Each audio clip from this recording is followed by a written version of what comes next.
is also President-elect of Indian Society of Critical Care Medicine. Over to you, sir. Kindly inaugurate this event. Thank you, Dr. Saurav. First of all, I must congratulate you for starting this event, because this is a unique kind of conference which you are organizing, because this is as such currently what we understand, it is only stick to the medical colleges, but as far as corporate hospitals and other hospitals are concerned, as with the progress of DNB courses, the things are becoming more popular as well. So what I understand, it is a very, very important thing, and every student who is going to their super specialty division, they must understand how to do a research, because that is the need of the current scenario, what we are seeing as far as entire world is concerned.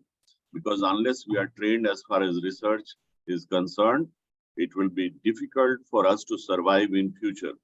And that is where we are lacking as well. When we compare with the Western world, we are lacking as far as our country is concerned. So when we compare, so definitely every student must have a basic idea of how to conduct a research. And that is why I really congratulate and give all good wishes to Dr. Saurav Das that he has initiated this program, and I am 100% sure that at the end of the session, everyone will carry a very good information as far as conduction of any research is concerned. I must tell you just a brief idea about what exactly these things are. All of you must have done this thing in your post-graduation. But what I see that the basics you need to understand, because when we admit postgraduate students in our institute, we have got a thesis review committee, and this thesis review committee conducts a training program, how to conduct a thesis, how to write a thesis. It is a 1-week program as far as our institute is concerned. And I'm regulating that program on yearly basis, and every year when the new students join, this program is conducted. And students really get a good benefit out of it. So it always, as you know, it starts with a research question. It starts with some kind of hypothesis. And the main thing is that when we talk is what, why, and how. So these are the things. What is your research question? Why you have chosen this research question? What should be the hypothesis behind this? And how you are going to conduct this entire research. So it circulates around these 3 questions: what, why, and how. And if you go on answering each and every, suppose how you have chosen a research question, why you have chosen that research question, what is the hypothesis behind that, why do you think that this is a new thing which you want to do it and to come out with some kind of objectiveness which will be helpful for the patient. So this way, and then you, after defining your aims and objectives, you see the primary and secondary outcome, what are there, you write the material and methods, you review through the literature, and then finally you do a proper discussion, and then you write your conclusion. So step by step, it is a learning, and then critical appraisal, all of those things comes later on. So what I understand that ultimately all these things have been included in this program. So I think it will be a very helpful program for all of you who are attending. And I wish all of you a very good knowledge that you should carry at the end of this session. So thank you very much. And I again congratulate the organizer for doing this program. And I give my good wishes to all the participants who are there in this attending this program. Thank you very much. Thank you, sir. Thank you for your words of encouragement. It means a lot to us. So next, now we'll start our class. It will start from 9:10. Dr. Anirban Homsuri is there. He will take the first class. Dr. Anirban, are you there? Yes, I am there. So it was not yet 9:10. So 9, you want me to start? No, we can start after at 9:10 because people are still joining. Okay.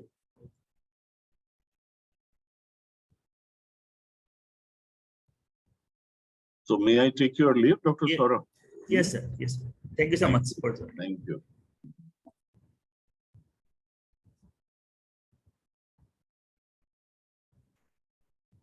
Sort of, you have made me the host. Then Yeah. the point is that if you can make me co-host, because otherwise everyone waiting from in the room, I have to admit them during my Okay, okay. talk. That is the problem. Actually, I could not find the co-host. That's why Acha. I made the co-host. Now slowly people are joining. Yeah, many people are joining.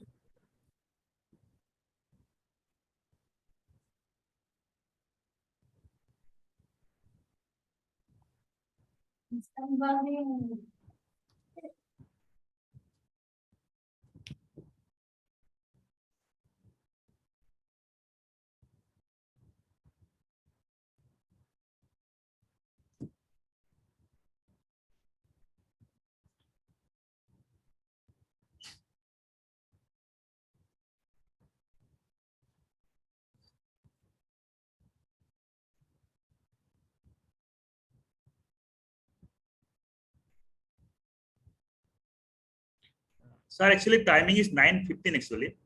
So Okay, that's why no problem. people. I am just, is it visible? Yeah, yeah.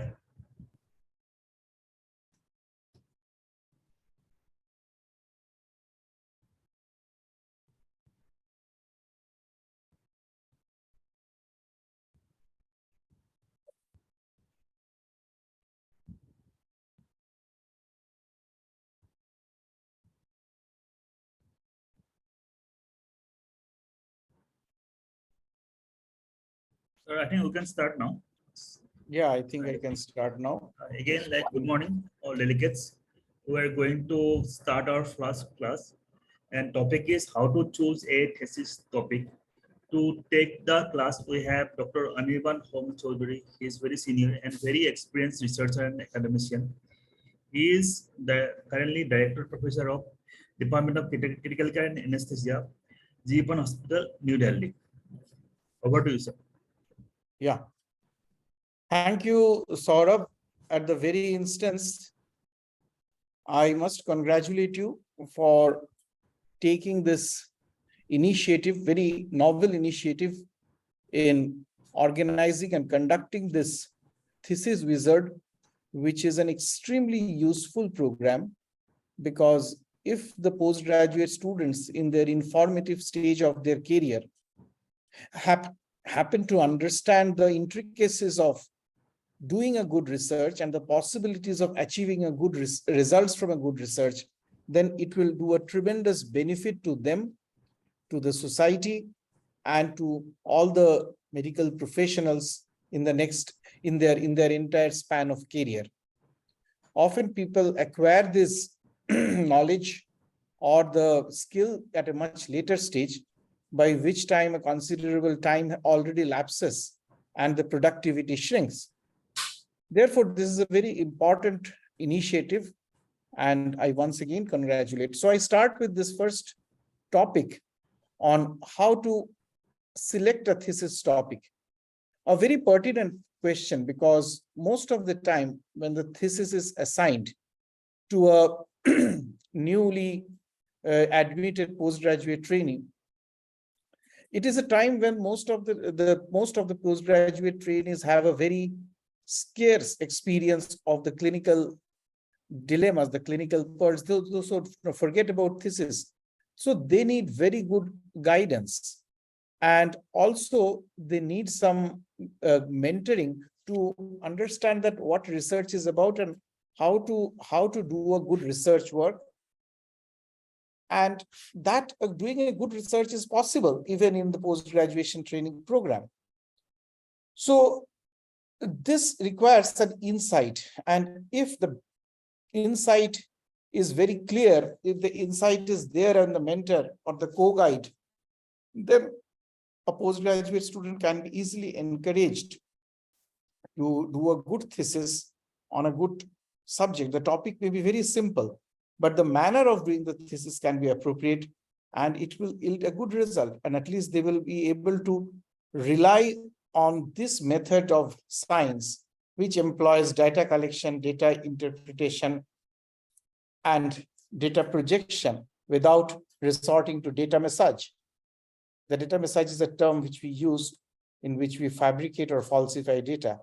And we are, as intensivists, we have to be very careful about it, because unnecessarily, just like metallo-beta-lactam gave a bad name to New Delhi strain of MDR Klebsiella with. So similarly, data messaging and retraction of articles, etc., can give a bad name to the entire community of a particular region. So how do we make a conscious choice when we have several alternatives? So like this, whenever we have to make a choice, probably the first and the most important thing that we try to figure out is that whether we can afford the same. Or in this case, it will be whether we have sufficient thick fat wallet or not to afford what we like. Likewise, in a research, probably the most important factor that should be determined while making a choice of a thesis is that whether we can do it. Many a times, the postgraduate trainees may not be versed with the logistics, with the kind of support system that is required. And they may feel that something is possible, which actually may not be in the countrying circumstances. Therefore, it is the duty of the mentor and the co-guide to thoughtfully suggest them the things that can be achievable and that can be possible in the setup in which they exist. So if you look into the, actually, if I am the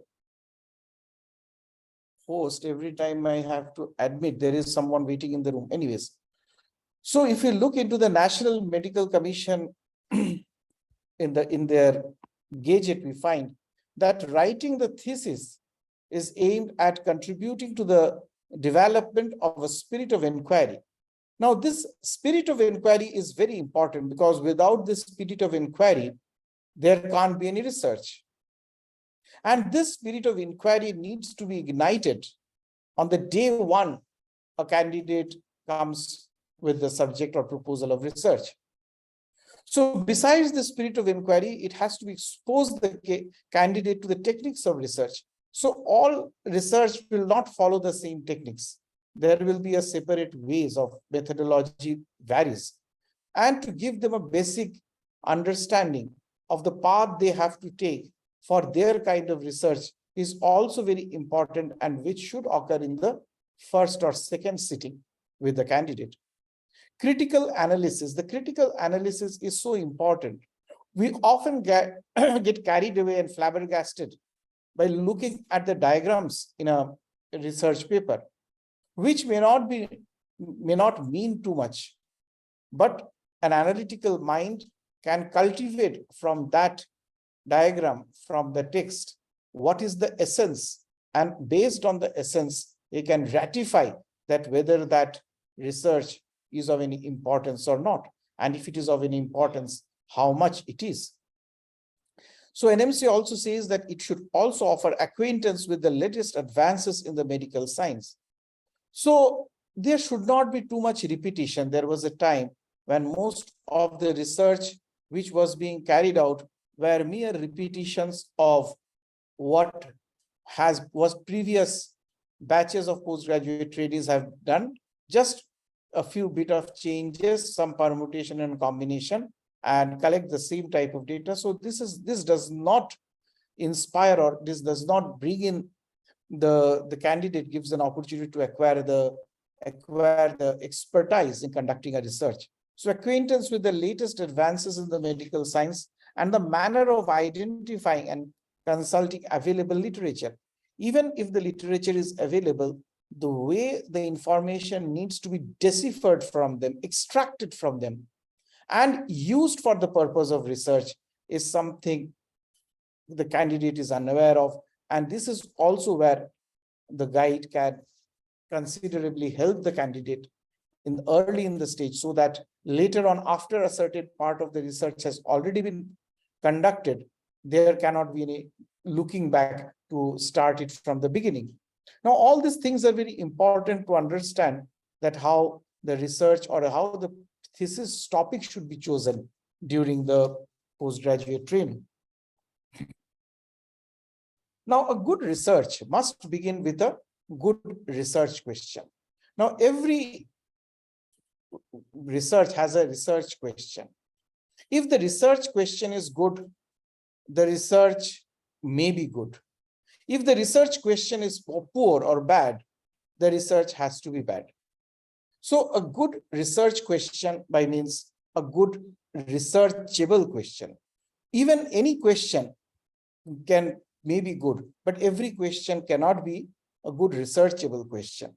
So therefore, good research must take into focus the three most common sources of inspiration, based upon which a research question is generated.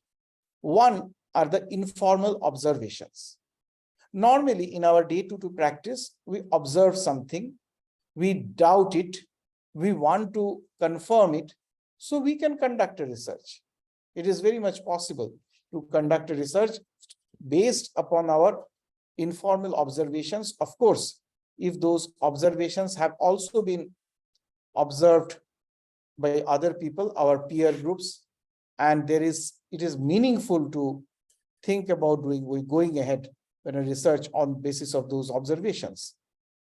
The practical problems, we often encounter practical problems while solving our clinical dilemmas. And this can lead to some research question, which we may try to think is a solution to our problems, and which can make easy the possibilities of reaching a proper answer. Then, of course, is the previous research.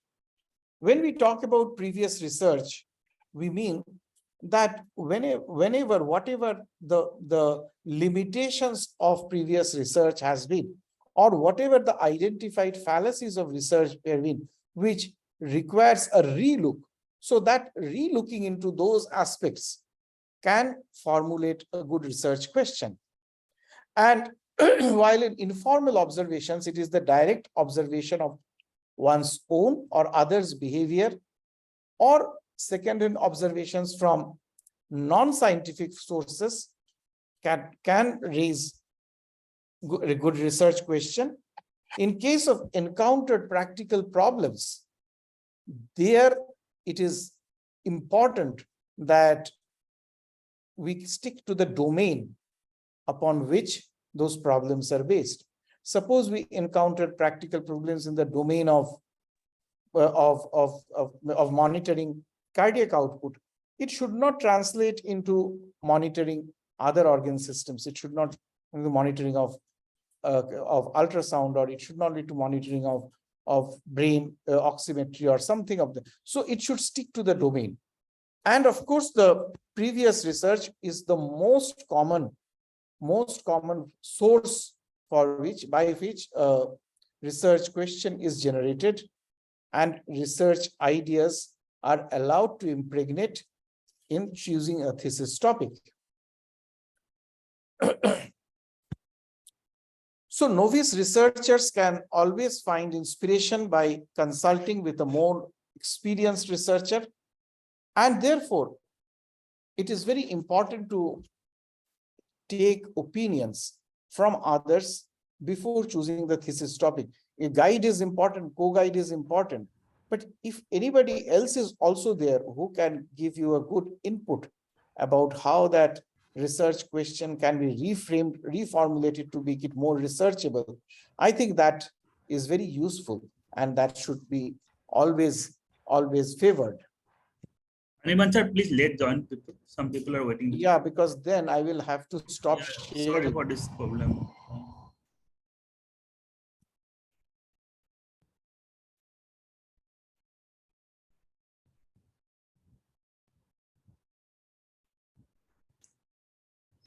Yeah.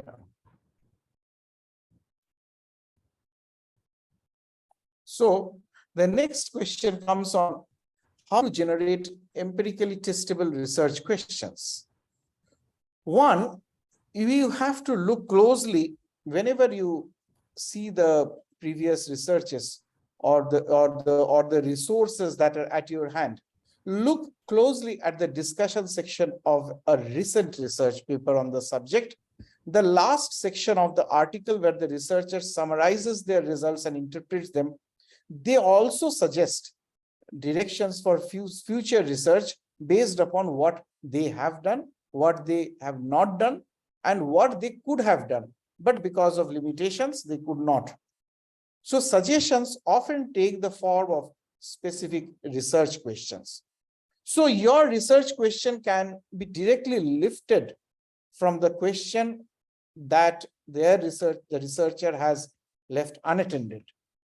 And if the question has never been studied, if you see the references, it might be interesting and worth pursuing, which you discuss with your mentor, then you can look forward. If the scientific research has already answered the question, turn it into a question about the relationship between the behavior and some other variables.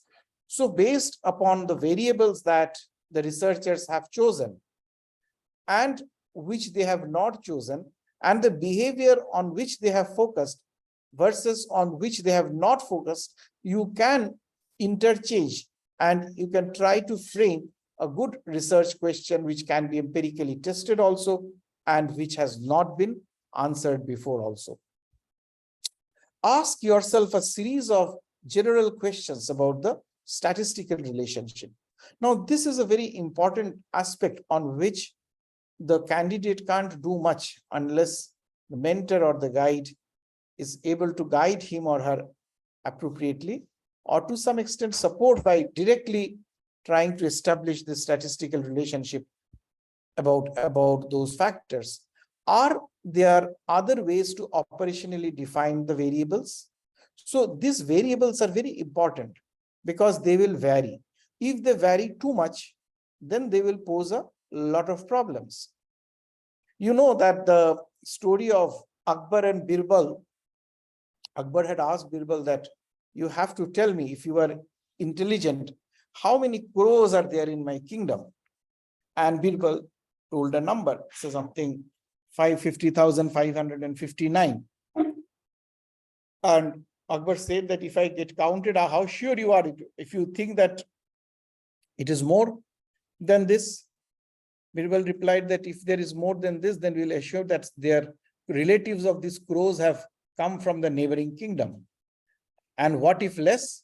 Less than some of the crows have gone to visit their relatives in the neighboring kingdom. Now, this interesting story in that in statistics, we have something which is called standard deviation. So how much standard deviation would be meaningful?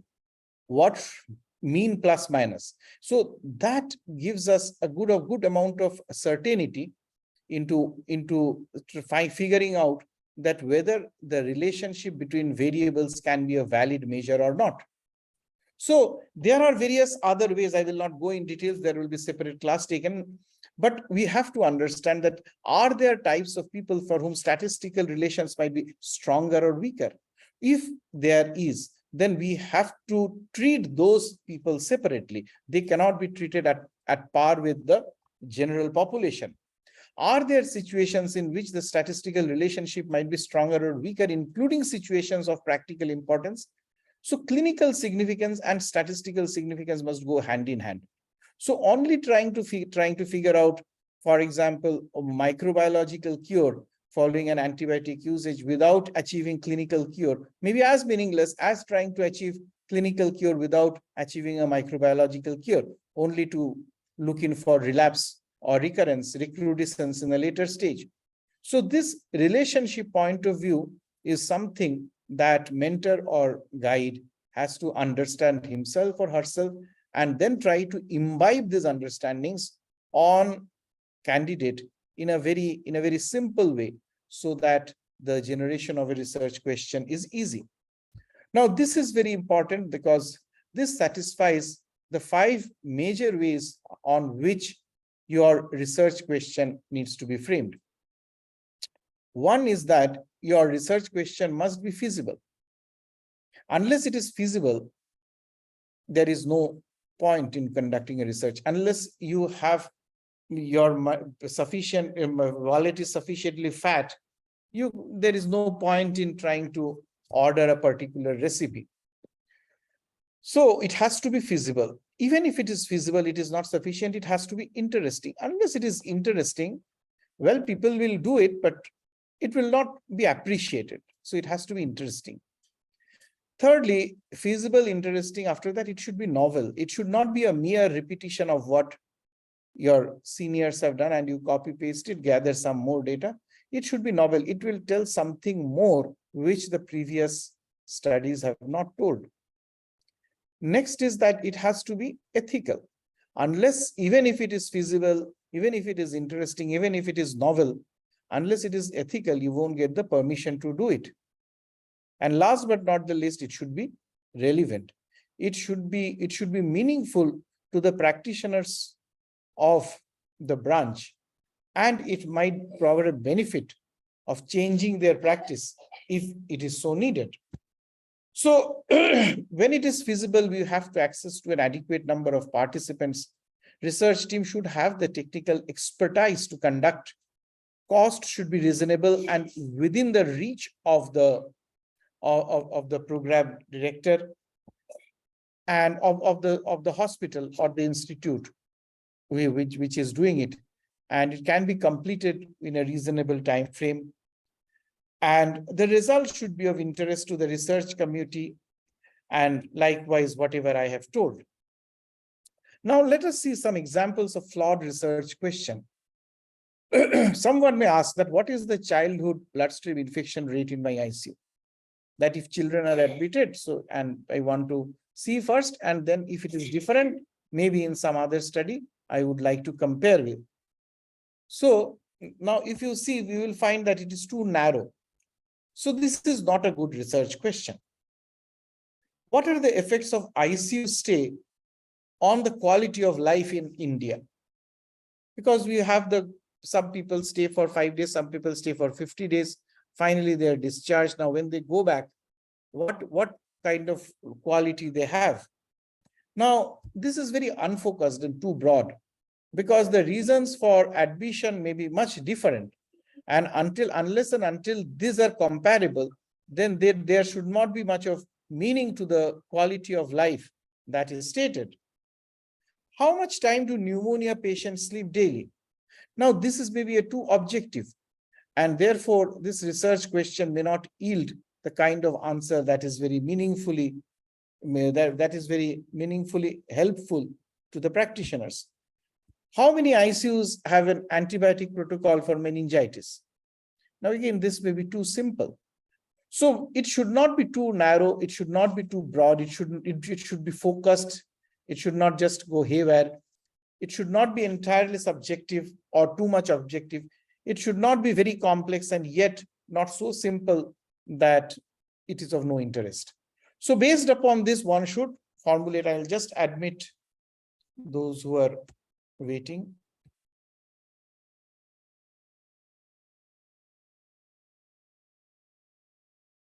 So on that basis, we will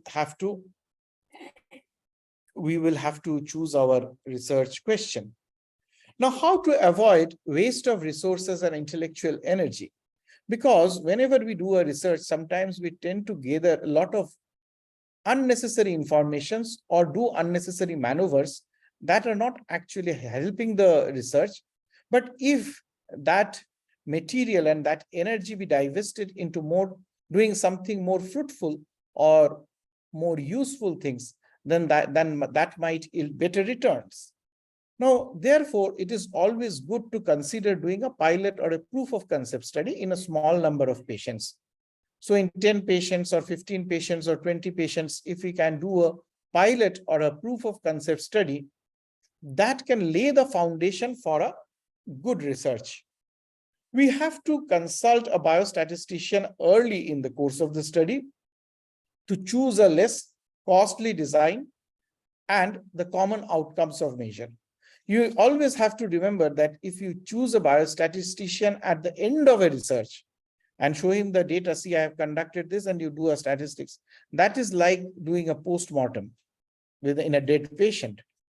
So always try to involve the biostatistician early and get his inputs about how to choose the outcomes, how to choose a less costly, a more feasible design, and how to collect the data in such a way so that work can be easier at a later stage. Consider feasibility of enrolling the intended number of subjects from the population of your interest. Now, if you choose a pneumonia, probably, and you have a lot of pneumonia patients, that is fine. But if you choose, say, necrotizing pneumonia or cavitating or interstitial pneumonia, probably you will have to wait for that. So the feasibility of how many of such patients would be available to your institute based on the past records. It is very important to choose your population of interest. And consider expanding your inclusion criteria and modifying exclusion criteria if it is difficult to enroll the intended number. So if you think that doing a study on interstitial pneumonia alone may be difficult for you, try to include pneumonia, and you can try to figure out the subgroup of interstitial pneumonia in that subject, and yet your study can be conducted reasonably well in a shorter time with some good informations. And always remember that whenever we say that exclusion criteria, we means after including, you exclude. We don't say if exclude. Many people I have seen write inclusion criteria: age more than 45 years, sex, both male or female. So in exclusion criteria, age less than 45 years, sex. So it is not. Exclusion means exclusion of those who have been included. So inclusion criteria is first, and after the inclusion, you exclude from those who have been included. So that has to be kept in mind. Consider cost of each element of the study design, research, staff, and resources independently. This is something one is not clear, and here again the help of mentor is required to understand the consumable cost, the logistic, the non-consumable, etc. Any replication of the study already existing is worth not repeating, because this of course conforms primarily to an original research with the intent of publication and not so much for a thesis. Thesis anyhow gets accepted. But you know that there is always nowadays everyone intends that the thesis should be published. So you should choose a topic in which a publication is possible. So this can be achieved by using different populations, different techniques, new conceptual approaches, or linking two different studies in which outcomes did not solve the problem. So this will not amount to replication, and they can be used as a prototype to generate the same research question.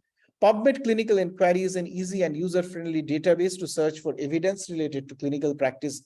And you have to know that what is known or what is unknown about the topic of interest. So if it is interstitial pneumonia, if it about the use of drugs A, B, or C, so try to look for something about which there is very less information, or for such information is debatable or doubted. So all these databases are extremely helpful, and if you don't have access to everyone, even if you have access to a few, that would be extremely useful. So these are the 4 S's of literature review: systems, use of comprehensive resources, synopsis, extracting high quality studies and abstracts, synthesis, that is the systematic reviews, studies of original researches, and finding information on the methodology, sample size calculation, and type of analysis. So all of these are useful, and these systems, synopsis, synthesis, and studies give you the data or the relevant material based upon which you can determine your most appropriate methodology, figure out the sample size, the type of analysis that is necessary, and design your study in a marvelous way. A good research synthesis question have following qualities. It will be focused on a specific question with a meaningful answer. It will retrieve a number of results that is manageable for the research team, manageable in terms of obtaining useful informations about it. And therefore, unless and until you do have this, the statisticians' inputs beforehand, you won't know that whether those results can be manageable or not. Now, this research question should fit into the PCODE question format. PCODE, we know it is the patient, population, or the problem, depending upon what is your subject of interest. I is the intervention. Intervention, this occurs in clinical trials. Or comparison. In intervention, we can have in observational, it will be observation, because in observational studies, there is nothing called intervention. Comparison with the control group, outcome of interest that you have chosen, whether it is mortality, whether it is cure, whether it is survival, whether it is death, but it should be clearly defined.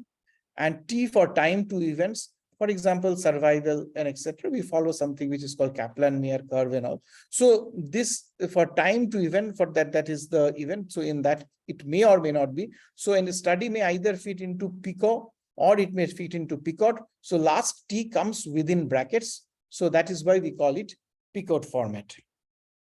For example, let us take in an acutely hospitalized patients ventilated for more than 24 hours, should spontaneous breathing trial be conducted with pressure support or without pressure support? Now, this population is ARF for more than 24 hours. Intervention is pressure support.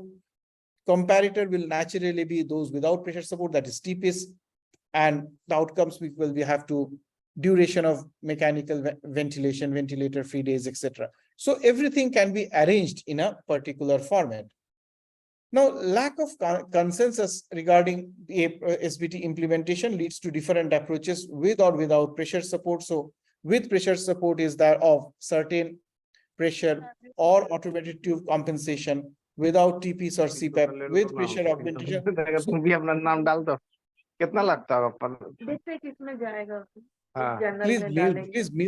mute yourself. Please mute yourself. वो सब भी दिखता है नहीं देखता नहीं है बस मुझे एक अच्छा लगता Please है mute yourself. साल में हुआ हाँ हाँ ऐसा ने बहुत So ढंग का चल रहा साला लंबा टाइम लगता है बिना इम्पैक्ट वाला चलेगा तारिक अजीज प्लीज म्यूट योरसेल्फ लेकिन कोई भी 6 महीने के पहले तो अगर नहीं सुन होता रहे हैं ना वो अब पिछला तो कुछ करेगा नहीं फिर से Tariq interview Aziz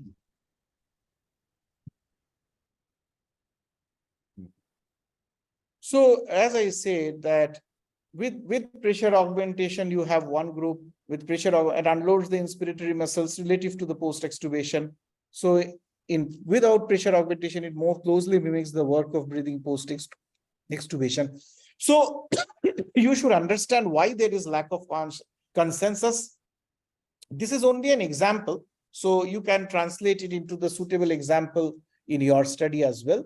So what will be what will happen, or what we means with or without pressure support, and how with pressure augmentation and without pressure augmentation would influence this work of breathing post extubation or influence the inspiratory muscles. So once you know it, things will become very easier. Let us take another example. In acute hospitalized patients ventilated for more than 24 hours, do protocols attempting to minimize sedation compared with approaches that do not attempt to minimize sedation impact the duration of ventilation, duration of ICU stay, and short-term mortality? Now, again, here population is ARF ventilated for more than 24 hours. Intervention will be protocols minimizing sedation.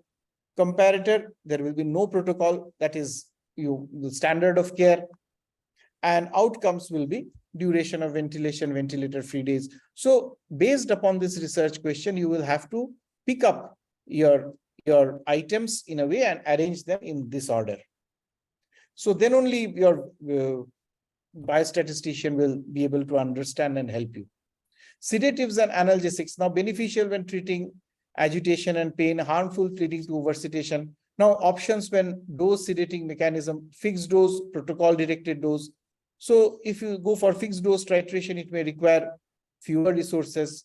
In protocol directed sources, it will be less biased by human decision making. So you will have to clearly tabulate your choices, your preferences, and the scientific evidences in a way. Next is formulating hypothesis. I won't touch upon this because I think there is a more on null hypothesis and etc. I think it is there, isn't it, Saurav? about null Yes, hypothesis, sir. type 1, Yes, sir. type Yes, sir. Yes. there Yes, is. sir. So I will avoid this. So again, you have to remember certain basic principles. Do not bite more than you can chew. The average time allotted for completion of thesis is PG is 2 years. It can further get reduced due to administrative delays like allotment of guide, selection of topic. So it is always safe to assume that it takes around 1 month to finalize and submit the protocol, 2 months to write, print, and submit the thesis. So it leaves around little more than 1.5 years for actual and adequate data collection. So once you know this, you will choose a topic and you plan it accordingly so that your study can be completed in a reasonable time frame and you don't have to hurry in the end. Also remember that a bird in a hand is worth two in the bush. A realistic check for the available resources like infrastructure, availability of study materials, support from affiliated departments. Many a times you have to do a study which will require support from other departments, and it is highly unlikely that your thesis is the first or last research in that particular area. So always know that someone has done some amount of work on this chosen subject before, and some people will do it. So negotiating with other department or institution to avail their facilities. So if you require support from pathology, microbiology, you may have to approach through your guide or through your head of the department. And many a times the behavior may not be always as friendly as it is expected. It is because of the differences in timings, priorities, work culture, administrative barriers. And therefore, one good way is to have a co-guide from that facility, from that department of the institution, so that can solve the problem. And institutional support in terms of guidance, access to other departments, statistical guidance, all of this improves the overall performance and timely submission of the thesis. If it is there, it is well and good. If it is not there, you have to seek help from your guide or co-guide and use their resources to ensure that they are available at the right time. Always avoid controversy. It is a sound practice to familiarize oneself with the existing laws and take care that they are not violated. You have to know very basic things like Central Drug Standard and Control Organization is the regulatory authority for clinical trials. So if it involves drugs, if it involves instruments or other devices, so it is the oversight, approval, inspections in India that is under the responsibility and purview of the Central Drug Standard and Control Organization. It functions under DGHS and part of the Ministry of Health and Family Welfare. The information is available online and their website, and it is always updated regularly. So it is a good idea to visit the website and familiarize about the laws and before undertaking any research. Also, it is now mandatory that all the research proposals be vetted by the Institutional Ethics Committee. So don't try to do a research. You may try to collect data, but officially on papers, do only start after the Institutional Ethics Committee has given its clearance.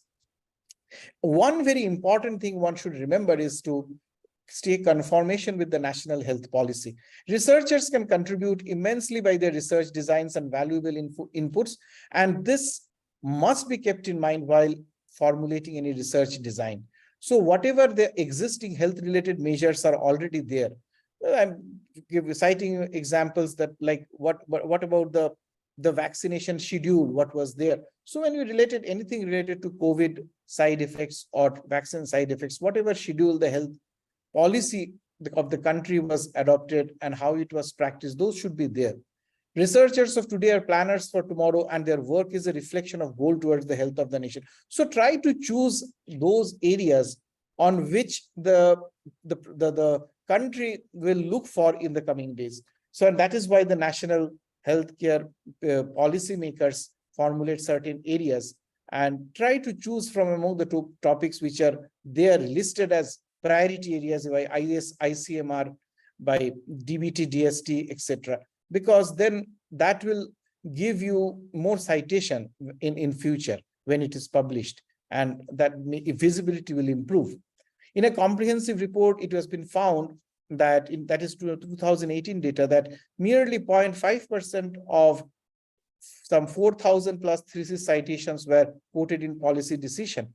So therefore, which means that most of the thesis, they did not conform with the national health policy, or the thesis was conducted in areas which was not considered important by the policymakers in national health policy.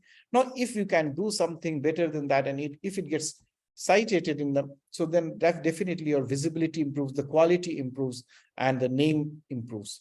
So the success of national iodine deficiency disorder owes its credit to sound scientific inquiries. Now, this was something which came from the thesis, and therefore it was finally adopted. And those who contributed in the initial years, they were all acknowledged.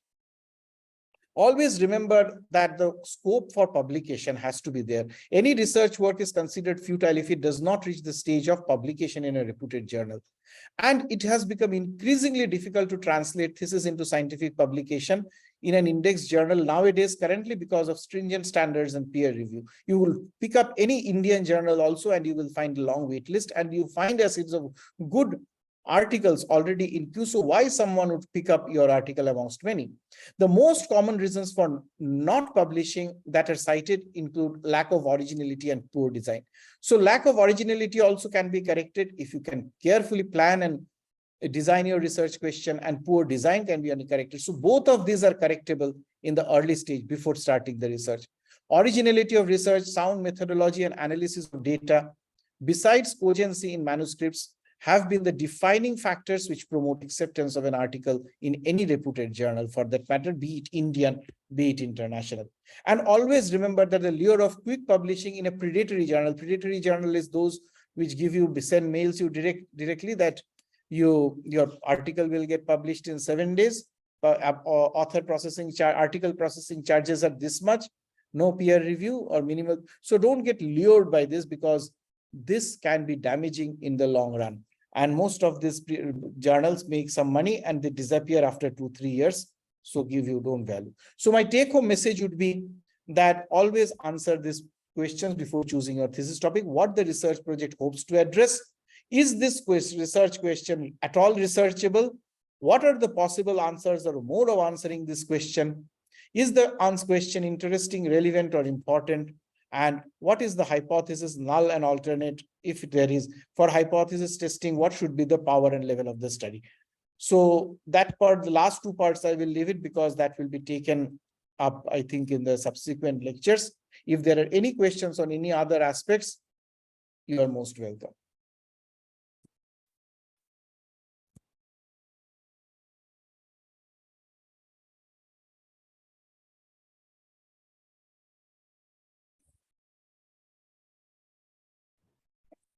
The delegates can ask anything. Ask, sir. It's a very nice presentation, and he talks about all the nitty-gritty of choosing a thesis topic. You may ask.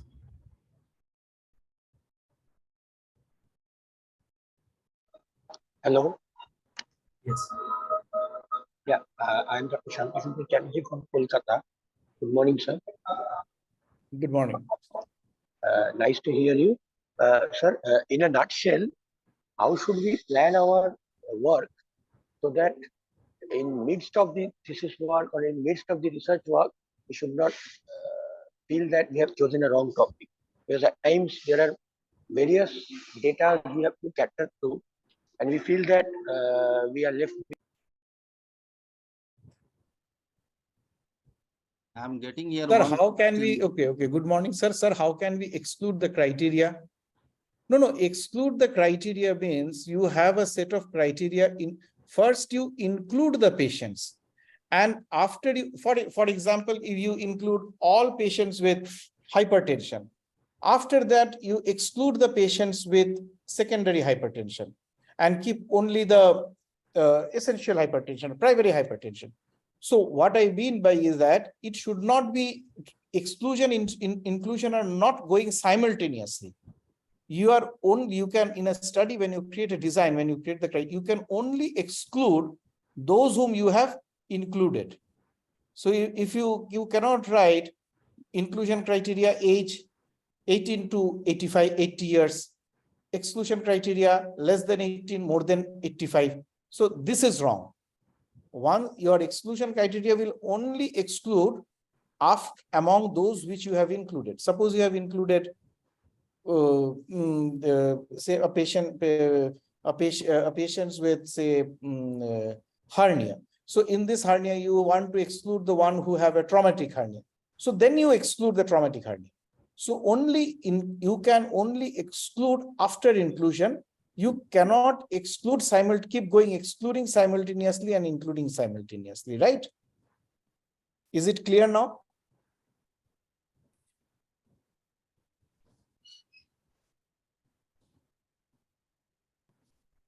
Any other question? Saurav, I think there are no questions. Okay. So thank you very much Thank you, sir. for Thank you so much. giving me this opportunity, and it was a very nice interaction. I enjoyed every moment. Thank you very much. Thank you, sir. So our next talk is on how to search in a medical database. It will be taken by Dr. Jay Prakash. He is very enthusiastic researcher. He has published multiple meta-analysis. So no one can better than him to take this class. And Dr. Jay Prakash is from Rajendra Institute of Medical Science, Ranchi. Okay, over to Dr. Jay Prakash, please. A very good morning to all. So I would like to share my screen. So how we'll do that? Yeah, you can start now. Can you share now? No, I'm Okay. wait, sir.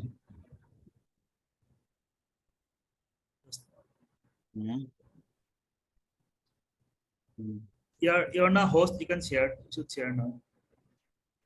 Wait, sir. Yes, now I got. No, is it visible? Yes.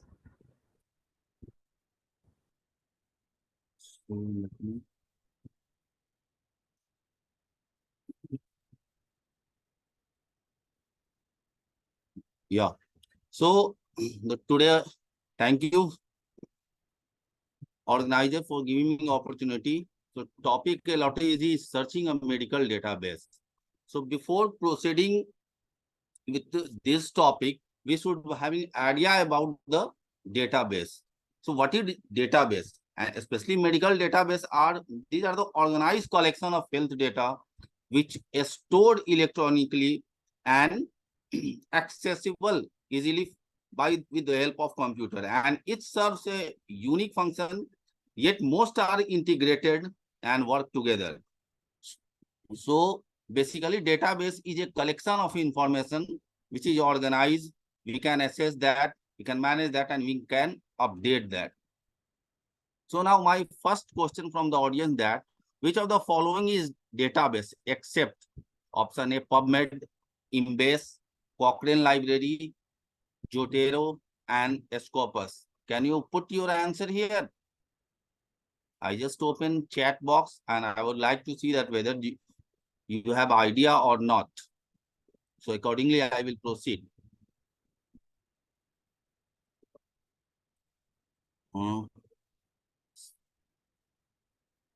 Hariharan Ganeshwam, Santa Subra Chatterjee, both wrote, typed here. Zotero, anyone? Yes. Now, okay. So it's good. Correct. So Zotero is not a database. It's basically a citation manager. So I'm not able to. Yeah. So these are the top list of research database which we are generally using. Now, besides that, I will tell you next slides that where we can go also.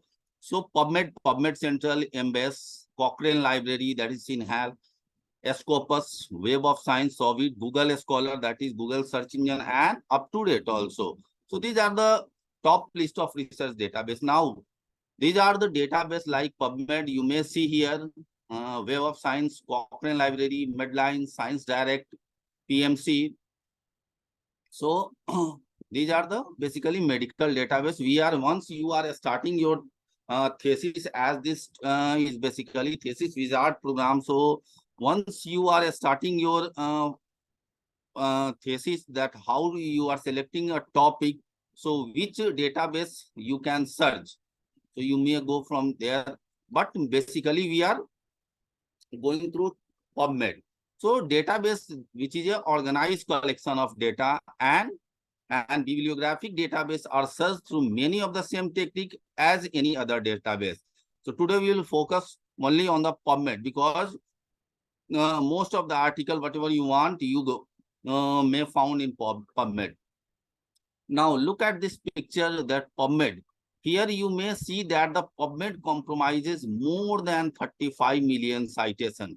I will show you online that how you will get that article. So, and PubMed compromises more than 35 million citations for biomedical literature from Medline, Life Science Journal, and online books also.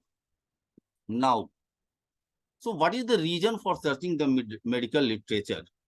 So the answer is, to a specific patient case related question for a clinical practice, you may get by searching the literature for education, like for preparing your synopsis or your thesis, and to know the guidelines, what guideline is coming, which will be helpful in your clinical practice.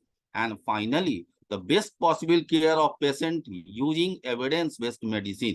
Now, so for today's session, we will see that already Dr. Anirvan sir taught you that how to you formulate your research question. And after that, once your research question you are formulating that, then you have to basic idea about the database structure. You have the idea about the Boolean operator, how you will search. You should know the controlled vocabulary. That means MASTER. MASTER means medical subject heading. And you should having the, because you are typing a long word, so you truncate that one. So truncation is an act or process of shortening or reducing that word. And then you will build your search strategy. Now, as already Anirvan said about the PICO, that is patient intervention or exposure comparison and outcome.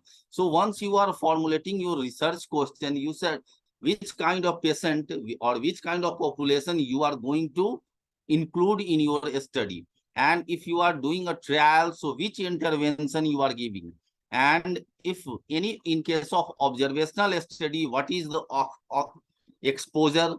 And if in case of interventional trial, you are comparing with whether with two different drugs or with control like placebo, or you are comparing with anyone. So that could be go under the comparison. And what is your outcome? That means primary out. What is your primary outcome? What is your secondary outcome? You have to mention that once you in your research question. Now, as I told that the keyword, once you are proceeding with the data searching, you should know about your question and which word, keyword, or which maze term you will use. I will show you online that one. So suppose that here I kept put here one question, that does nutrition therapy improve decubitus or pressure ulcer healing in elderly patient? So can you tell me anyone that which will be your how you will make your keywords? Can anyone type here? I am waiting.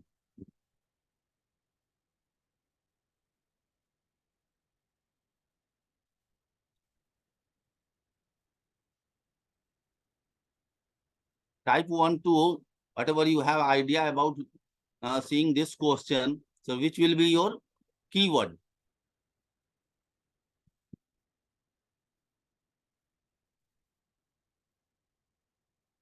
I am asking about Dr. Santa Subra Chatterjee. I am asking about keywords. So one by one, like you typed here nutrition. Okay, it may be, but and not comma. Always write with comma. Yes. Next. There are many keywords here. Elderly, good. See, here you wrote decubitus, but here we are seeing that the role of nutrition therapy in improvement of decubitus or pressure ulcer. So not decubitus only, decubitus ulcer you may write, or decubitus / pressure ulcer you might like, right? And elderly, if you are writing, better to write elderly patient. So and nutrition therapy. And what about your outcome? Whether because you are doing this, you are going to study by this sample question, you are going to see the outcome. So what is your outcome? What is recovery rate? What is success rate? You have to look on that. So better to also include in your keyword. Now, so your keyword will be, just a second. Yeah. So your keyword will be nutrition therapy, decubitus or pressure ulcer, treatment efficacy, because you are looking here the treatment efficacy, ulcer healing, like also an elderly patient, of course.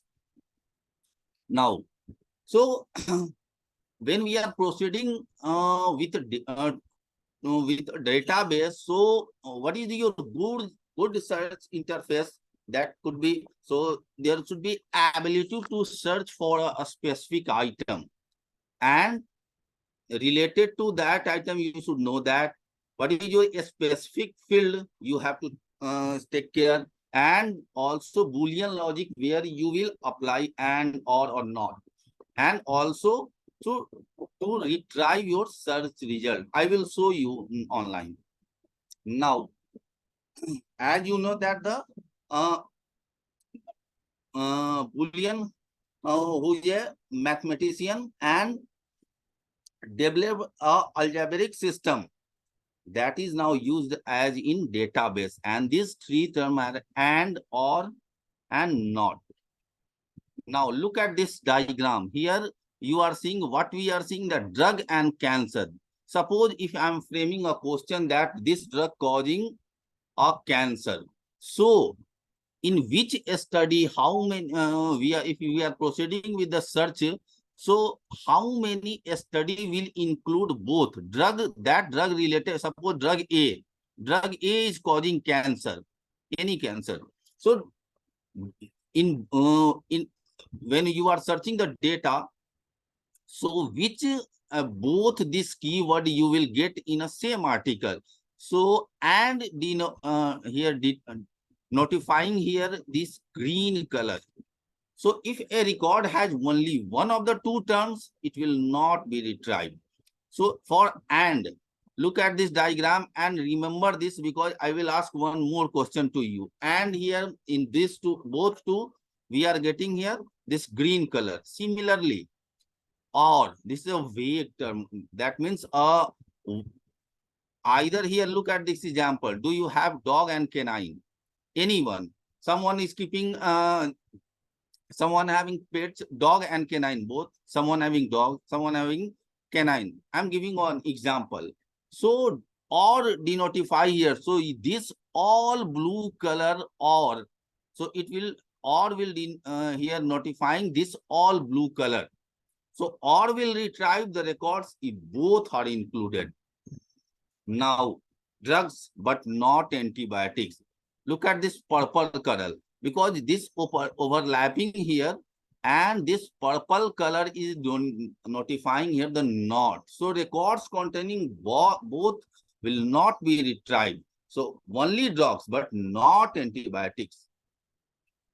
Now, how you will proceed? And suppose that what is the role of smoking in heart attack? So once you are proceeding towards the search data search, then you have to include the role of smoking and heart attack. So in literature search, you have to add and. Similarly, what is the role of exercise? How much exercise will decrease the rate of incidence of diabetes? So once you are proceeding, then you will keep that. And sometimes we are using, suppose that if you are searching one article where someone is writing treatment and someone is writing therapy. So in that case, you may write or, but the what is the efficacy of this particular treatment in the cancer patient?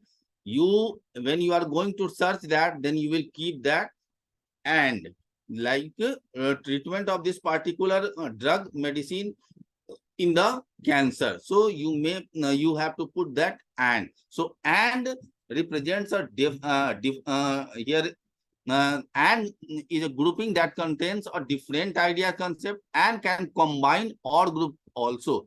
One by one I will show you. Now I framed here one question. So what is the role of, is vitamin C helping in the treatment of the flu? As we know that the flu, many authors may write that influenza. So first, our first step should be to identify the concept and then list the term. So here in that table, you are seeing here the concept one. In suppose that influenza. As this research question, you make that your formulated your research question. So this influenza, now you have to go to concept C here. Same, see, look at this.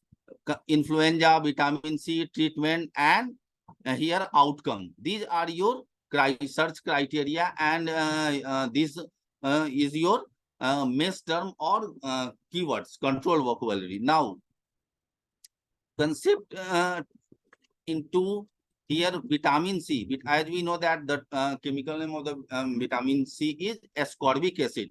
Some may wrote that you may find that the organic juice. Literature, you have to one by one, you have to see. I will show you online. Now, treatment, therapy, management, same. Now, your outcome, recovery and success, which I already told earlier. Now, so make your or statement. As I told influenza, you may put or in flu or, and then family name that the orthomyxovirus. Similarly, in case with vitamin C also, vitamin C or ascorbic acid or ascorbate. Similarly, treatment or therapy or management. Now, step 3 and 4. So put and between each of the or statement. Now this you are going to search in PubMed if you are, I will show. So influenza or flu and vitamin C or ascorbic acid or organic juice, but and treatment or therapy or management. Similarly, and again, because this is your first term, second term, third term, and fourth term. So in between that you are putting here and. But once for same name or same family to retrieve more data, you are keeping or word. Hardly we are using not. I will tell you in which case you will use or not also. Dr. Now, Jay, Dr. Jay, someone is waiting in the waiting room. Please allow them. sorry. Some people they are waiting in the waiting room. Please allow them. I don't have host right now. No, I didn't get you. What you said? Some people they want to enter. They want to join the class. They are in the waiting room. Kindly allow them. Also, I will allow. Yeah. But now you are the host actually. It is in the please go to the participant. Oh yeah, I am here there. Participant with. I'm looking that new admit. Oh, why you? Yeah. Some problem is there. Please. Why you make me? Yeah, P Misra. Yeah. Now, yeah. So, okay. Now I will show you how you will proceed with the search. Only PubMed I will, because many of having no access of the MBase Scopus. So I will proceed today with the PubMed.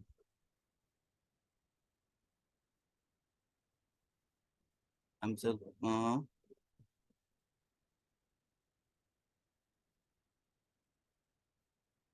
Let's say. Yeah. Now, can I?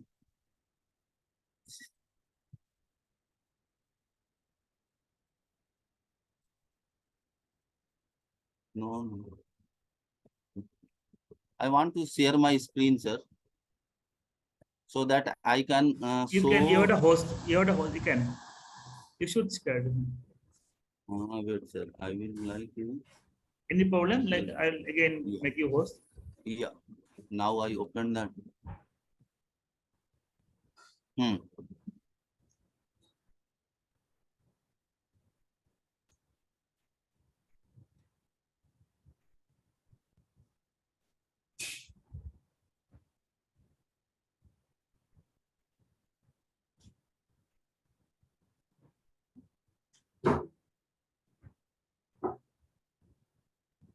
Wait, sir. Yeah. Can you share my see my Yes, screen yes, here? yes, yes, we can see. Okay. So simply you type PubMed in Google and you search. Yeah. So I opened. Same thing I put on my slide that the PubMed compromises more than 35 million citations for biomedical literature from Medline, Life Sciences Journal, and online books. So PubMed is basically a free search engine that accessing primarily the Medline database of references and abstract of life sciences and biomedical topics. So here you will see here National Library of Medicine. So the United States National Library of Medicine at the National Institute of Health maintain the database as a part of entrance system of information retrieval. Now, suppose simply I am proceeding with the diabetes. Simple. If you are searching and then you are searching chronic kidney disease. Chronic kidney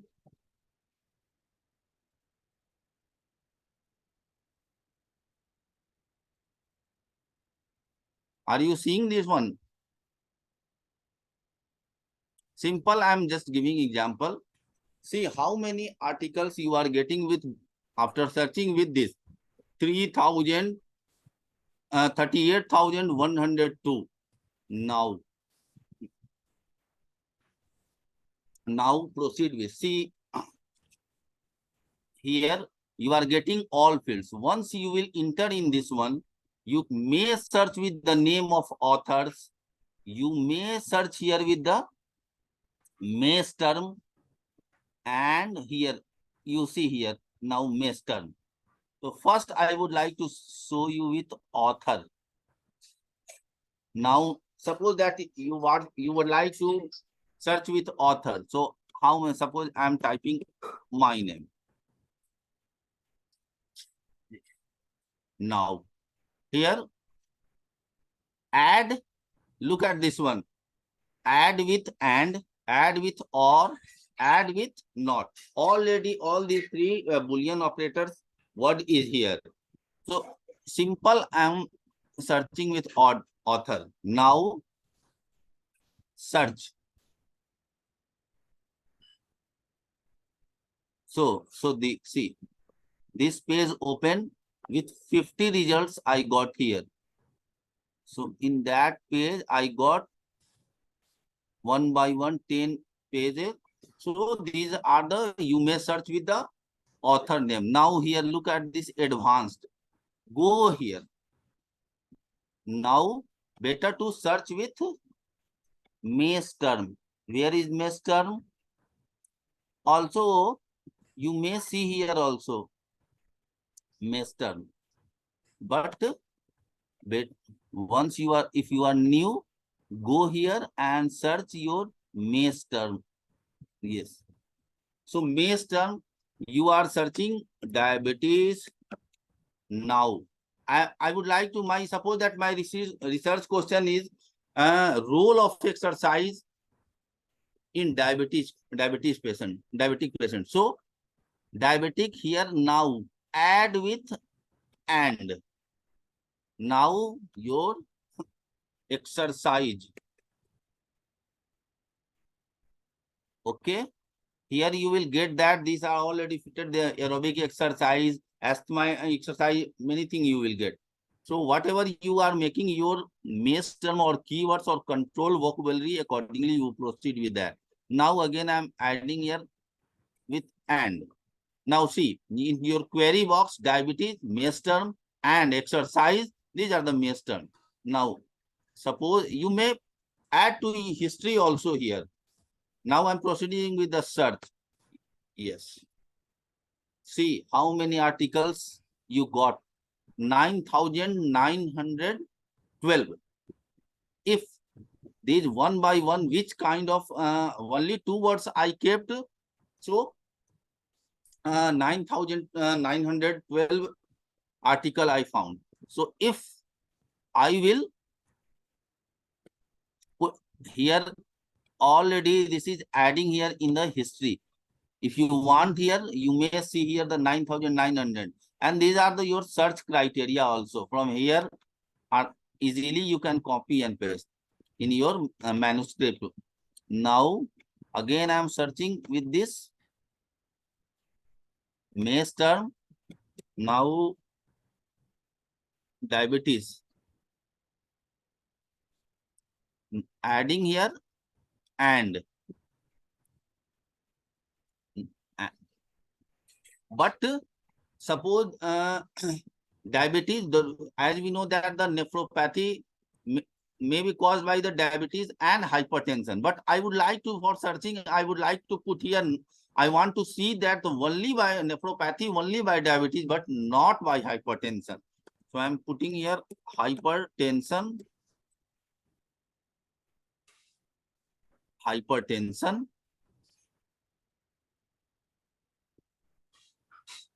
Not hypertension or wait, yeah, chronic kidney disease.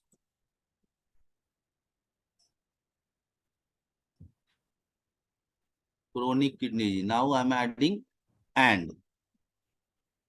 So once you are proceeding with import, very well. So again, 9,813 results you got. Dr. Joy, please allow to participate again. Somebody, sorry for disturbing. Okay. Yeah. Allowed.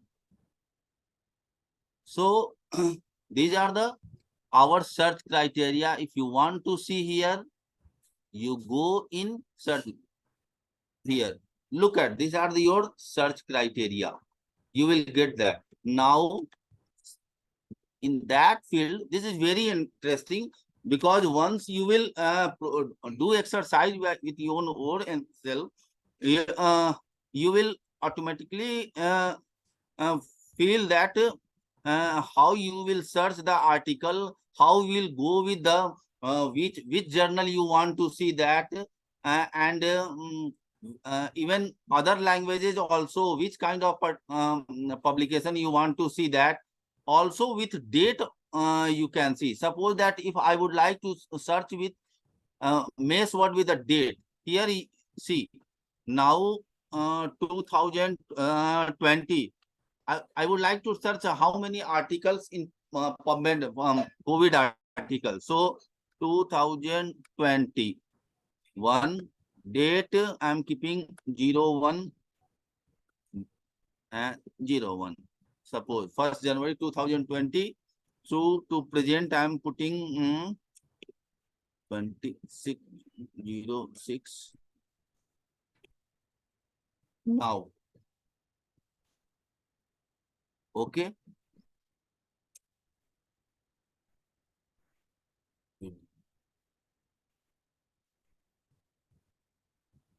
Okay. 202306 search. See 3,15,989 article you will get in PubMed only for COVID article. So my simple suggestion is that due to time constraint, go make your search criteria. First search with author name and if you want to search book, you may also see here. What you will do, open your one file, you open one Google page and simply type the keywords, and there you will get one article. What you will do, you make by your self keyword, and accordingly you will search that.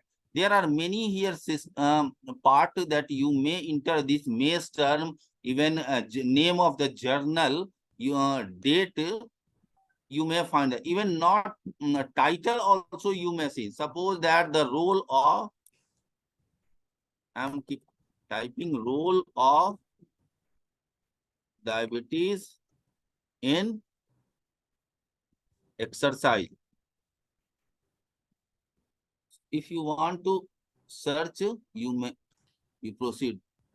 27 results I got. So I feel that better to exercise by yourself. My part is only here that how you will proceed.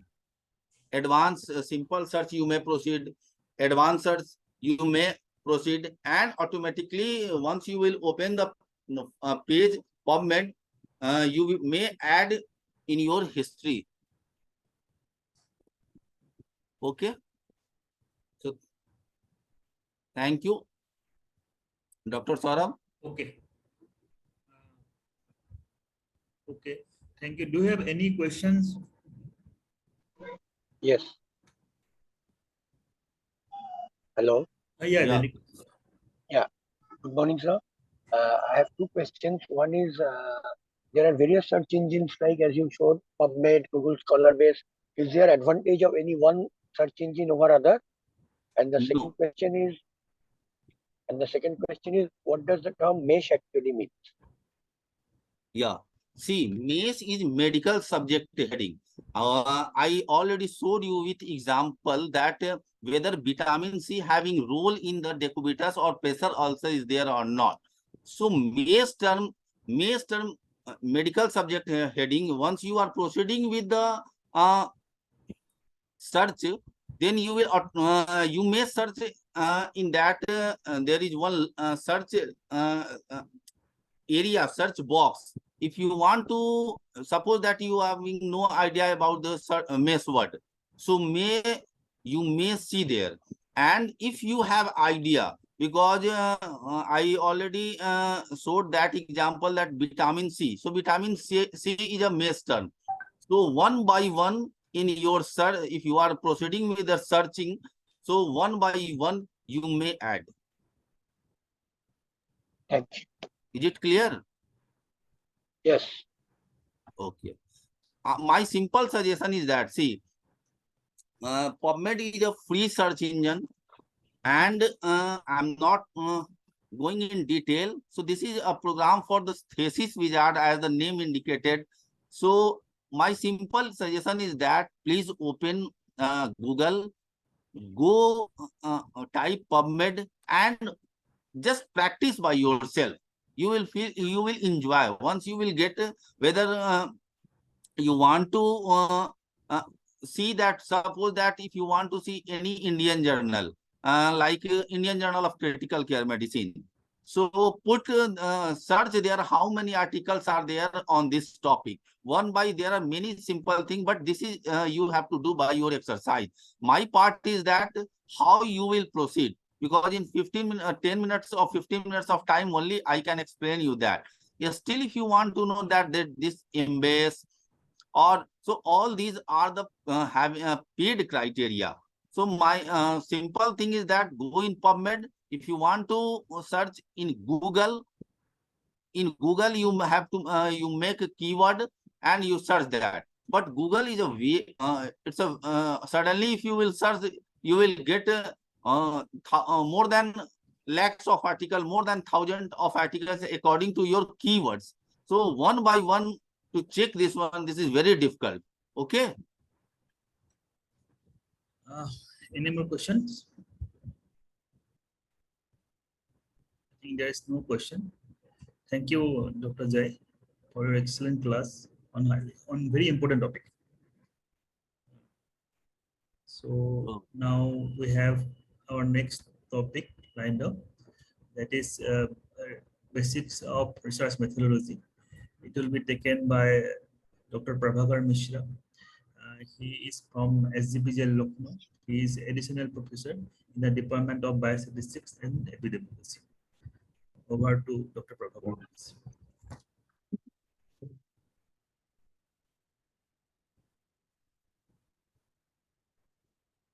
Very good morning to everyone. Now I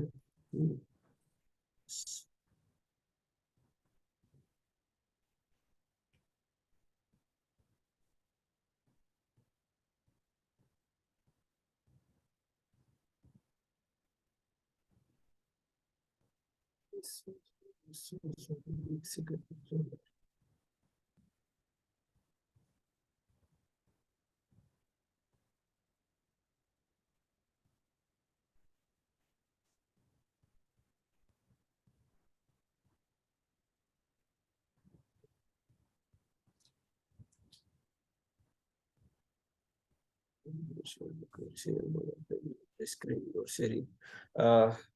Whether my PPT is visible or not? Yes, visible, but please make it in slide share mode. Yes, okay.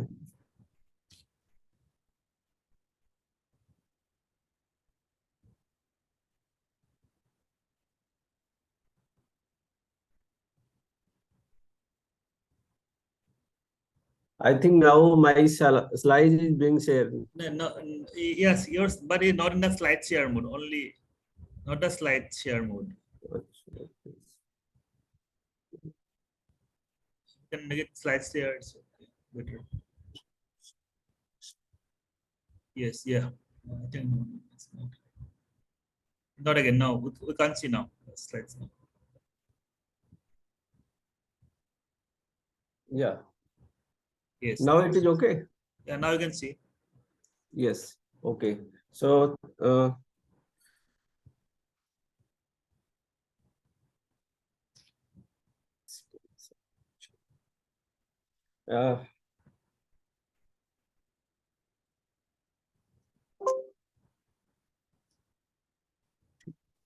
again, very good morning to everyone.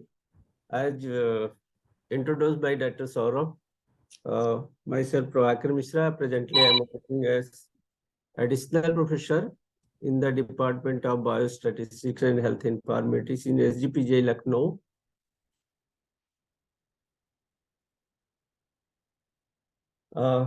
As per first of all, I would like to thank to Dr. Saurabh for giving me opportunity to speak in front of you all. As per his advice, we have decided to cover all these topics during the discussion of the 45 minutes. So these are the topics that we have to discuss, and our topic for discussion is basics of research methods. So these are the content topics that under this topic we have to discuss. So first of all, like the first or second class of this program, according to program, there was discussion how to develop the research protocol, or what do you mean by research protocol.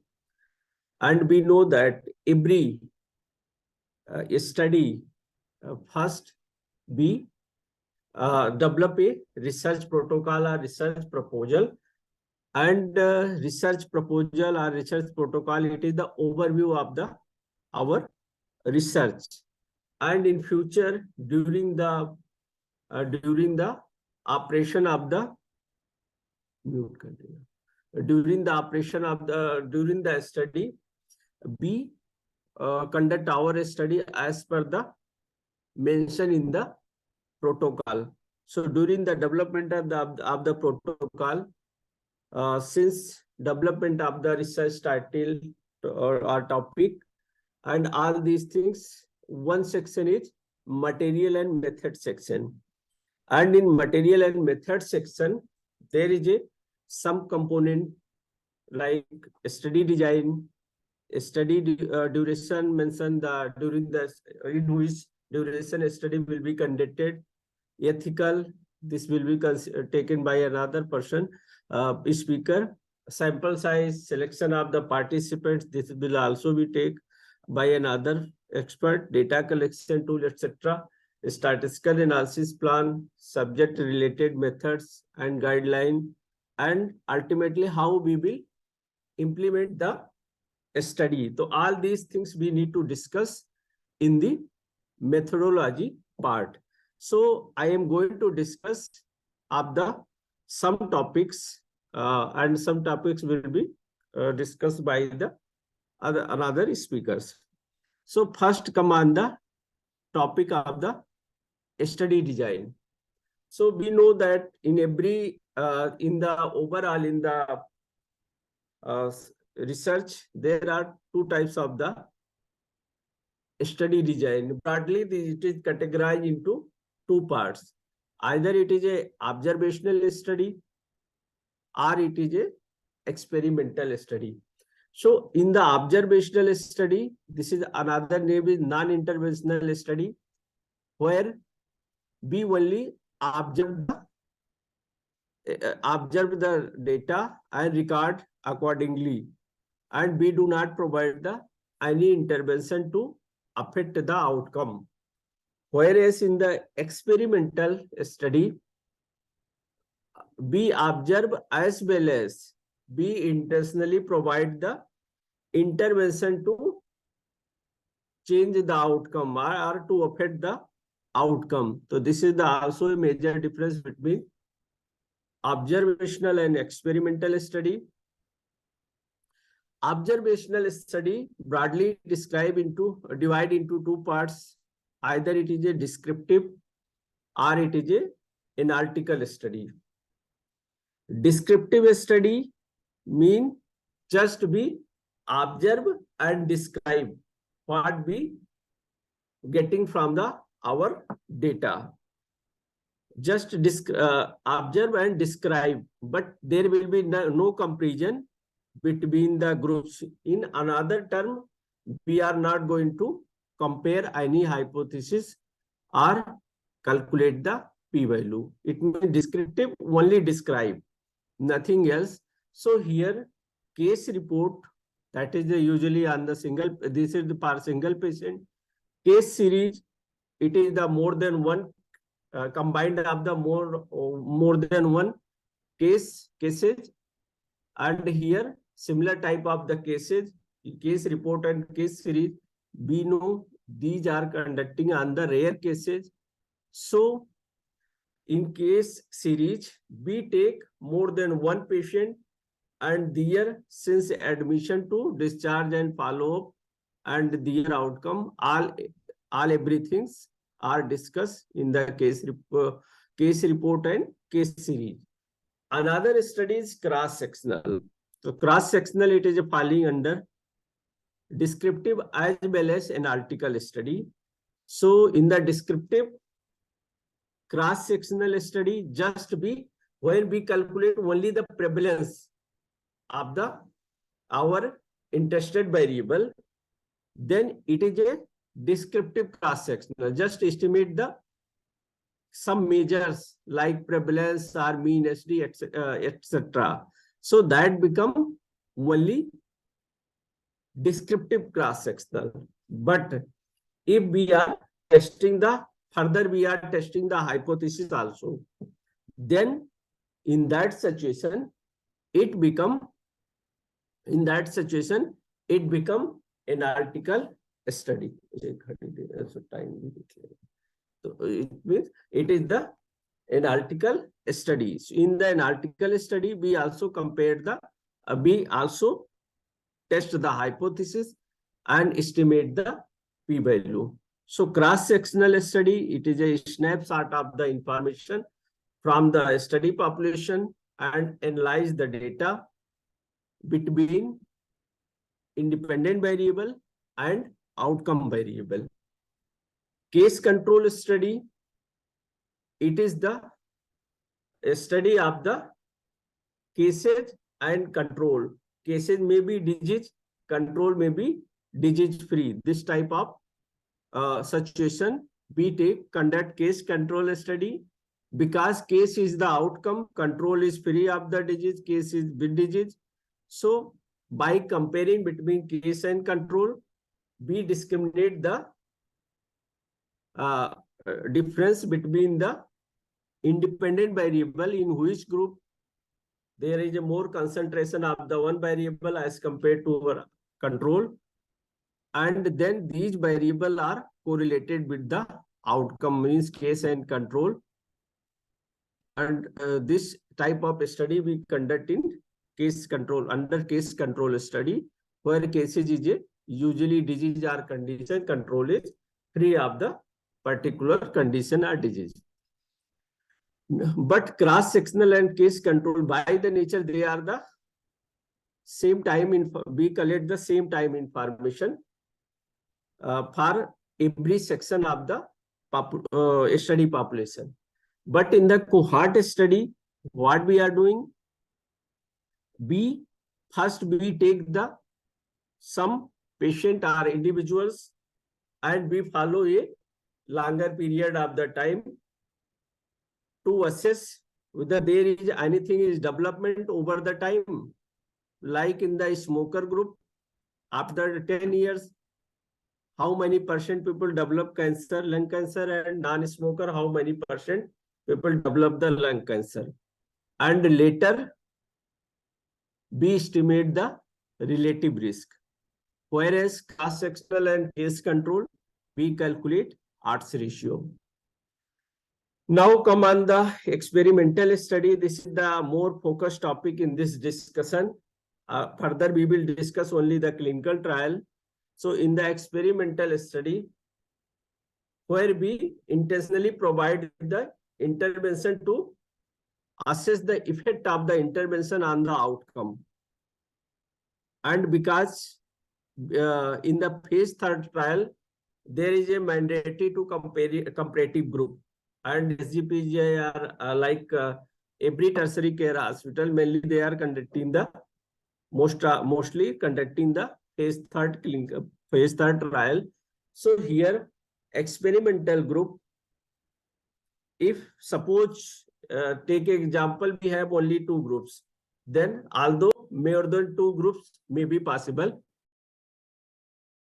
So if we have 2 groups and we are allocating the patient between these 2 groups by the using random sampling, then it is called randomized clinical trial. But in case patients are not randomly allocating between the groups, then it will become non-randomized clinical trial.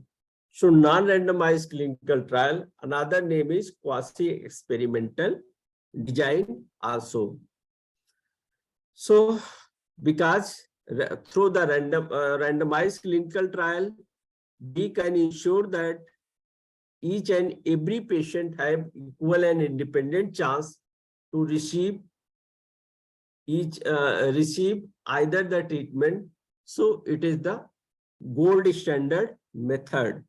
And also using the randomized clinical trial, if we allocate the patient by the using random method, it means unknown confounding factors. Those are we don't know, or we are not going to collect the information in our study. They also adjust between the groups. Means unknown confounding factors will be also adjusted or almost equally distributed between the 2 groups. And known confounding factor will also be almost will be equally distributed between 2 groups. And we know that known confounding factors we can adjust further by the using propensity score matching or other method. But unknown confounding factor, there is no method to adjust. So randomized clinical trial is gold standard method to adjust known as well as unknown confounding factors too. Now this is the other than my topic, but just 1 minute discussion about the study design and appropriate statistical measures and methods. So in the cross-sectional study, ultimately, we calculate mean, prevalence, and but using the ultimately in the standard analysis, we estimate odds ratio. Means odds ratio we calculate in cross-sectional study. Similarly, in case control study, we calculate odds ratio. But in the cohort study and experimental study, where we take the information at least 2 time points. So here we calculate relative risk and hazard ratio. Relative risk and hazard ratio, these are the measures or outcome measures that we estimate in the cohort and experimental study. Now come on the experimental study. Experimental study, it is a clinical trial where objective is, this type of study objective is to explore whether a medical strategy or medical, we are thinking something that we should be proved through our data, treatment or device is safe and effective for the human. It is a safe as well as effective. First, it should be safe, and then we have to test whether it is effective or not for the human. There are 2 goals to testing the medical treatment: to learn whether they are safe enough, like the previous statement, safety, and to learn whether they work well enough, mean it is effective, safe and effective. Clinical trial help us to determine whether new intervention is safe and better than intervention that are already available. So new intervention that is usually we provide in the treatment group, and the already available treatment or standard treatment that is called active control also be used in the active control group or standard control group. Every clinical trial required to register at CTRI, Clinical Trial Registry of India. It means if we are conducting the clinical trial, it is mandatory to register at CTRI. Now come on the steps in the clinical trial. So when we are conducting the clinical trial, there are some steps involved in the clinical trial. That is, first is we have to discuss the research problem or statement of the research problem. And then from the research problem, we need to develop a research question. From the research problem, we have to take a question, and for that question, we develop a hypothesis. And that based on that hypothesis, basically we decide which study design will be appropriate to test this hypothesis, and which phases in the clinical trial there are various phases of the clinical trial. That is basically not part of my discussion. Phases in clinical trial, it will be discussed by another speaker. Now sample size and trial registration, these will also discussed by another speaker. So participants recruitment and patient consent, blinding, then participant allocation in group and concealment, and then we have to collect the data by questionnaire or questionnaire, already designed questionnaire, pre-tested questionnaire, and the collected data, then we proceed for the analysis. So these are the various steps involved in the clinical trial. But we know initial step is we have to identify the research problem, and then based on that we have to develop a research question. In the research problem and research question, what is research problem or research question? So research problem, that is the area of the concern, a condition that need to be improved or difficulty that need to be eliminated. There are some areas in the every discipline or subject that still need to be explored, or there are some problem in the patient care, treatment and management, how it could be resolved. So all these things we have to discuss in the research problem, and then that solution we have to present through our study. A research question is decided after identify the research problem. It means once we will have a research problem, then from the research problem we have to develop the research question. And research objective of the study is detail of the research question. It means this research question further will be detailed, we write in terms of the aim and objective of the study. Objective of the study, and we know that in the objective, primary and secondary, this type of objective we write. So research question further will be we write in detail in terms of the objective of the study.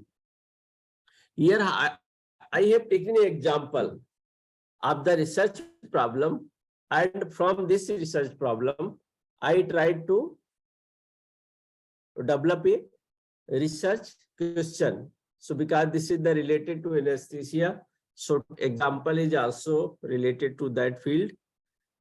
Here our research problem is, it is just you take a hypothetical question. Post-operative pain management among surgical patients are an important in patient management. Conventional analgesia care 400 mg conventional ibuprofen orally 2 hours pre-operatively is a standard care. Means standard care means this is the routine care that is going on right now, means in present situation. Whether protective analgesia 1.6 gram modified release ibuprofen orally 2 hours pre-operatively perform better than conventional treatment for reducing post-operative pain is still unclear. It means there is a question, if one treatment is going on, there is a, but another treatment is available. We don't know how much it is effective to reduce the pain post-operatively. It means this is the research problem. Now, research question is, does post-protective analgesia 1.6 gram modified release ibuprofen better perform than conventional analgesia for reducing post-operative pain in post-operative pain in patient? It is the repetition of the post-operative word. So my question is whether protective analgesia is better perform than conventional analgesia for reducing the post-operative pain. So this is my question. Of it means our hypothesis will be whether there is a difference between effect of both treatment to reducing the pain over particular duration during of this duration 2 hours, 3 hours, or 15 minutes, 20 minutes, whatever we are putting. So it means both treatment is equally effective, or there is any difference in the effect of these two treatment. That will be our research question. Now come on the hypothesis. If we are talking about the clinical trial, so there will be there are three types of the hypothesis in clinical trial. Either we are conducting equality hypothesis, non-inferiority trial, or superiority trial. There are three situations. Equality hypothesis, this is the very common, because if we don't know about the no prior knowledge about the effect of the treatment, then equality hypothesis can be performed. But if we have some information about the treatment, and based on the literature, it is suggesting that almost both treatment effect is almost similar. In that situation, non-inferiority trial can be performed.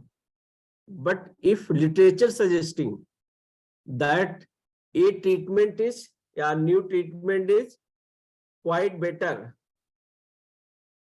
than already available treatment. New treatment, we can't use word. So treatment A is quite good as compared to treatment B. And it is already proved in the prior studies. Then B can conduct a superiority trial to present that A treatment is superior than treatment B. So in the superiority trial or non-inferiority trial, first we define a margin. And if our A treatment cross this margin, means it is a superior than particular this margin, it is overtaking this margin, then A treatment will be considered as a superior treatment as compared to treatment B. But if it is a not overtaking this margin, in that situation, it will become non-inferiority trial also. So non-inferiority trial, if both treatment is almost equally effective, or A treatment is, if it is not better than B, but it is not inferior than B, means almost it is a equally effective of the treatment B. And equality hypothesis, nothing is known, everything we have to prove in the research. So it is a equality hypothesis or two-sided test. So superiority trial and non-inferiority trial, usually there is a fixed direction. Why it is called one-sided test? Mostly it is conducting on one-side direction. But superiority is A is better than B. It is a well known. But how much it is a superior, that we need to test. It means direction is already fixed. It is a one-sided test.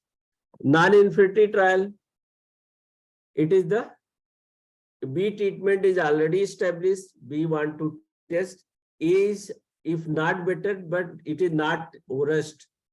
So it means A is almost equally effective of the treatment B, or little bit less effective.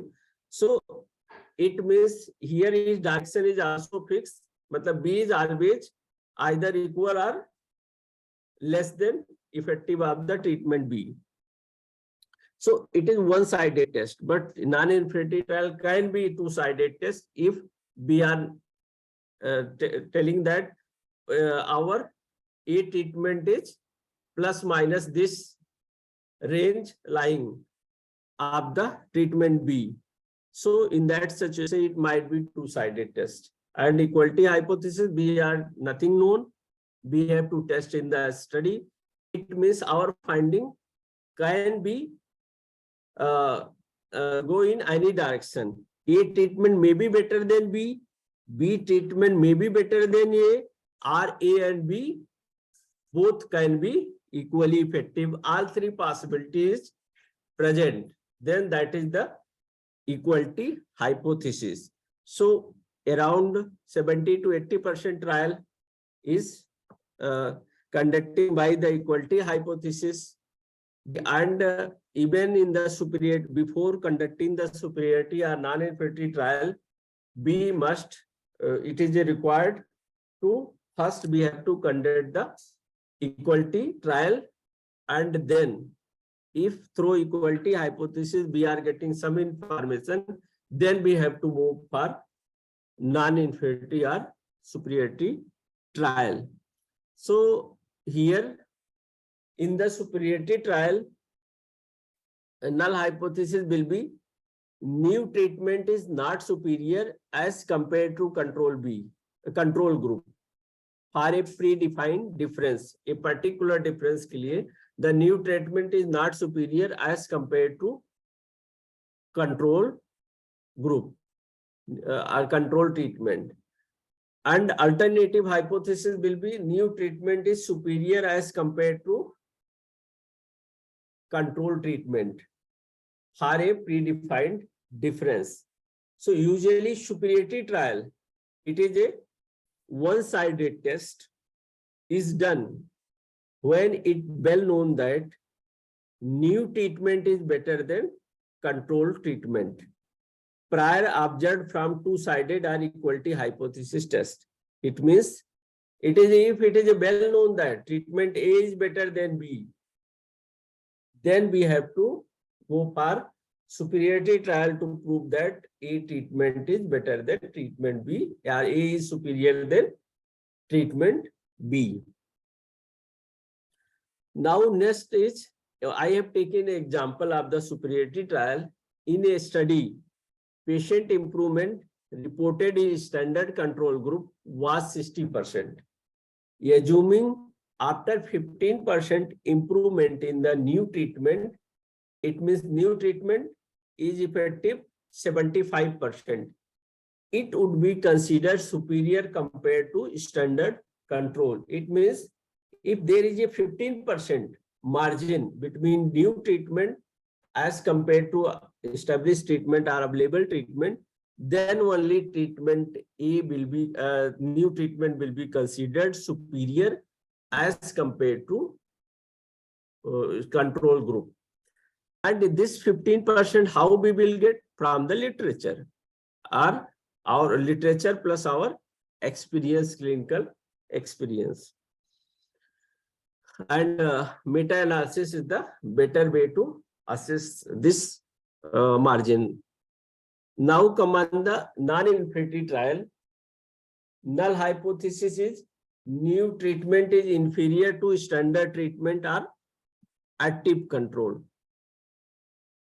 Alternative hypothesis, new treatment is non-inferior to standard treatment or active control.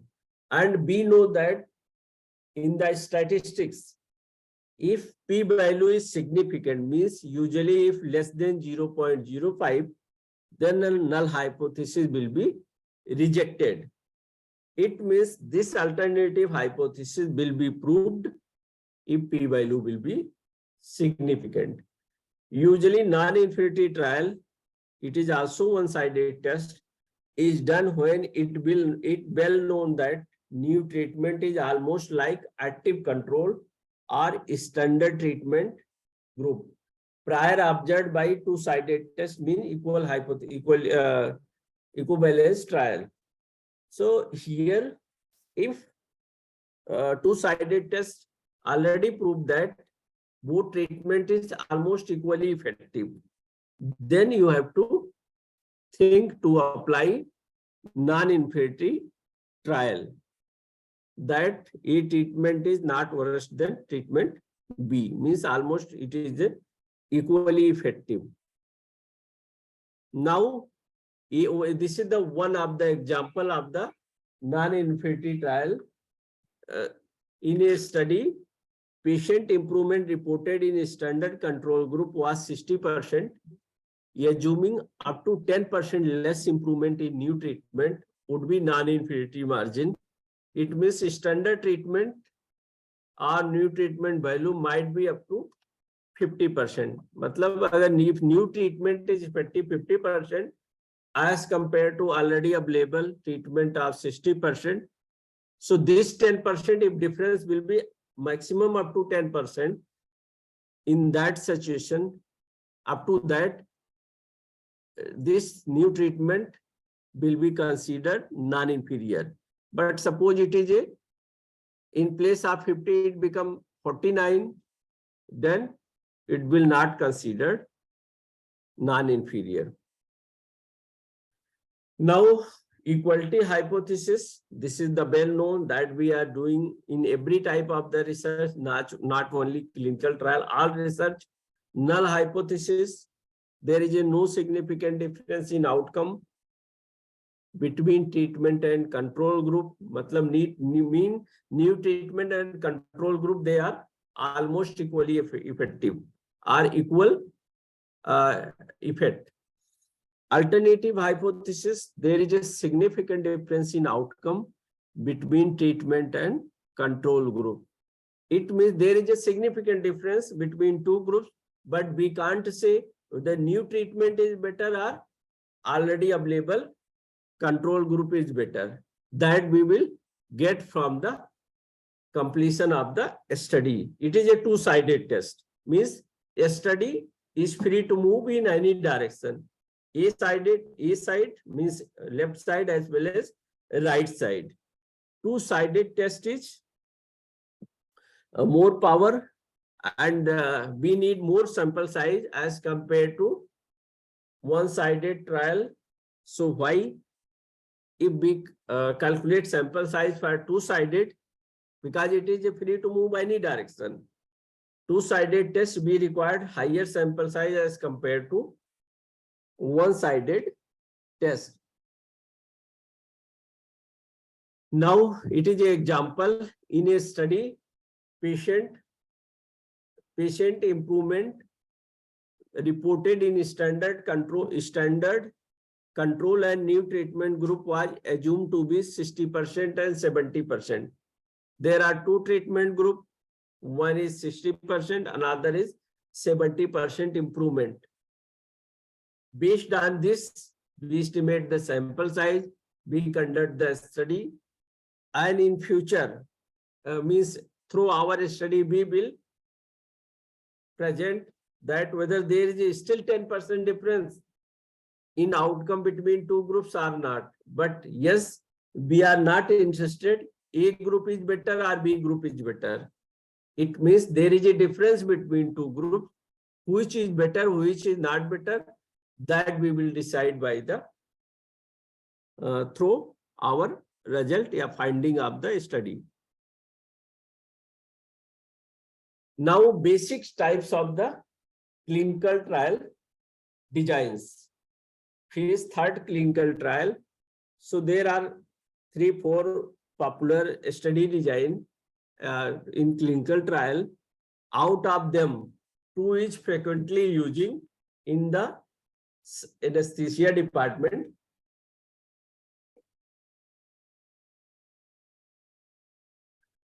First is the parallel study design. In the parallel study design, a parallel design also called a parallel group, means 2 independent group. One group patient is different, another group patient is different. Matlab 2 independent group. No patient will be part of the both group. If one patient is one group, another patient will be another group. Matlab this is the independent group. That is another name in clinical trial. Clinical trial is parallel study design. A parallel design, also called a parallel group study, compared 2 or more treatment, means one group taking one treatment, another group taking another group of the patient taking another treatment. Participants are randomly assigned to either group. Random assignment is key element of a parallel group. Like here, by randomly we assign the patient in either group. One group receive only one treatment, while another group receive another treatment.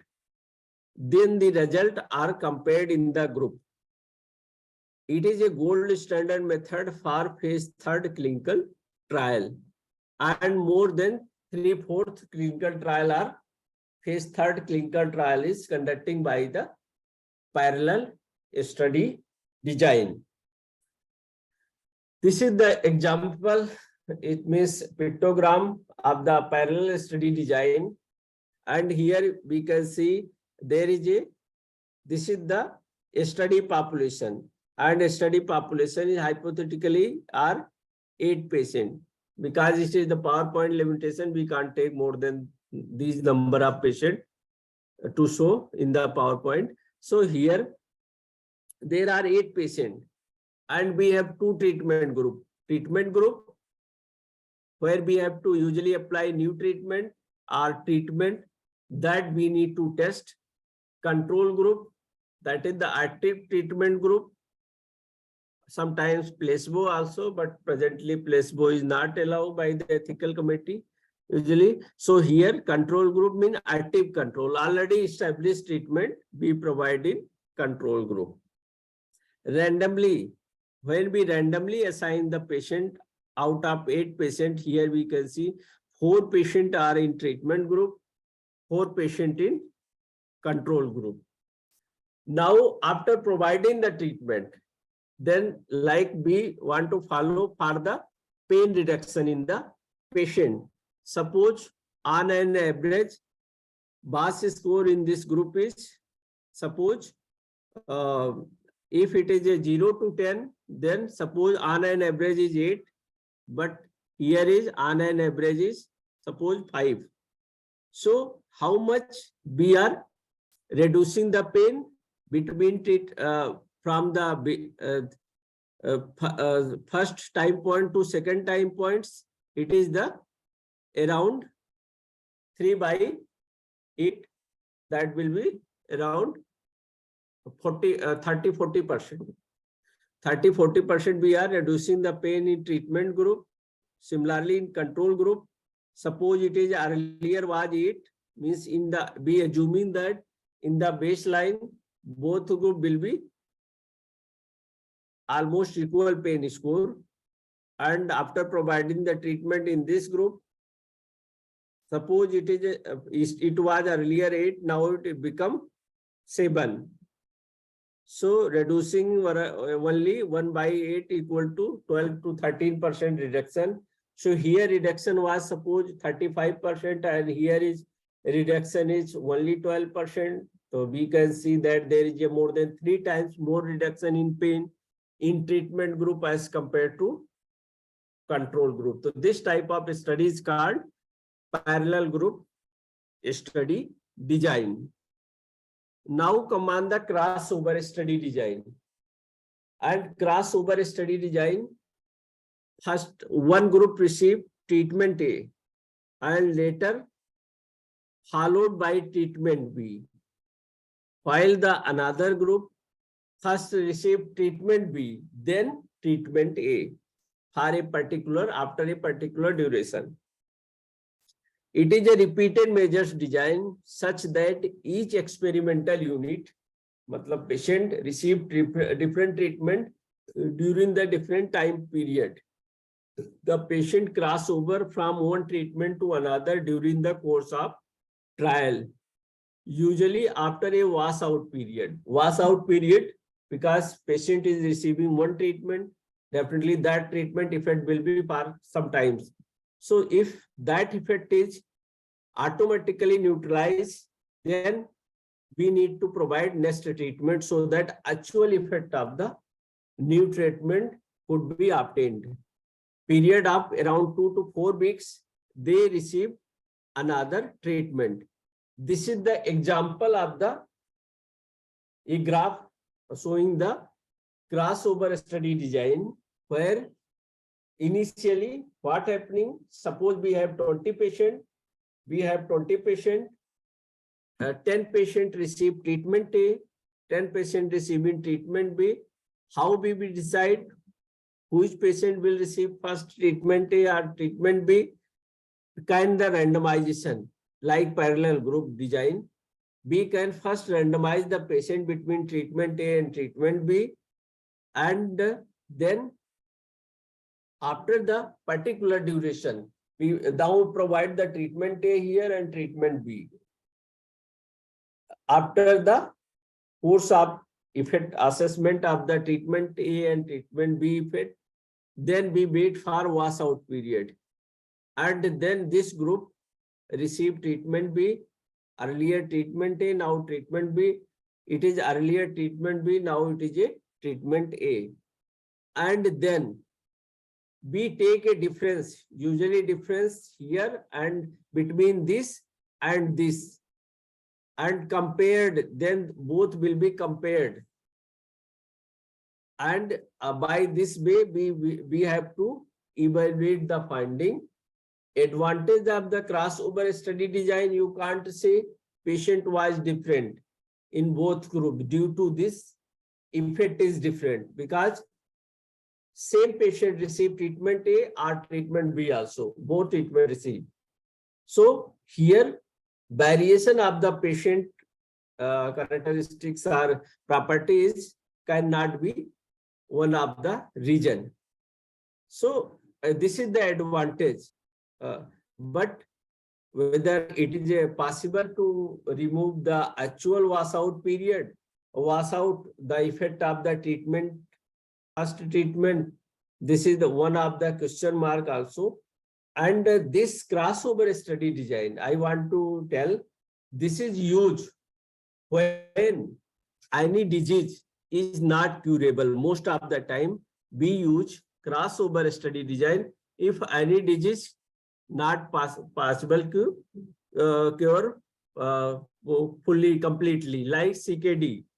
Once patient develop the CKD, lifelong patient will take dialysis or transplant. Suppose after the CKD, patient taking dialysis, undergoing dialysis, and we have two dialysis method, dialysis A and dialysis B. Then crossover study design will be better option to test the between these two dialysis method, because after using first dialysis machine, you can't say CKD or problem removed from the, eliminate from the population. Problem is still same after a particular time. So it means this is the best example of the application of the crossover study design. Now another is factorial study design. This can be factorial study design allow researcher to look at how multiple factors affect the dependent variable both independently as well as together. Example. Mr. Sorry to interrupt. It's 11:20. Please brief. Try to. Okay, sure. So can you repeat again? No, please try to have it first. Actually, it's Okay. 11:20. Okay. So this is the factorial study design can be explained by this example. Here, some patient receive both treatment, some patient receive only A treatment, some treatment receive only B treatment, and some patient not receiving any treatment. So this become 4 group. It means all type of possibility can be tested in the factorial study design. Now the last cluster randomized design, and we can discuss by this example, but it is mostly not using in our discipline anesthesia, but this is the one of the study design. So it is the suppose 20 village, and further we want to based on the income we have divided 8 village and 12 village, and from the 8 village 4 village getting intervention, another 4 village receiving control treatment. Similarly, from the another 12 villages, 6 receiving intervention and 6 receiving control. And then further, this 4 village and 6 village and 4 and 6 means 10 village will be compared to find out in there is any difference in the treatment and control group. And by using this, we can utilize the effect of the income or other factor also. Now we have to go for randomization and concealment. So randomization ensures us there is a equal chance of each and every patient to receive either treatment. But concealment, after the randomization, patient or other staff could, so that they could not know whether which patient is receiving what treatment. So that is the concealment. Randomization concealment means after the randomization, which patient receiving what treatment can be concealed by the using the concealment. Now I have taken example of the block randomization. There is a various method of the randomization, but here we are going to discuss only block randomization because it is the best method for the randomization among all. Now, hypothetically, we have 20 patients. We have to divide into two treatment groups, treatment A and treatment B. But our patient age group is suppose 5 to 18 years. It means we want to also ensure that treatment A and treatment B have equal age group patient. Then what we can do? First, we divide the patient in terms of the age group, like 5 to 10 and 11 to 18. Then from the 5 to 10, equal number of patient can be allocated between treatment A and treatment B. Similarly, in the another age group, equal number of the patient can be allocated between treatment A and treatment B.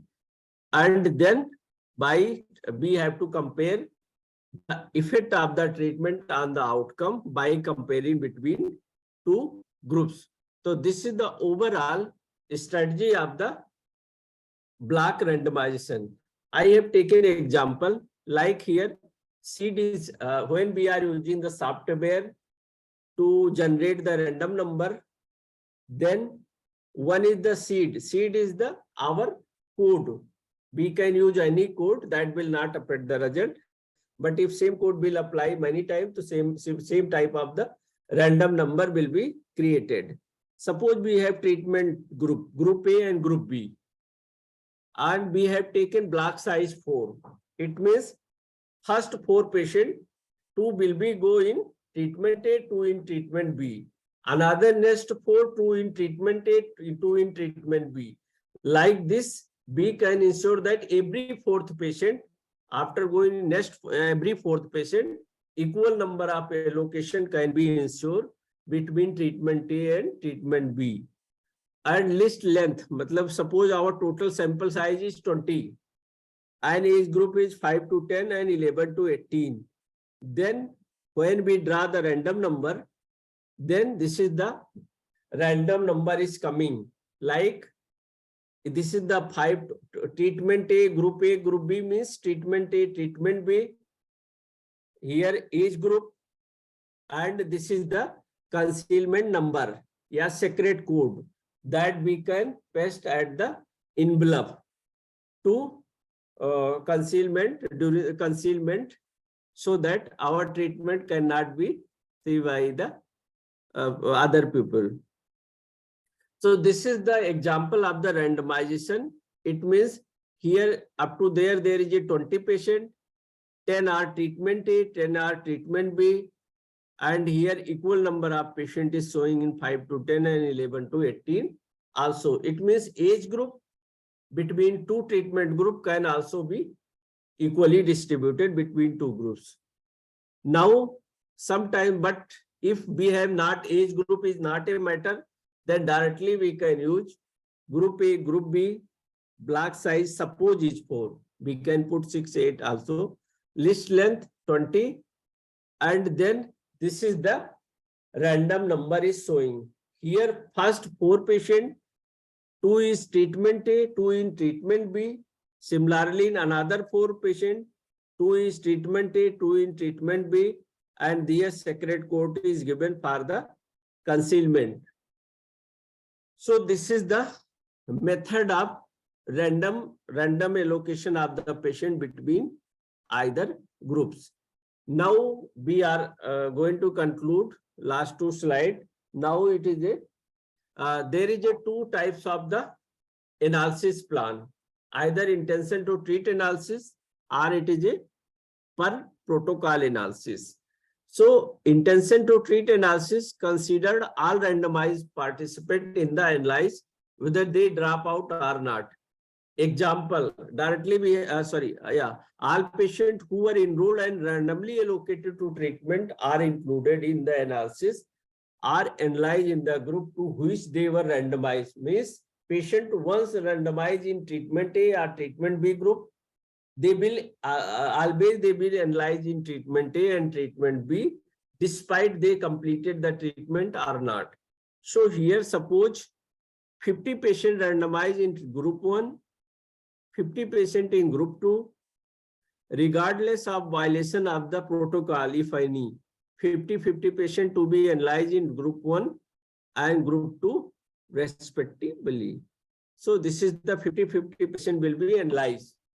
Just target who violated the treatment plan. Now per protocol analysis, in per protocol analysis, researcher only analyze data from those who strictly adhere to the study protocol, excluding their data after they become non-adherent.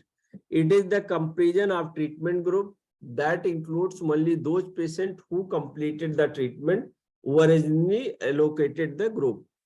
The PP, it is a subgroup analysis because in the treatment, ITT, intention to treat analysis, all patients analyzed in the randomized group, but here only patient those completed the successfully treatment will be analyzed. Example, 50 patients randomized in group 1, 50 patients in group 2. Out of them, 2 and 4 patients violated the protocol. Then finally 48 and 46 patients to be analyzed in group 1 and group 2 respectively, and 2 and 4 patients will be analyzed separately. Those cause why they violated, violation was done, why they switch off the treatment, all these things should be discussed separately. So this is the finally, it means through the biostatistics, it is a help to clinical practices as well as it is summarize the information or presenting the finding, etc. And but ultimately, what type of input be received from the clinical side, that we implement, and then that we pass to the previous side. So thank you.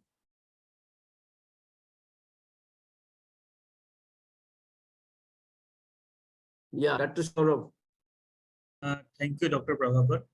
It was very interesting. Actually, I have also many query to ask you, but due to the scarcity of time, I have to move to the next speaker, who is Dr. Debashree Kushnami. He is very experienced and very senior biostatistician, professor in the Department of Biostatistics in Hindu College. And I think he is already with us. Dr.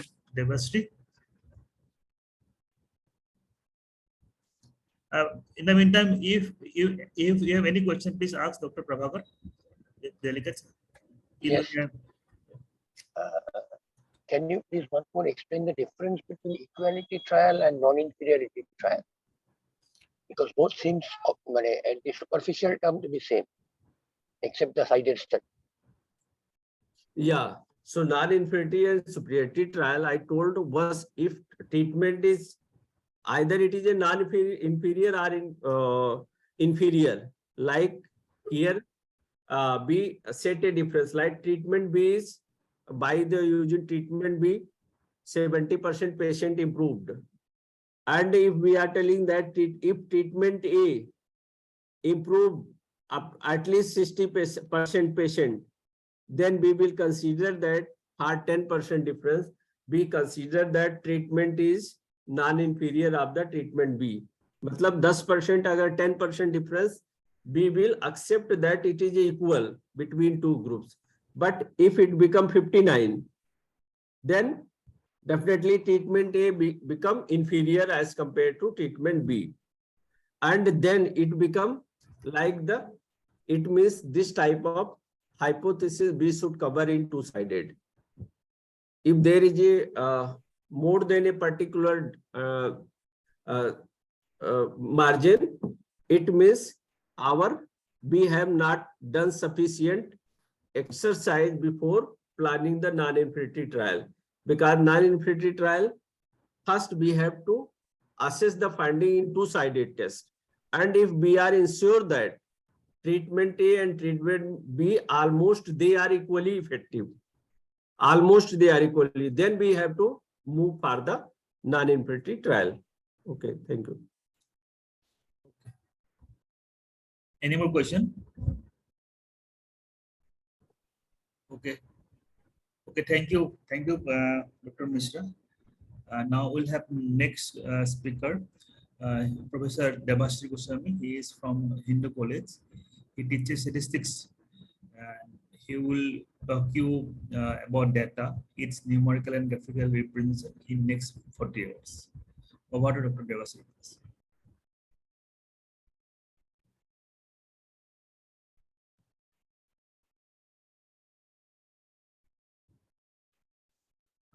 Dr. Debashri Goswami. Hello. Yes. Am I audible? Yes, yes, sir. Yeah. Achha, am I visible? Yes, sir, you are visible. Great. Okay. Now this is virtual session. So it is a slightly, this requires a different kind of like arrangement for the whole thing. Yes. So a physical session is definitely anytime better because there we can make a connection. But then, yeah, there is of course a advantage of having a virtual session because then a lot more people can join from different geographical locations. That is another advantage of the online session. Having said that, I will straightway get on with my presentation because time available in hand is not much. First of all, can somebody just confirm that am I audible very clear? Yes, sir, you are audible. Great. Okay, right. Just one moment. I will have to share the. You can share the screen also. Yes.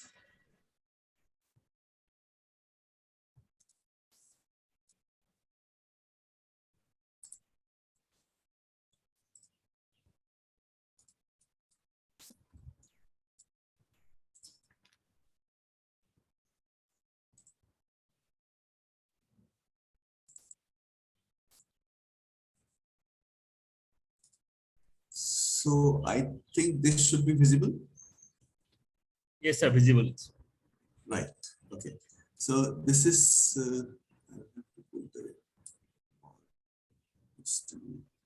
yeah. Right. So the topic that I have in hand to cover in the next 40 minutes roughly is data, its graphical and numerical summary. So let's go about it like this. See,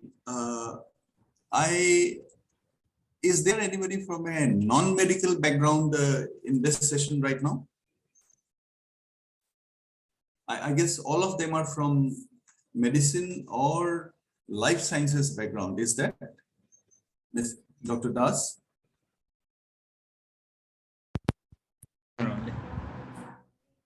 They are all from medical background. All medical. Okay, right. Okay, fine. So see, it's like this. Data has in fact become an integral part of our research work, day-to-day research work. In fact, even a small bit of work that we do that now involves data. In fact, it is said that we ourselves have become data. Individuals have become data. I will give you a small example to understand why I'm saying this. This is not overemphasizing. Can somebody raise hand if he or she uses a browser other than Google Chrome or Firefox? Browser other than Google Chrome or Firefox. Is there anybody sitting in this right now? I don't think there would be, chances are very, very remote. So these two browsers, in fact, in that order, say for instance, Google Chrome, when we use, we have these cookies that we accept. And unless we accept, there are certain activities which we cannot carry out. So that is the starting point of generation of data. Now, of course, the session today is regarding data from the medicine, from the field of medicine or life sciences. But collection of data starts just at that point, the moment you accept the cookies when you are using a browser. Then the question comes as to what kind of data that we are talking about. Now, when you accept, suppose you are visiting a medicine company's website and you accept your cookies. And just imagine a situation in which you have logged into your Google account and you are using the Google Chrome browser. Just remember, you must also be using your Google Fit app on your mobiles.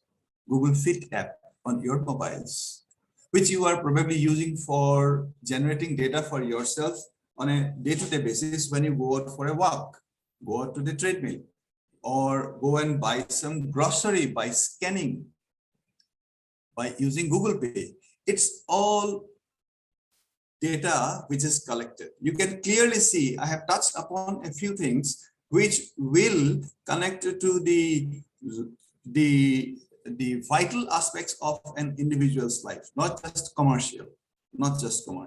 So that means the monetizable component of an individual's life has now been tracked by Google through different apps.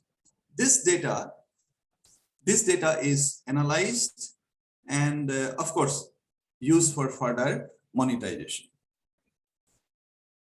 I have given you a live example of how we ourselves have become data. I use Google Fit, I generate data.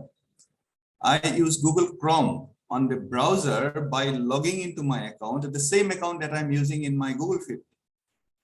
And I went into a medicine company's website to check on, suppose, one particular drug. So now the trouble begins. The entire cycle begins, right? So just imagine another situation. If you are, is there a possibility that someone is sitting from US at in this particular session?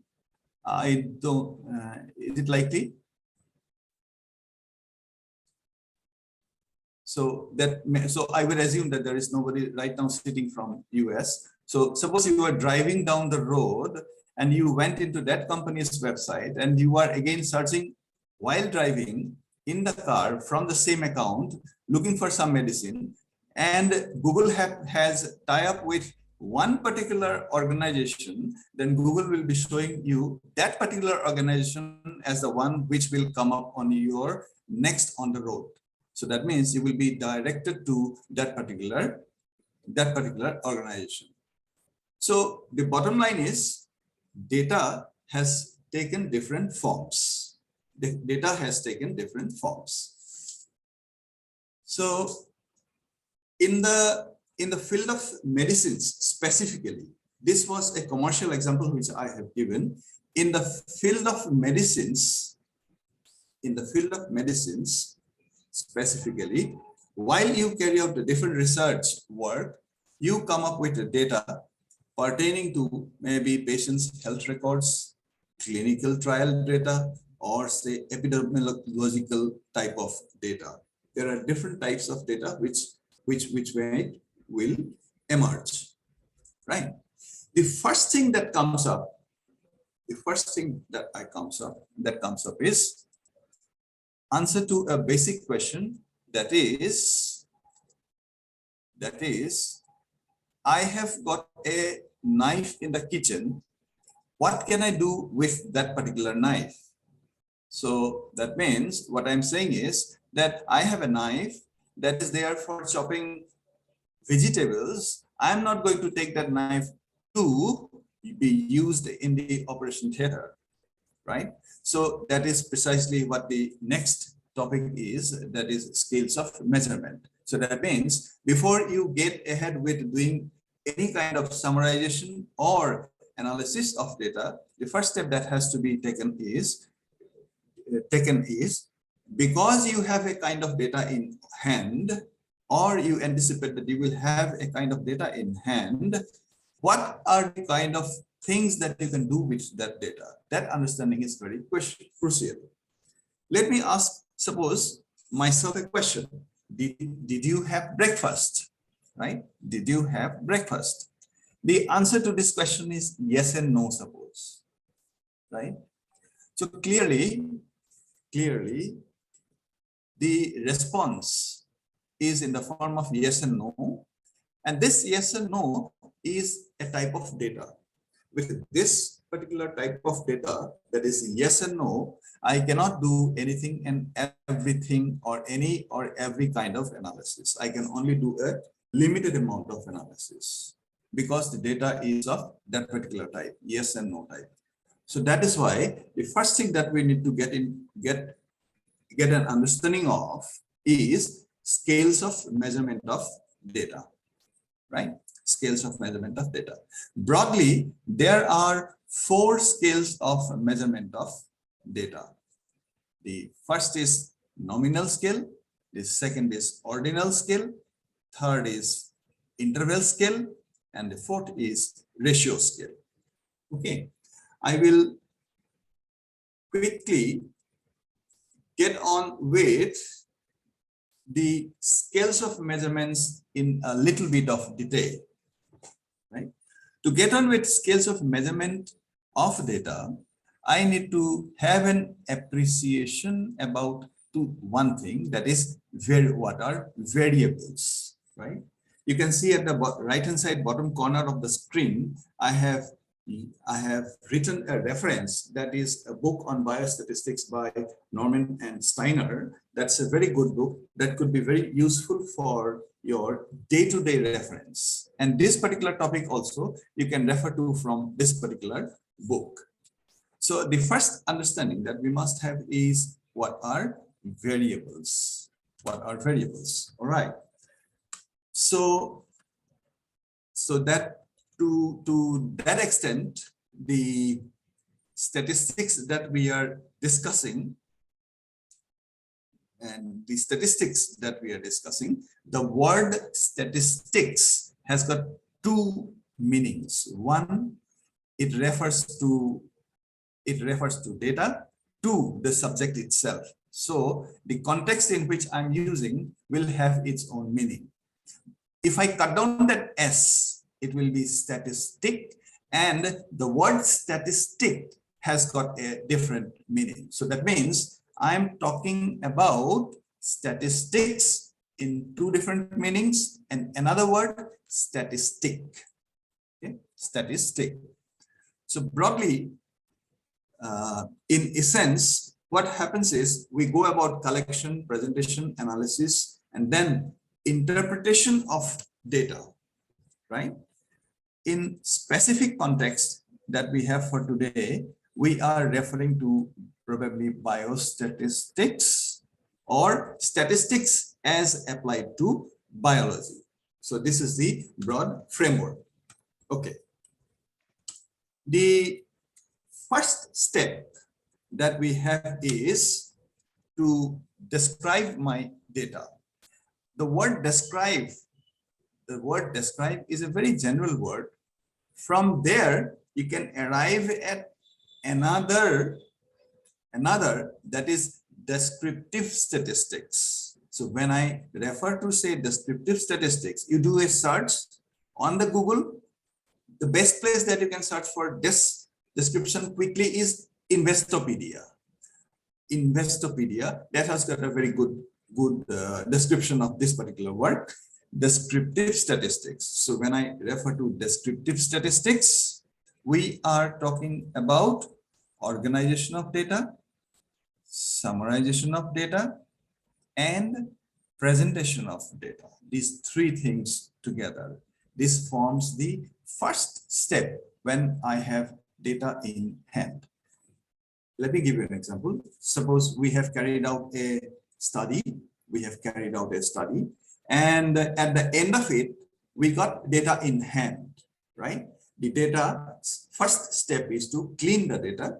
That is, cleaning the data has got a, okay, I will not get into that. You can, for now, just note that we have to clean the data. All right, we have cleaned the data.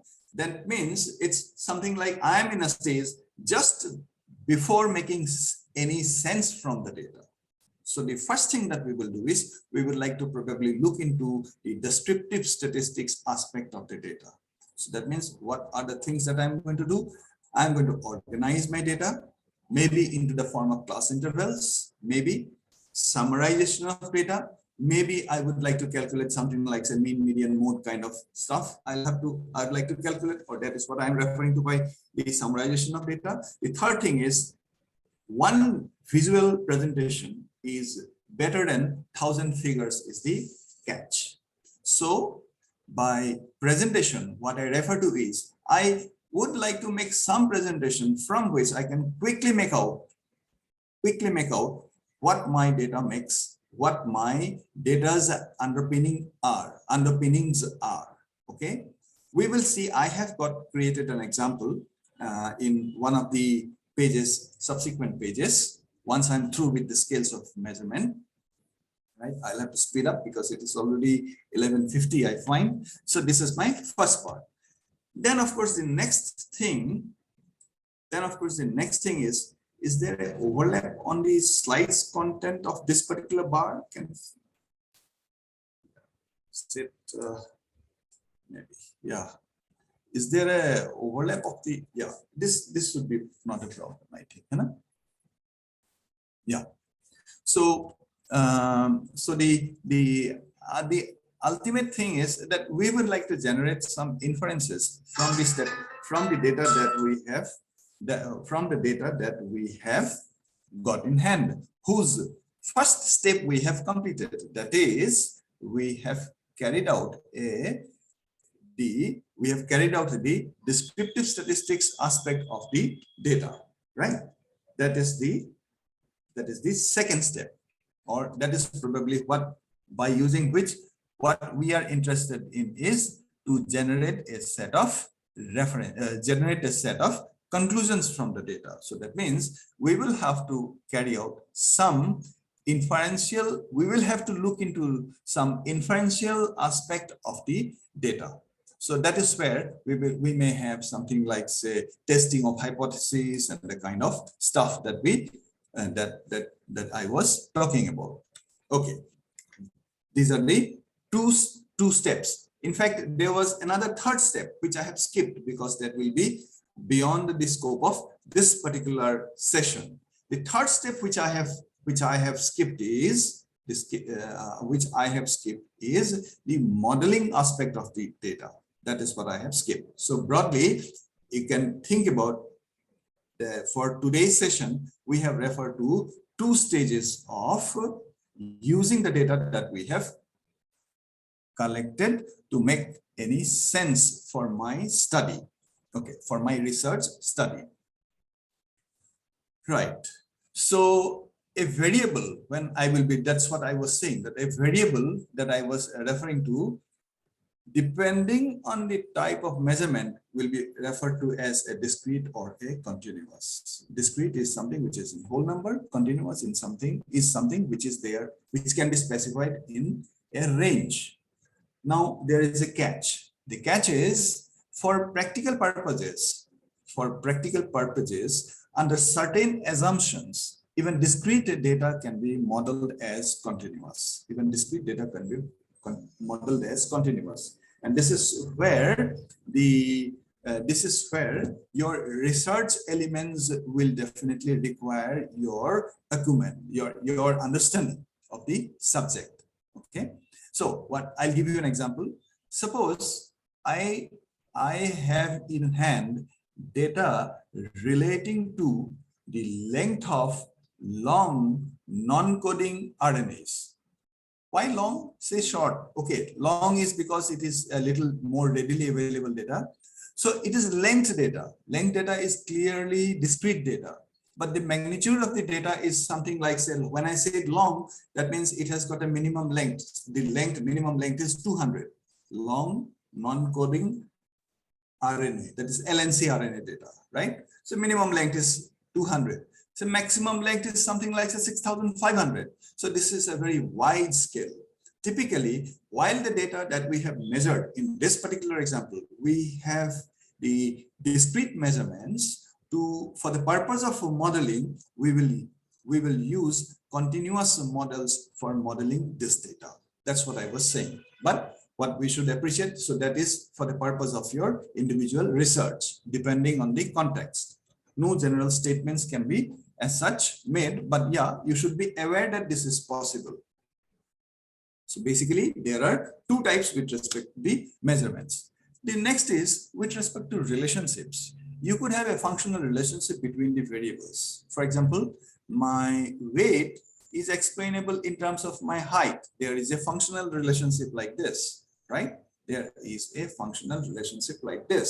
So the variable the symbol which I have on the right hand side is what I will refer to as the independent variable.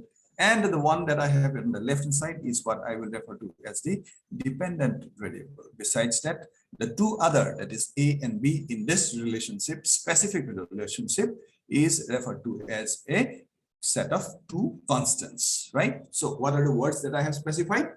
Functional relationship, constants, independent variable, dependent variable. These are the key takeaways from this particular page or slide, right? Let's go to the next. Okay. So broadly, without wasting much time, on the scales of measurement front, this was something which was given by a psychologist long back, but this is extremely useful. I found out that you generally are used to analyzing your data by using either Excel or SPSS, right? These scales of measurement of data that I am referring to are broadly four. They are nominal, ordinal, interval, and ratio.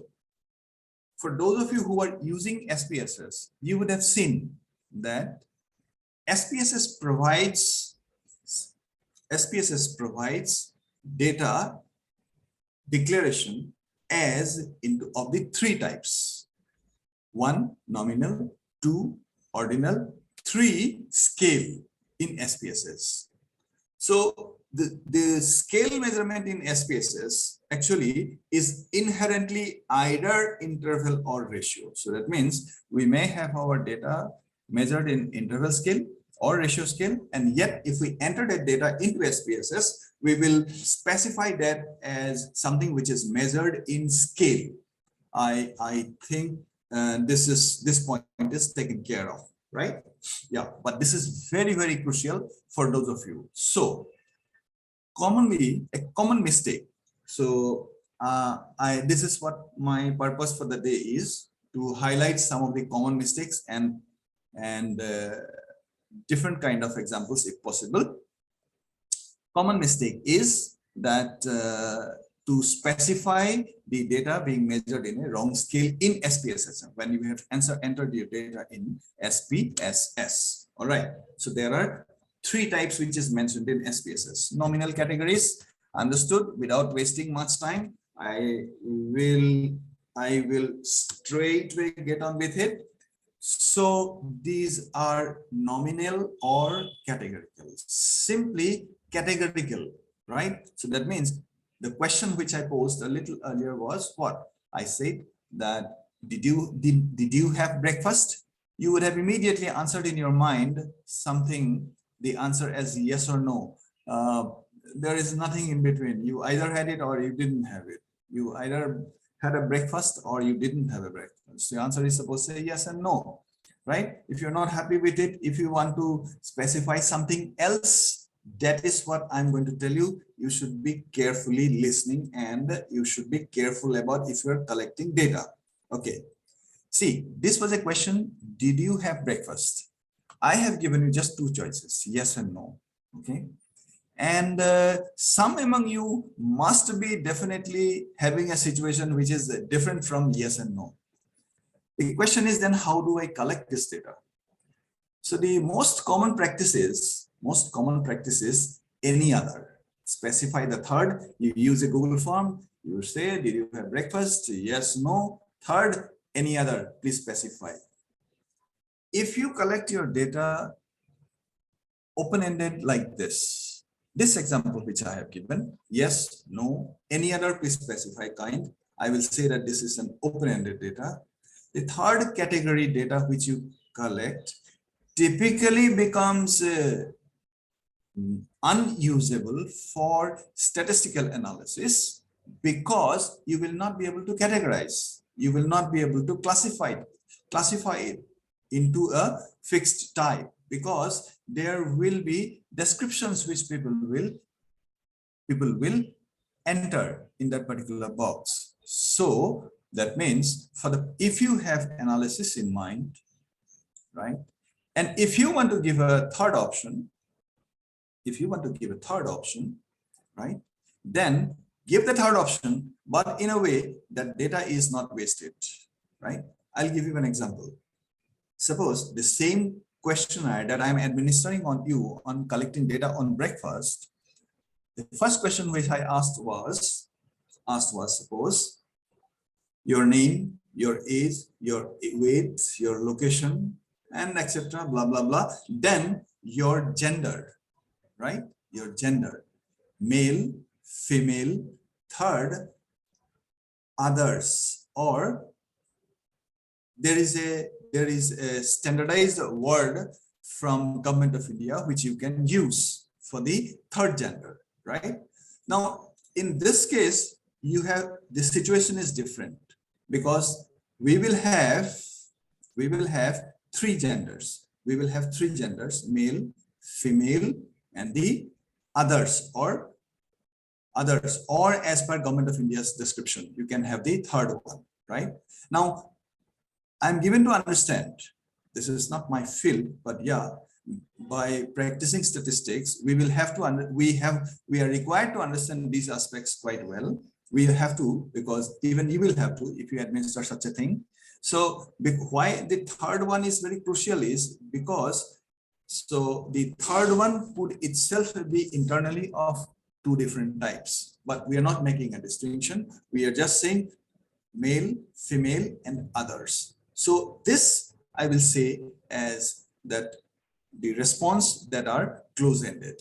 So it will be usable for analysis. The number may be less, but yeah, it will be usable for analysis. Typically, when you have data like this in categories, these categories are not comparable. Like say, did you have breakfast? Yes, no. Yes and no, we typically cannot compare.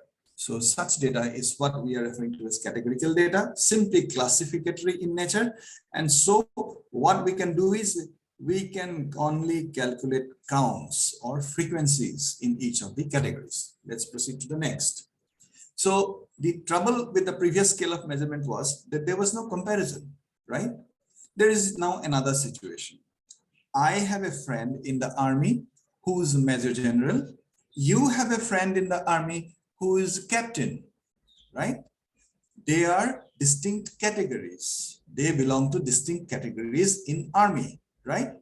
Now, there is a comparison in terms of some order that is specified by the government that a Major General and a captain compares. If such a situation arises, if some such situation arises where the categories themselves can be compared, then we are in a situation very typical for ordinal scale. So that means ordinal scale has got all characteristics of the previous one, that is nominal scale. Besides that, you also have comparability between the values that we have. Examples are plenty, like this. Most common scale in ordinal, most common application of ordinal scale you will find is the Likert scale. And this is very common, right? I will give you some example. I will give you an example.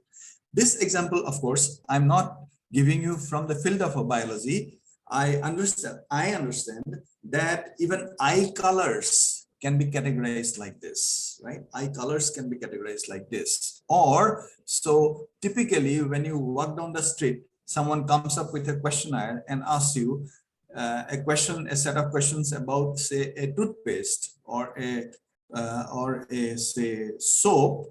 They ask you questions like, say, the flavor of the toothpaste, the consistency of the toothpaste. Give the following responses in a 5-point scale. So 1 being the least, 5 being the most. That kind of a scale is what is referred to as the Likert scale. So typically in that, if someone has said 1, that means, and it is a question on flavor, so that person did not like the flavor. So someone said 5, so that particular person liked the flavor the most, right? So this kind of data where we have got categories as well as comparability between the categories is classified as ordinal scale. And on this, the typical statistic which can be worked upon is the median, the non-parametric methods, right? This is something which you have to be very careful. Now, correlation has a very big thing on this particular aspect. I will come back to this if there is time left, because it is already close to 12:05, right? Okay. So the magnitude has no meaning as such. So 1, 2, 3, 4, say captain, major, colonel, then say brigadier, major general, etc. 1, 2, 3, 4, like that. The symbols themselves have got no meaning, but yeah, there is a comparison, right? Okay, and what kind of statistic that we can carry out? We can work out we can use something like a non-parametric methods, or if we want a measure of, say, central tendency, we can use the median. We can't use mean, right? We can't use mean. We should use median. Okay. Next, the interval scale. The interval scale is an improvement upon the previous one. That is the the nominal ordinal scale, right? That is how this order comes up. Now the distinction is that this particular scale, in this particular scale, the interval of difference, that is the 2 minus 1 and 3 minus 2 is 1. This interval of difference if the data is measured in this scale has got meaning, and and ratio of any two such intervals is independent of unit of measurement. For example, suppose say I said 2 minus 1, say divided by, say, 5 minus 4, right? Both are 1 by 1, so it is 1 plus. This is a quantity which is independent of the unit of measurement. Whatever that 1, 2, 3, 4 was measured in unit, that unit will get cancelled, and then it is independent of the unit. And of course, this particular ratio is independent of the 0 point. Okay, this is a very important thing. So, this is the thing that will be improved upon in the next scale. So the best example for interval scale is the Fahrenheit and Celsius scale. This is the conversion formula that we are aware of, and we can have this kind of a table like this between the numbers that we have generated by using this particular formula on the left hand side. And if we take something like, to understand this interval aspect, just to understand this, suppose there is a temperature change from 0 to 100, 0 to 10, right? Okay, temperature change from 0 to 10. Similarly, there is a temperature change from 20 to 30, okay? 20 to 30. This change, this interval is the same, right? But if suppose we say that the temperature is 100 degree and someone says that it is 50 degree, it does not mean that it is twice. So this 100 is not equal to 2 times of 50. So that means the temperature is not twice. So this aspect is missing in this particular scale. And okay, so So is the requirement of the next scale, right? That is the requirement of the next scale, that is the ratio scale. Okay. Now, you can clearly see that the origin has got a problem in this. While 0 degrees Celsius, it is 32 degrees Fahrenheit in the other. Your friend in the US will always refer to temperature in terms of Fahrenheit. So it becomes quite difficult for us to quickly appreciate, because the figure is actually the figure that particular person is saying is on a different scale, and this scale is on the interval scale. They are comparable. 0 on our scale is comparable to 32 on their particular scale. So that means there is a linear relationship between the two scales, right? Yeah. But one thing, whatever he or she says in with respect to US, or I say with respect to, say, the city of Delhi, this relationship on the right hand side that you can see where my mouse is hovering, this one will hold. So that means this fact will be same. If we are taking the ratio between the differences, that will be same in both the scales. Okay, that will be same in both the scales, right? So the bottom line is, to this we can apply parametric procedures. So iska matlab, all parametric procedures are applicable to data which is measured in interval and a ratio scale, not below, not below, right? Okay. The last scale is the ratio scale. Can't put in a lot of time into this. We'll have to quickly get through this. For those who are interested, they can either read the Steiner's book, or you can search the net for a relevant source. I will caution you from reading blogs, individual blogs, because they are unedited. Okay. Wikipedia is still very, very safe. Wikipedia, Investopedia kind of places are still very, very safe. The last scale is the ratio scale. So in this, we have got all characteristics of the previous three scales, right? All characteristics of the previous three scales, plus it also has got a 0 point. It also has a well-defined 0 point. So that is what makes it the ratio scale. So examples are like, say, mass, or say weight, okay, ounce, pound, gram, feet, centimeter. These are all in ratio scale.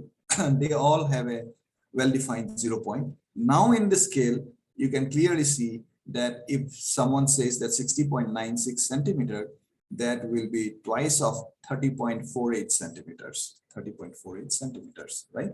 So this kind of comparisons will be possible. So broadly, I will summarize the scales with just one line. If you are using SPSS, while defining your data, you must have the practice of categorizing your variable into one of the types. SPSS gives you option for 3: nominal, ordinal, and scale. You must understand that scale is scale in SPSS refers to both interval and ratio scales. Now you have seen today that I have quickly brushed upon and said that there are certain things which we can do in the interval scale and we can't do, which is possible in ratio scale. So as such, ratio scale is the strongest of all the scales, right? Where all applications are possible. Now see, there is a problem. The problem is your data is measured in interval scale. Now for the purpose of, because this is a session for the session pertaining to research work. So you can see that if your data is measured in the last but one, that is the interval scale, the previous one, if it is measured in that, you are suppose using non-parametric methods, you are perfectly all right. You are using parametric methods, the justification for which you have to give. The system will not say, don't do it, right? System will not say, the SPSS system will never say that you don't do it, right? So that means you have to, right? Okay. I will still not get into, I will quickly go back to where I was, because I'd like to at least to show you the next thing, that is the graphic. On the graphical summaries front, we have got different types of graphs. The regular graphs, like say bar chart, histogram, box plot, scatter plot, right? These plots are okay. I think every child knows how to do it. Forget about a researcher. Every child in the school, also by the class 12th, they come to know about these 4 types of graphs. That is why I have taken up only a very few specific ones. Okay, so the I have examples for bubble plot. I have examples for bubble plot. Bubble plot is something which is a very attractive presentation. You must appreciate this. You have to. If you are working with numbers, so there are two aspects to there are two aspects to your research work. to your research work. You got data. Once you have the data, your ultimate objective is to generate a conclusion and convince somebody that, look, this is what I got, right? In that process, the second aspect has a big role to play. The second aspect is summarizing in any of the ways that we have discussed.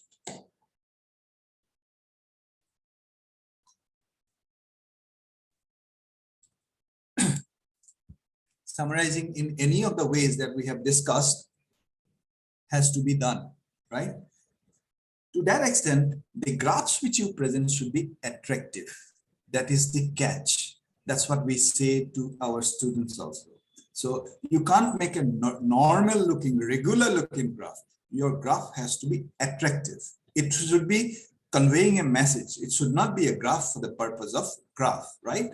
To that extent, I have this bubble graph. Let us just spend one moment on this graph and understand. See, a bubble graph, a bubble plot, you can do in Excel also. You can do it in Excel also. It is there as one of the types. Can be of a variety of types. See, it is the same bubble.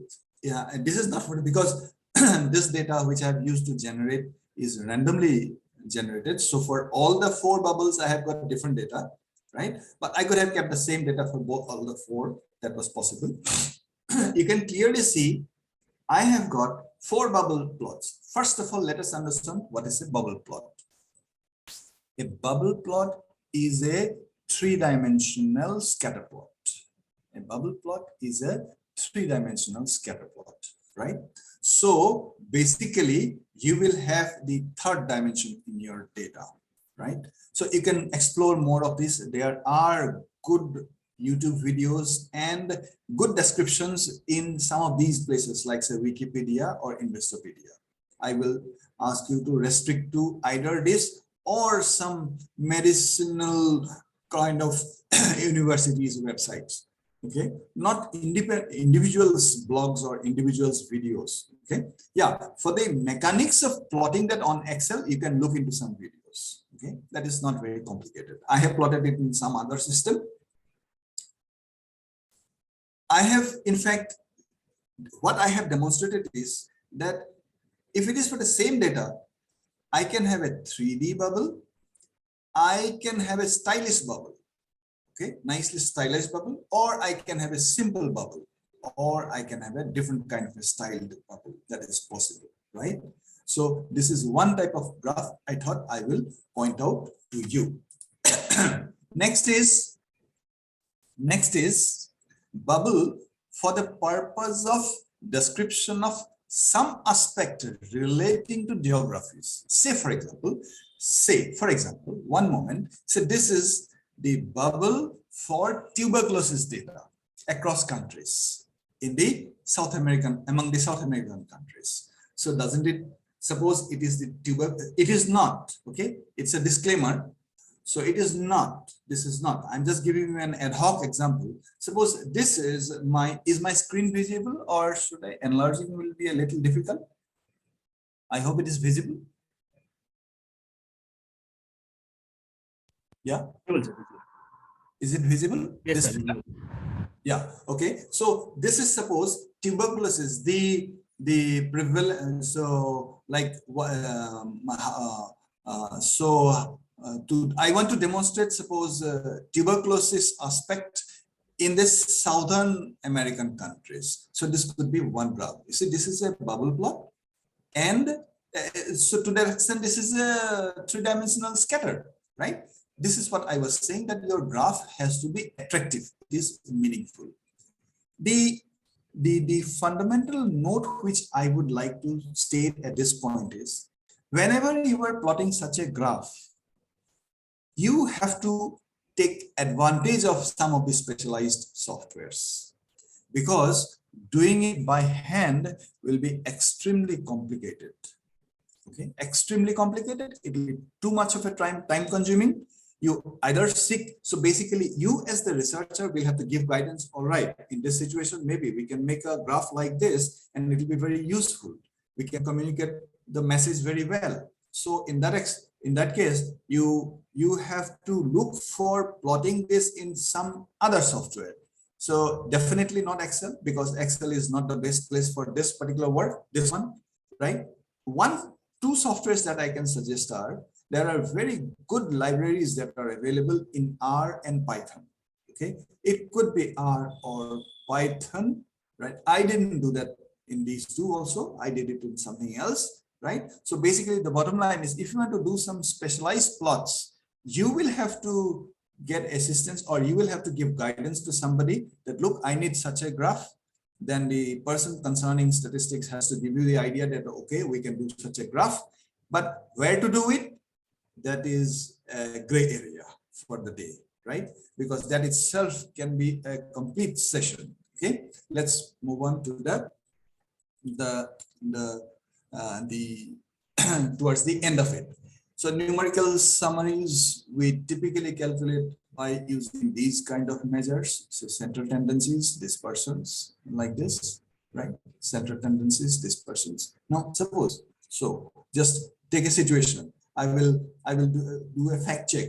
Okay, I am posing this as a question. Suppose I have with me research data on suppose blood pressure, right? The first thing that should go to my mind is, all right, before I process this data, I must understand blood pressure is measured in which of the scales, right?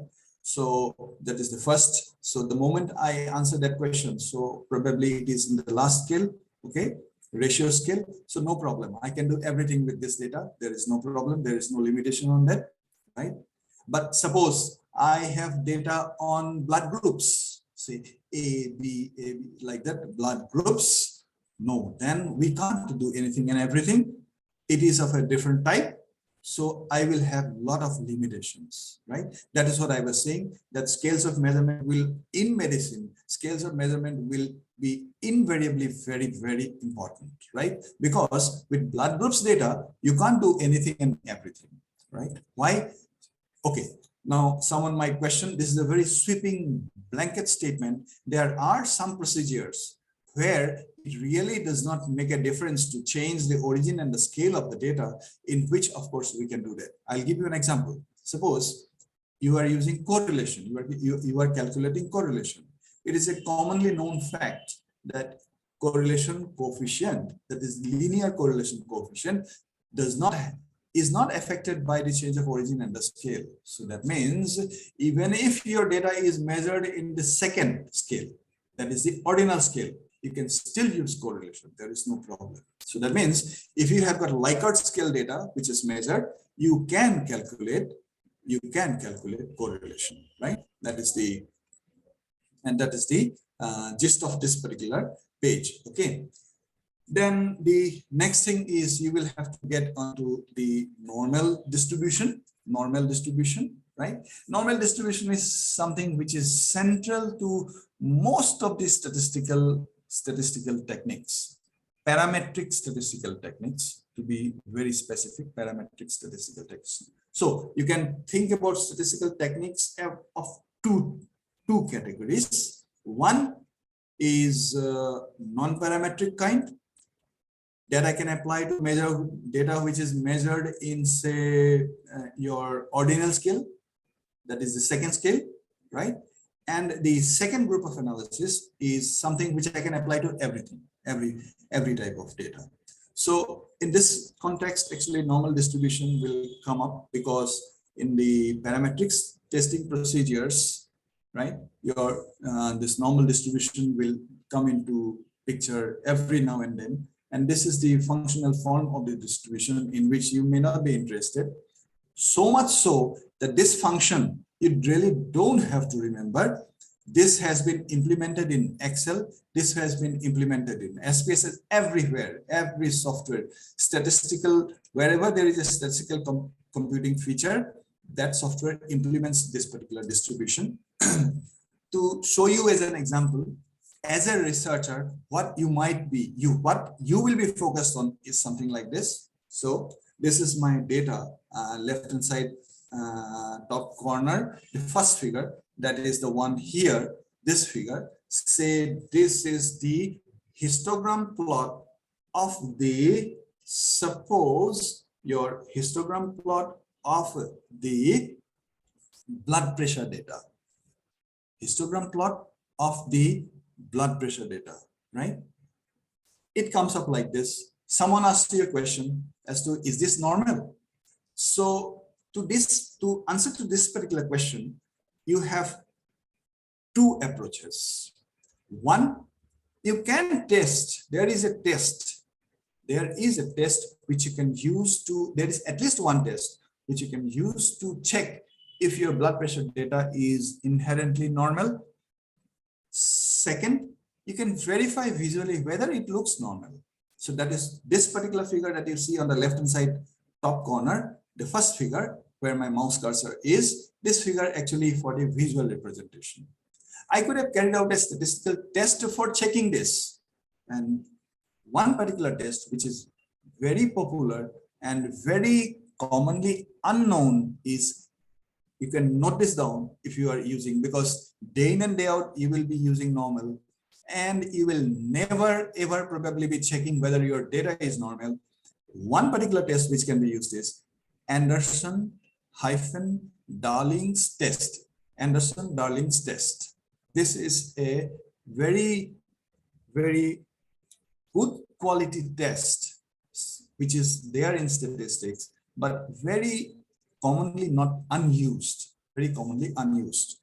I'm not very confident if it is implemented in SPSS, but in Excel, of course, it is not.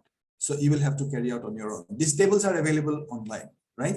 So I understand that in one of the subsequent sessions, you will understand p-value and all the kind of things. Then you can think about the Anderson-Darling's test for normality of data. This is the word that you can note down. Anderson-Darling's test for normality of data, right? So visually, if I want to check, what do? I do it like this. I plot a histogram of the data, blood pressure data. Now you might be asking, why did you have z like this on the x-axis?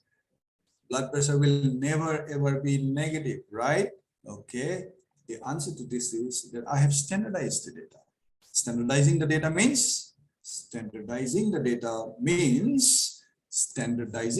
means this quantity on the exponent is what I had calculated. X minus mu divided by sigma is what I had calculated, right?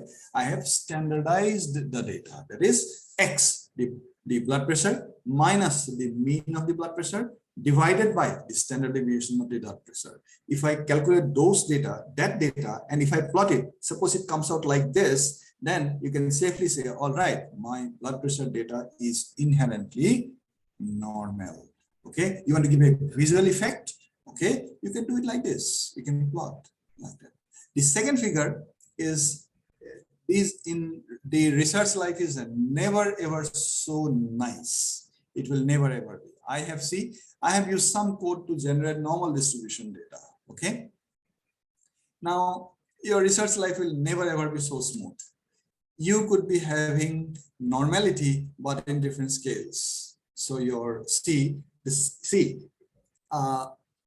it is one single set of data, right? One single set of data. Suppose I have split up into different subgroups like this. different subgroups like this, and I have superimposed normality. So that means this figure demonstrates, the moment you see this figure, there are a lot of things that can be immediately said. So for example, say there are a lot of things which can be immediately said when we see the first figure on the top, right? So one thing that we can see, very high blood pressure, very low blood pressure is unlikely. Generally, this is the range within which, say, most of the people's blood pressure will remain, right? These are the conclusions that we can immediately generate from this, okay? And correlation analysis, I will not have time, I will skip. So this is where typically you start to do some statistical analysis. That is the second group, right? So the first group on the left hand side, the first step is what we are concerned about today. The second step on the right hand side, I had in one of the earlier slides. So that is what will begin, suppose, with maybe your correlation analysis. You would like to find out if there is a relationship between, say, smoking habit, right? Smoking habit, right? Smoker, and blood pressure. You would like to see that. So that you can do by using a simple correlation analysis. Okay, that is one. So on the correlation analysis front, I have got one visual because the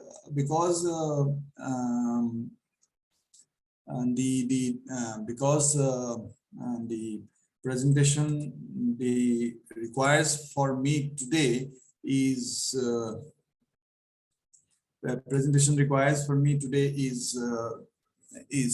use of statistics for the purpose of research problems. Okay, so you can see that this is an example of a scatter plot, right? Scatter plot done over some 9 different aspects. Scatter plot for the same set of variables, for the same set, say height and weight. Okay, height and weight on, say, 9 different aspects of the data. 9 different aspects, okay, of. So correlation, so suppose if this is the one of this is the scatter plot for, say, between your the correlation between 2 variables. These are the maybe 9 different levels of smoking habits. 9 different levels of smoking habits. That is what such a graph will depict. So that means one such visual presentation will depict 1,000 words, right? The last thing for the day is data integrity and ethical considerations. This aspect in the medicine field has to be thoroughly handled, because there are plenty of important things that gets involved on the ethical aspect of the data, right? There are certain things that we can do, and there are certain things we can't do. So this cookies example of the website that I was saying in the Googles in the beginning, that is what actually will come up when I'm summarizing this. So it's because you are individually working on a small scale research problem, and you are an individual working,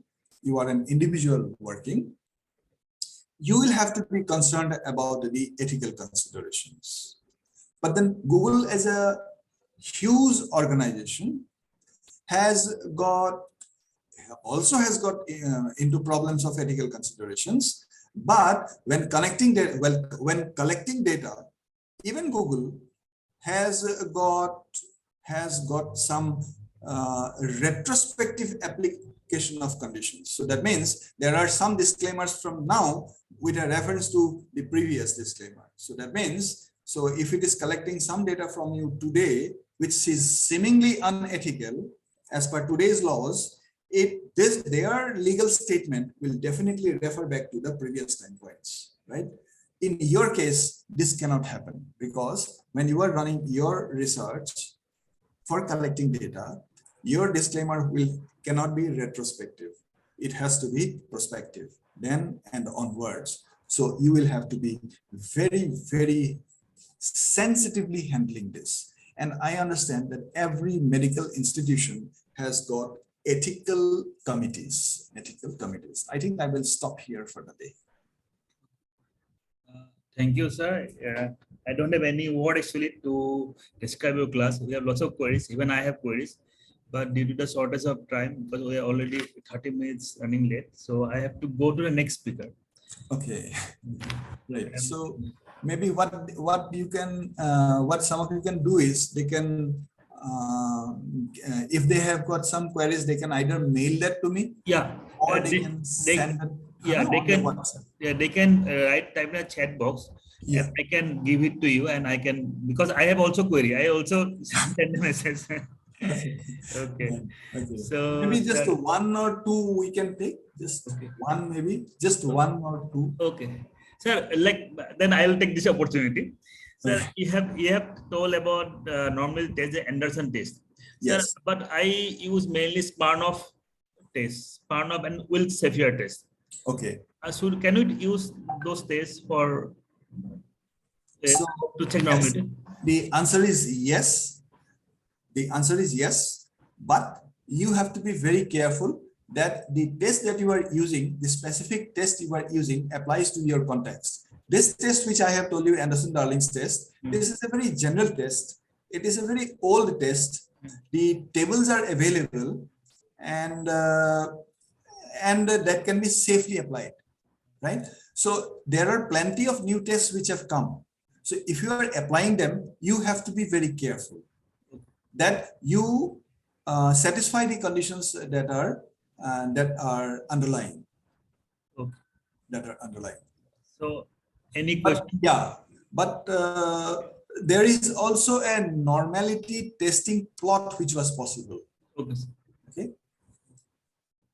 So any more questions? Please type quickly. Someone has plotted it. One question is, what do you mean by cleaning of data, and do you need any correction of statistics of data cleaning? Any correction statistic for data cleaning? Any correction for data cleaning? Okay. So see, data cleaning is a very general word that I have used. Very general word that I have used. So now it actually is a very sweeping statement, this cleaning that I was saying. And this actually will apply to the context. So I will answer this in one particular context. Suppose you have administered a questionnaire to collect your data, right? The question on breakfast, third category, and the gender third category that I was discussing while taking up in detail. Suppose you did not include in your questionnaire. Those are the things that you will have to handle at the stage of data cleaning. So, for example, did you have breakfast? Yes, no. The third one, none of the above or any other, please specify what will you do with those kind of data. You will have to handle that in the data cleaning stage. That is what I mean by data cleaning. Typically, the rule of thumb is if you are collecting data by administering Google Forms, you have got plenty of controls because you will be controlling what you want to collect. So that means you should devise your questionnaire very carefully, very, very carefully, and don't leave loose ends in the questionnaire. Thank you. Okay, sir. Any more question? Somebody has. Sir, there's no question. Yeah. Okay. Sir, thank you so much, sir, so much for joining. We actually this 40 minutes or 1 hour is very less for you to hear you. We want to hear you for whole next week. We'll have another class sometime. Yeah. Thank you very much. In fact, wish you a very happy Doctor's Day. Thank you, sir. So our next speaker is Dr. Anup Kumar. He will talk about estimation and testing of hypotheses. He is associate professor from the Department of Biostatistics and Epidemiology from SC Vijay Lucknow. Dr. Anup, please.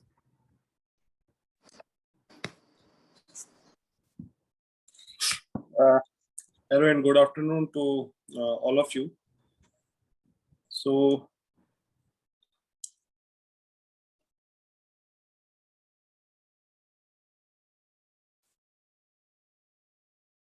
just let me share my screen.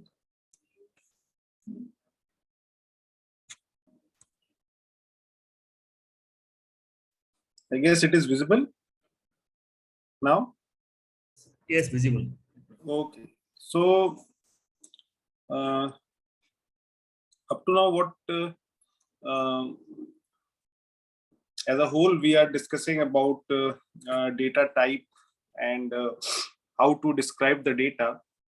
So basically, in statistics, the field of statistics is divided into two parts.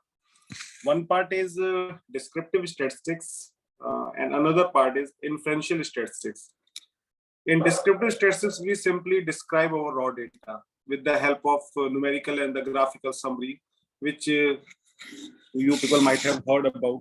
The numerical summaries are mean, median, mode, standard deviation, variance. Just by knowing these values, the reader may able to understand the distribution of that particular characteristics into the sample which you have collected. Graphical summaries also help the reader to understand the pattern of data into your sample. And this statistics or is all about to understand the uncertainty which are available there. So this particular talk will be on the second aspect, inferential statistics, in which we want to discuss more about that, how we can make inference about the data. So you can see from this particular slide that usually there is a population, and in this population we want to estimate certain characteristics of the population. So if you can look over here this sample and say just you want to estimate the say mean hemoglobin level of the school going student. Okay, so this is what the values of the hemoglobin level of different student in a particular district. Say all the students who are going to school into the Delhi. Okay, and you want to estimate that what is the mean hemoglobin level of these students. So this actually this is the population, and you want to estimate this. Now what how you can do this? So simply in research, that's it why it is written that in research we infer about the population parameter based on a statistic. So what actually this means? The population parameter is something in which our research question is, or in which we are interested in. So that is the population parameter.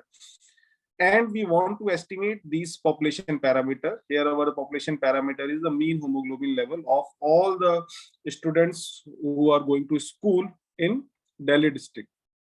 So what actually we will do? We will simply take a sample from this population. Okay, we'll take a sample from this population, and then in this sample we calculate the mean of this particular sample. And by doing so, we can have an idea that what is the mean hemoglobin level, and then we can draw, or what we can say, we can infer about the population that this is the mean hemoglobin level of the school going children. Why we do so? Because it is quite infeasible to calculate the or to obtain the value of the hemoglobin level of all the school going students. That's why we just take a sample, and from this sample simply we estimate, and on the basis of this sample we infer about the population. So this is what you can say that we do in statistical decision making, or we do in our research. So usually what is the underlying population? Say we have defined that population should be well defined. For example, this is a cystic fibrosis, more than 18-year-old, stable lung function, no liver or kidney disease, and no recent change in the treatment. So this particular characteristics frame a population. Okay, all the person who qualifies these characteristics will become our population. Okay, and then from this particular population we do a sampling, and we have, for example, say 248 people in the sample, and on the basis of these 248 patient which we have, we will infer about this population. So that is what we do in statistical inference. Now the question is that we can see, or you people also will agree with this, that while making the inference about the population, the data which we collect, on the basis of that data only we can infer about the population. So in research, the data is the key for us, or you can say that it is the only weapon for us. And our weapon will become strong if we collect the data very diligently. And that's why in the previous lecture also, you people might have heard that why understanding the type of data and collecting the data in a very proper way is very much important, because on the basis of this data only we are going to make inference about the population. So if our data is not the representative of the population, then obviously we will fall into a wrong dimension, or we will make wrong inference about the population. Okay, so it is very much obvious that sample should be true representative of the population. And how you can ensure that your sample is the true representative of the population, then you have to take care of the sampling tool. Okay, sampling tool, what I can say, it can be a questionnaire, it can be a measuring instrument. For example, if you want to measure the blood pressure of the patient, okay, so there is as a researcher, you should follow a strict protocol to measure the blood pressure of the patient. It should not be something that casually you are just whether the patient is measuring the blood pressure, running into your lab and just sitting without following any protocol. You simply just measure his blood pressure and just note down his blood pressure. So you should follow a strict protocol for measuring his blood pressure, that you should note the correct blood pressure of that particular patient. Okay, another very important point for making a good statistical inference is the appropriate sample size. And I think the next lecture will be on this particular issue also.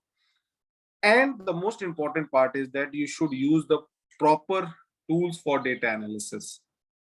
Okay, so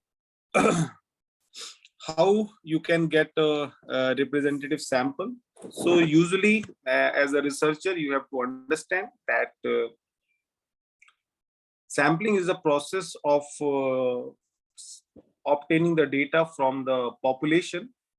And usually this sampling technique is broadly divided into two parts. One is the non-probability sampling and another one is the probability sampling.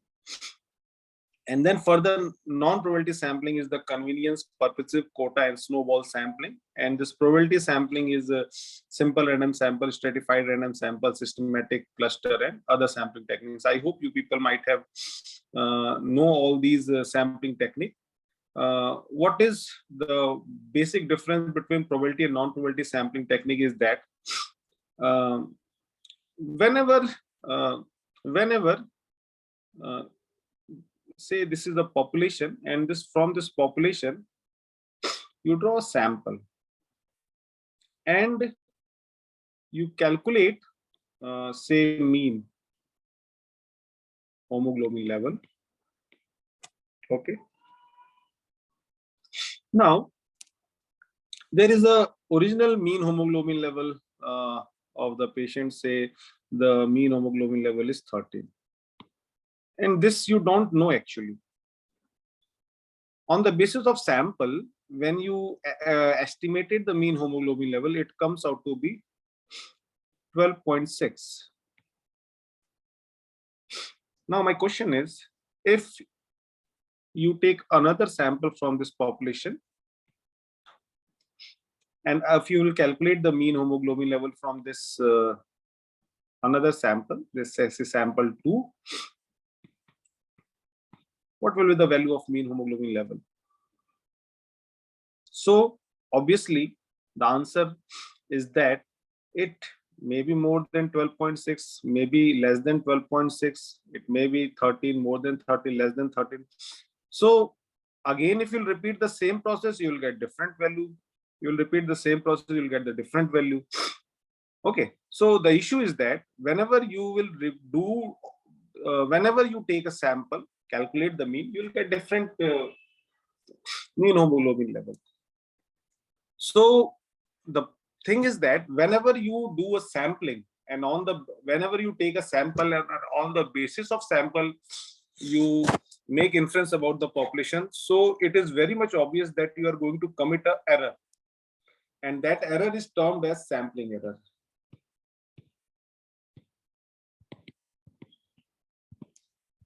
That error is termed as sampling error.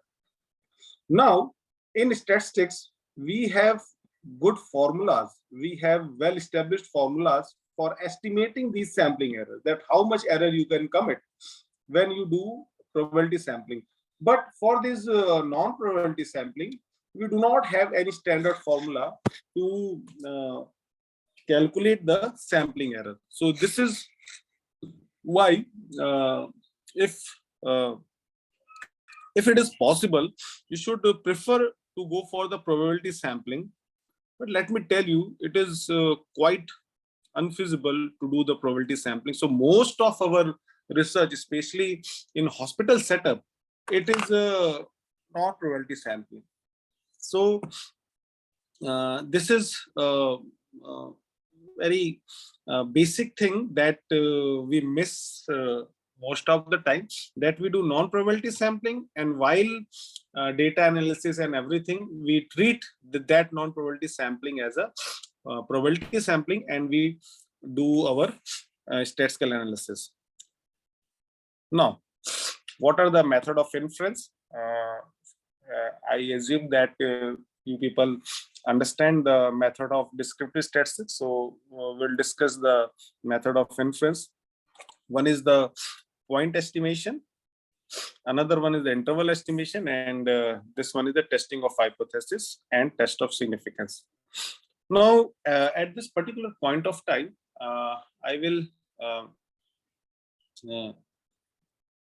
make sure you people to understand that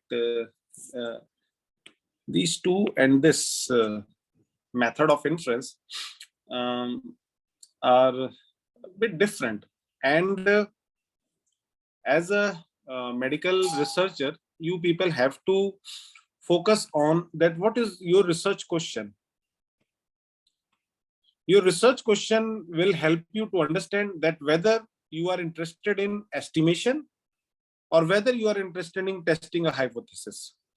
For example, whether you are only interested in making the estimation that what is the mean hemoglobin level of all the school going student in Delhi, or if your research question is that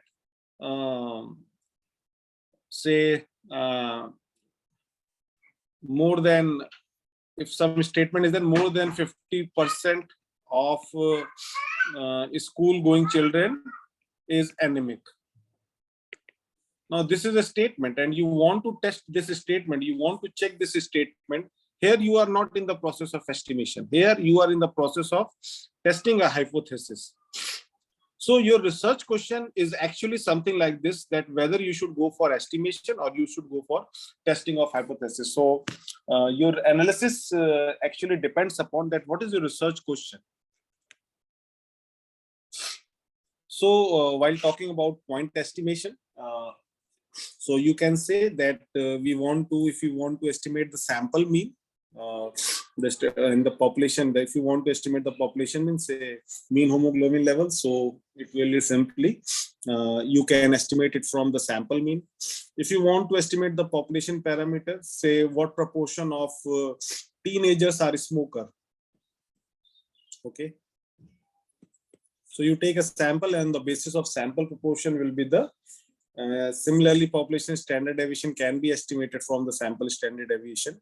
So while talking all these things, you people have to understand that whenever you estimate about the population parameter on the basis of sample, so there is one very important thing will be there, that will be the sampling error. Yeah. So in statistics, we also try to estimate this sampling error. So you can another very important estimation is the because in the point estimation we simply estimate a value and we will say that this is an estimate of this. But the interval estimation is something which gives you a range that your true value is going to lie between these two values. So it is advisable that instead of giving a point estimate, you should always prefer to give interval estimation for your data.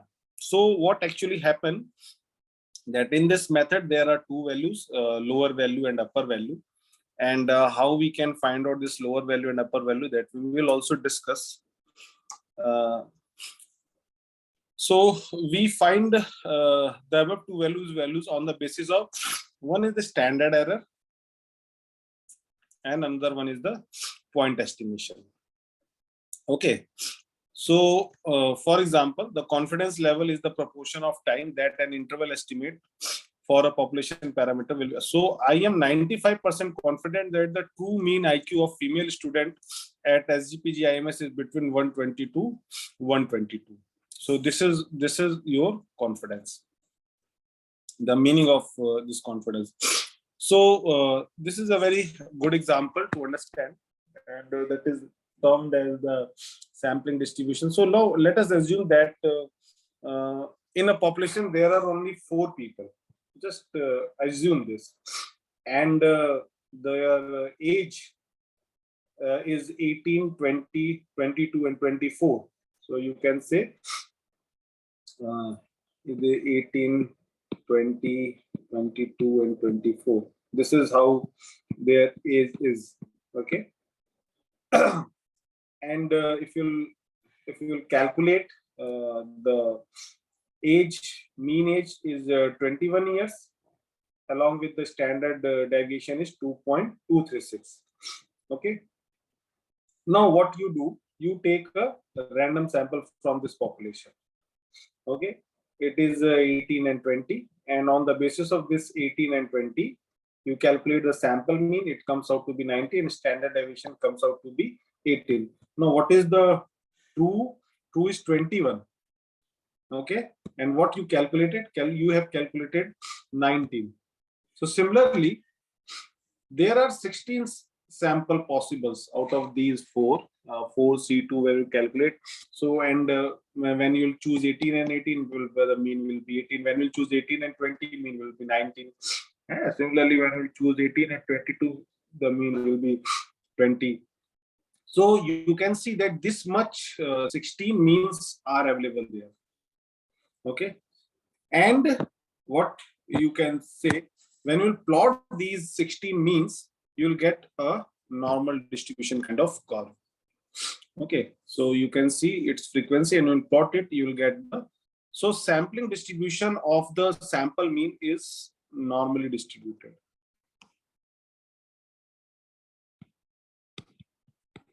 Okay, this is what usually in statistics we will write down, that this X bar, the sampling distribution X bar, is going to follow normal distribution with mean mu and variance sigma square by n.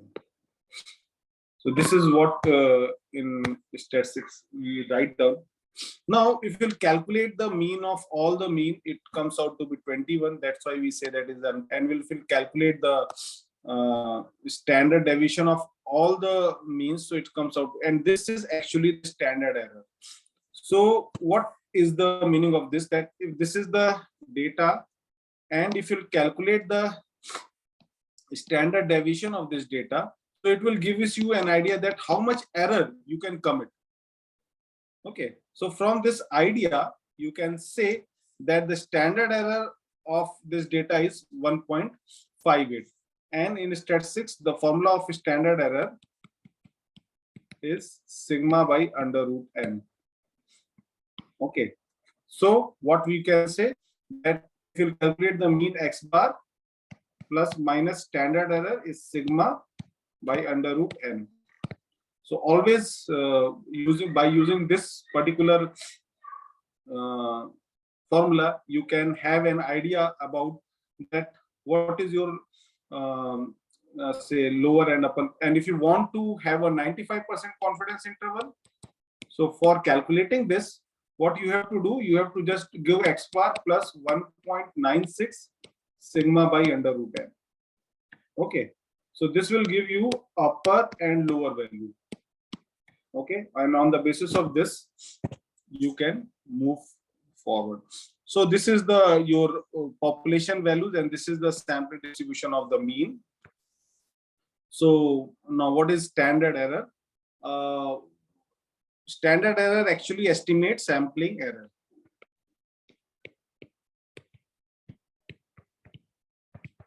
It estimates the sampling error. So fundamental goal of statistical analysis is to estimate a parameter of population based on the sample. And this standard error, it measures the precision of the sample in estimating the population parameter. Now, what actually this means? This means that there is a population. Okay, this is, you can say, the mean hemoglobin, the value of the hemoglobin of school-going children. You take a sample and you estimate the mean, and from this you calculated x1 bar. You take another sample and you calculated x2 bar. You take another sample and you calculated x3 bar. Third sample mean, and similarly you do it and you calculated xn bar. Okay, so 100 you can say, if instead of n, if I substitute 100, so 100, and then when you take this, when you calculate the standard deviation of this quantity of all these x bar, that what is the variability of x bar, how much this x bar will vary.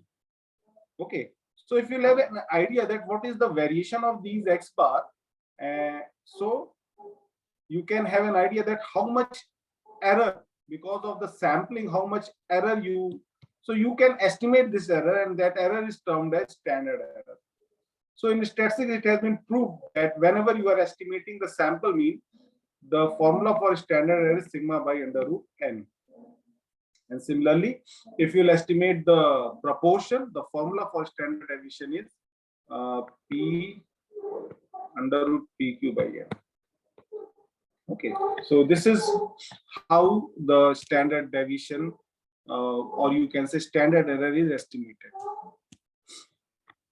So this is very important for all of you to understand that standard deviation, it measures the variability or spread of the data, as discussed into the previous lectures, that it only measures the how much data is spread. This standard error is also, it measures that how much your x bar, different x bar are spread.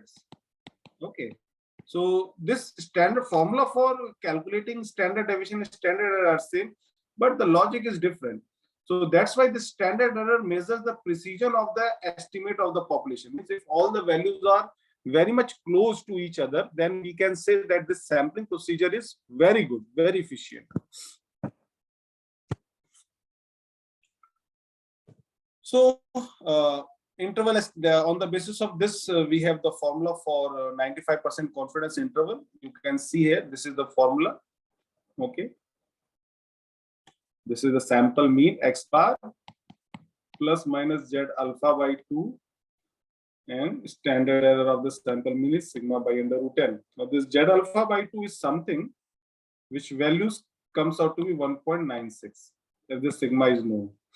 And if this sigma is unknown, then this Z alpha will be the T distribution, T alpha. Okay, so this will be something different if this sigma is unknown. So then you have to use the T distribution. Otherwise, if this sigma is known, then you have to use the Z distribution. Okay, so research and statistics. So research is the process of decision making about the unknown phenomena, mostly under the situation of uncertainty. So this is what you people are working on whenever you are doing your thesis. You have to make the decision when you are not sure, not certain.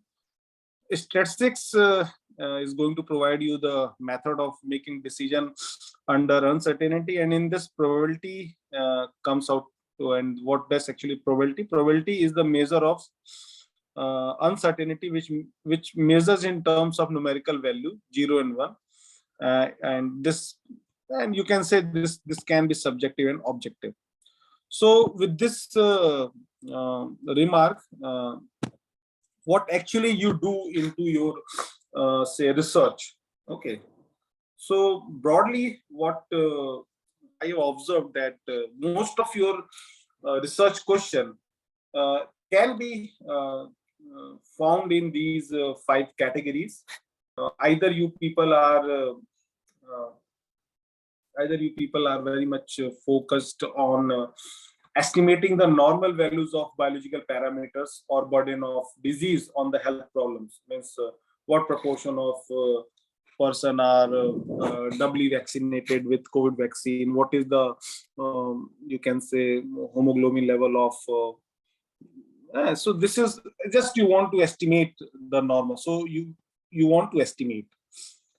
Another is that you want to establish the relationship between the biological condition of the patient and its other characteristics, that if the patient is going to die or is going to alive, or the so how you can correlate it various characteristics of the patient, that what is his age, what is his gender, what is his various blood related parameters, what is his USG related parameters. You want to find out the relationship between his outcome variable, whether he survived or he not survived, how he responds. So various outcome variables with all these. Then similarly, you want to identify that what are the risk factors responsible for a health condition or the disease. Same thing. Comparing the disease burden of the patient or the population, you want to compare 2 groups. And then you want to also, most of your research question can be evaluating intervention or the drug, etc. So whenever you come to the analysis, so whenever you are in the process of estimation, from a single sample, you want to estimate the prevalence or incidence. You want to estimate the proportion, that what proportion of teenagers are smoker, and you want to estimate the mean variability, that how much mean is varying. Another thing, whenever you are in the process of comparison, it means you are in the process of testing of hypothesis generally. So you want to compare the mean of 2 groups, you want to compare the proportion of 2 groups, you want to compare the prevalence, you want to compare the correlation and association, and also survival times of 2 groups. Comparison can be more than 2 groups. Further, you want to measure the risk, prediction and classification, regression, etc. Okay.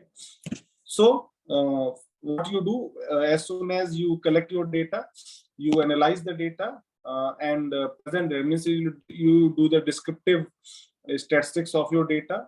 Then you frame a research question, or you can say your research question should be converted into a hypothesis. You choose a study design, that how you are going to collect the data. You do the test of hypothesis. You are also very much interested in how much sample size we should be there, and what is my sampling procedure. So all these are your part of thesis development protocol, that you should mention very clearly and specifically that how you are going to proceed. Okay. Now choosing appropriate summary statistics. if your data is continuous, or you can say if your data is metric. Now, let me, for your ease to understand how I look at a data. Okay, how I look at a data. Your data is generally classified into two categories. One is, you can say, metric, or you can say non-metric, or metric. METR, asymmetric. What is non-metric? What is metric? If you can associate a unit with the data, it will become metric. If you cannot associate a unit with the data, it will become non-metric. For example, you measure the hemoglobin level, you can associate a unit with it. Okay. But if you measure the whether you smoke or you not smoke, you cannot associate any unit with this particular measurement. So it will become a, so usually this non-metric data becomes the categorical data. Non-metric data becomes a categorical data, and categorical data are of two kinds: ordinal and nominal. Okay, and this metric data is also of two kinds. It is discrete and continuous. Okay, discrete metric data is something, if the possible outcome you can count on your finger. For example, number of children. What are the possible answer? 0, 1, 2, 3, up to 15, or maybe more than that. And what is the unit of number of children? Child. 0 child, 3 child. Okay, so it is a discrete metric data. And what is the continuous metric data? Hemoglobin level. What are the possible values of hemoglobin level of the patient? You cannot count on your fingers. So it will become a continuous metric data. Okay, so whenever you collect a particular data, so you should think on whether this data is metric or a non-metric. If it is a non-metric, whether it is ordinal or nominal. Okay, ordinally, if you can, the categories, if you can order them. For example, a patient coming to the COVID hospital, whether he is on room air, whether he needs oxygen, whether he needs intubation. So you can see that this is a category, and you can, on the basis of this category, you can arrange the patient in these three groups from a degree of increasing or decreasing. So this kind of categories become ordinal data. If you cannot, location of the patient, rural, urban, you cannot say that rural is bigger than urban. So it becomes the nominal categorical data. Okay, so this is how each and every data you should keep into your mind, that what is the property of this data. So if your data is continuous and if it is normally distributed, okay, like this, so you can, how you can give, you should give mean, you should give what is the count, mean, standard deviation. If your data is continuous and if it is skewed, not normally distributed, then you should give median and quartiles along with minima and maxima, and maybe sometime you can go with the geometric mean. If your data is a categorical variable, non-metric data, then you can give your number along with percentage, and you can also give one way or two way table. Okay. Now for categorical data, you give frequency, percentage. For continuous data, you proceed with mean, median, and mode. Mean you proceed with when your data is normally distributed, and median when your data is skewed. Similarly, when your data is normally distributed, you proceed with standard deviation, and when your data is skewed, you should proceed with range or interquartile range. So whenever you do a statistical inference, okay, say this is the ultimate truth, that benefit from the intervention and no benefit from the intervention. And this is your sample. On the basis of sample or your study benefit from the intervention, no benefit from the intervention. So if this falls into this category, then it will be the correct result. And if it fall in this category, means whatever the correct truth is there, if on the basis of sample you make the same inference, then it will be a correct result. But if you are, your truth is that benefit from the intervention, but your studies says that there is your truth is that there is no benefit from the intervention, but your study says that, so you commit type 1 error. And similarly, your truth is that benefit from the intervention, but your study is that there is no benefit from the intervention, then you can say that you commit type 2 error. Now, as a researcher in statistics, our goal is to minimize these two kinds of error. So what are the steps in testing of hypothesis? You evaluate the data, means once your data is there, you just look at the data, its type and other thing. You review the assumption, the normality of the data, skewness. Then you state the null hypothesis. You choose the test statistics, that whether we should use which parametric test or non-parametric test, which test statistics I should use. Find the p-value, and then on the basis of this, you should whether move to this procedure, whether we have to reject the null hypothesis or we do not have to reject the null hypothesis. So among all these, this choice of test statistics is a very much important. So well-defined hypothesis is ultimately helps us a lot to identify the type of outcome and exposure variable. So we should always know that what is my outcome variable and what is my exposure variable. Okay, your hypothesis is always going to help you that what is my outcome variable and what its type, whether it is a continuous metric data, whether it is a categorical data, whether it is a skewed metric data like this. Okay, and further the exposure variable, whether it is one group or more than one group. So you have to focus on these two aspects, and on the basis of this, you people can recognize that what statistics I have to use. Now, if your outcome variable, you can say, if your outcome variable is continuous, okay, only thing that it is a continuous variable, means it is a metric variable and it is a now if your grouping variable, or you can say if your exposure variable, there is no exposure variable. If there is only one group, and if your outcome variable is normally distributed, then you should use one sample t-test. And if your outcome variable is skewed, then you should go with the sign test or sign rank test. If there are two groups and you want to compare the hemoglobin level of two groups, okay, then you should go for the two sample t-test. If it is skewed, then you should go for the Mann-Whitney U test. If your data is paired, I mean before giving anesthesia and after giving anesthesia, yeah, the condition of the patient before treatment and after treatment, same patient, you want to compare the same patient. So it is termed as the paired data. So you should move with the paired t-test, and for non-parametric, you should go with the Wilcoxon sign rank test. If there are more than two groups, then you should go with the one-way analysis of variance, and in skewed data, you should go with the Kruskal-Wallis test. If your grouping variable is continuous, if your exposure variable is continuous, means if you want to check the effect of hemoglobin level not in the two groups, ultimately you want to see the hemoglobin with the age. If your exposure variable is age, then you should calculate the correlation or regression. When this hemoglobin level is skewed, then you should go with the Spearman correlation, or you can again further use the linear regression. Okay.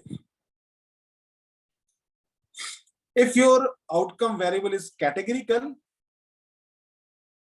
if it is categorical, say non-metric variable, if there is one group, chi-square test you should use, or exact test. If the cell contains less than 5 observation, then you should move with the exact test. If there are two groups, again, you can go for the chi-square test or Fisher exact test, or you can also use the logistic regression. If your categorical variable are paired before and after, then you should go with the McNamara or Kappa statistics. If there are more than two groups, again you should go with the chi-square test, Fisher test, or logistic regression. And if you want to compare your categorical variable with a continuous variable, so logistic regression is the most you can go with the sensitivity and ROC curve analysis. Similarly, if your outcome variable is the survival time, if you are basically studying the survival time of the patient after the surgery. So if there are two groups, then you can use Kaplan-Meier plot or log rank test. If there are more than two groups, then also you can use Kaplan-Meier plot or log rank test. And if your variable is continuous, then you can proceed with the Cox regression test. So this is how you people do your statistical test analysis whenever you have to. So Dr. Saurabh, if time is there, I should proceed further, or I can stop here. Oh, okay, you take some more minutes. So I can just give one or two case studies to help the participant that how to choose the test statistic. What I have described above. So just one or two or three case study so that they can understand that how. Now you can see this example. This is a case study one, and this is the example of continuous and ordinal data. Now, what is the simple study investigation? This is the fitness level of selected group of healthy volunteers from locality with national fitness level published recently. The fitness level was measured by the duration of walking on a treadmill without tiredness. So this is what your outcome variable, duration of walking. Okay. So what is your objective? Your objective is whether fitness level of local people different from the national average. Now the question is, what is the outcome variable? So you people can very easily understand that outcome variable is the duration of walking. And what is its type? Okay, what is its type? So it is a metric variable. It is a metric variable because you can add hour or minute after it. Okay. Now, what is the grouping variable? Are there is any group? So there is no group. Only locality people is to be, you just compare it with the national level of published data. So if the outcome is continuous, if it is continuous, so you can see that this is your people, local people, and you have to compare with the national published data. So this is what the case one. Now, what is the solution? The solution is that what is the objective? Any difference between the group average with the published value? What is the outcome? Fitness level, length of time, and what is type? Its type is continuous. Grouping variable, there is only one group. There is no two group. What if your data is normally distributed? Then you should calculate the one sample t-test. If your data is skewed, then you should use the sign test or sign rank test. Similarly, if you can take the case study 2, the effect of two physiotherapy treatments. One is the standard and another one is the enhanced exercise for the patient with a broken leg on their fitness level, duration of walking on a treadmill without tiredness. So you can see that there are two groups. One group is just given the standard physiotherapy, and another group has been provided the enhanced exercise. Now you want to compare that after say 3 months, what is the duration of walking on the treadmill without tiredness. So what is the objective? Any difference between the two groups? What is the outcome? So outcome again is the duration variable and its type is continuous. There are two groups. Okay. So you can see the solution. Walking time is the continuous. Grouping variable is the treatment group and it is a binary. It is independent. Okay, so if your data is normally distributed, so you should proceed with the for which data you should check for the normality for your outcome. What is your outcome variable? Walking time. So you can check whether your walking time is normally distributed or whether your walking time is skewed. If it is normally distributed, then you should go with the two sample t-test. If your data is skewed, then you should proceed with the Mann-Whitney U test. Similarly, You can see this case study 3. Here, what actually happened? Now, each patient performed the walking test before and after the enhanced physiotherapy treatment. Dr. Anup, sorry to interrupt you. Can you Okay. interrupt? Actually, next speaker is already here. Yes, boss. That's why. Okay. So just can I finish this? Yes, please. So here, the patient is giving before treatment and after treatment is walking on the treadmill. So here you can see it is a paired data. The patient is compared with its own data before and after. Okay. So you can see the objective is there is any difference between pre-post treatment average. Number of outcome is 2, pre and post. What is the outcome variable? Fitness level, continuous, paired. If the difference in the outcome is before and after, for this, if your data is normally distributed, you can go with the paired t-test, or if your data is not normally distributed, you can use the Wilcoxon sign rank test. So similarly, you can see that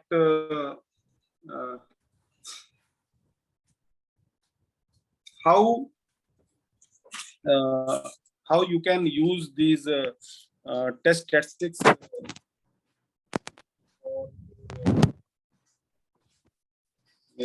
This may help you. And from my side, if there is any question, I will happy to answer. Dr. Anup, you are not audible. Am I audible right now? Yeah. No, it's okay. So if there is any question, I can answer it. Okay. So, hope this is helpful for you. Yes, okay.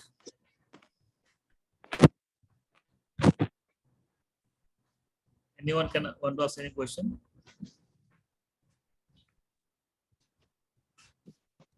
Sir, good afternoon, sir. I am Dr. Sagar, sir. Sir, any resource material, sir, which we can read further if you want to read, sir? Like any book we can refer?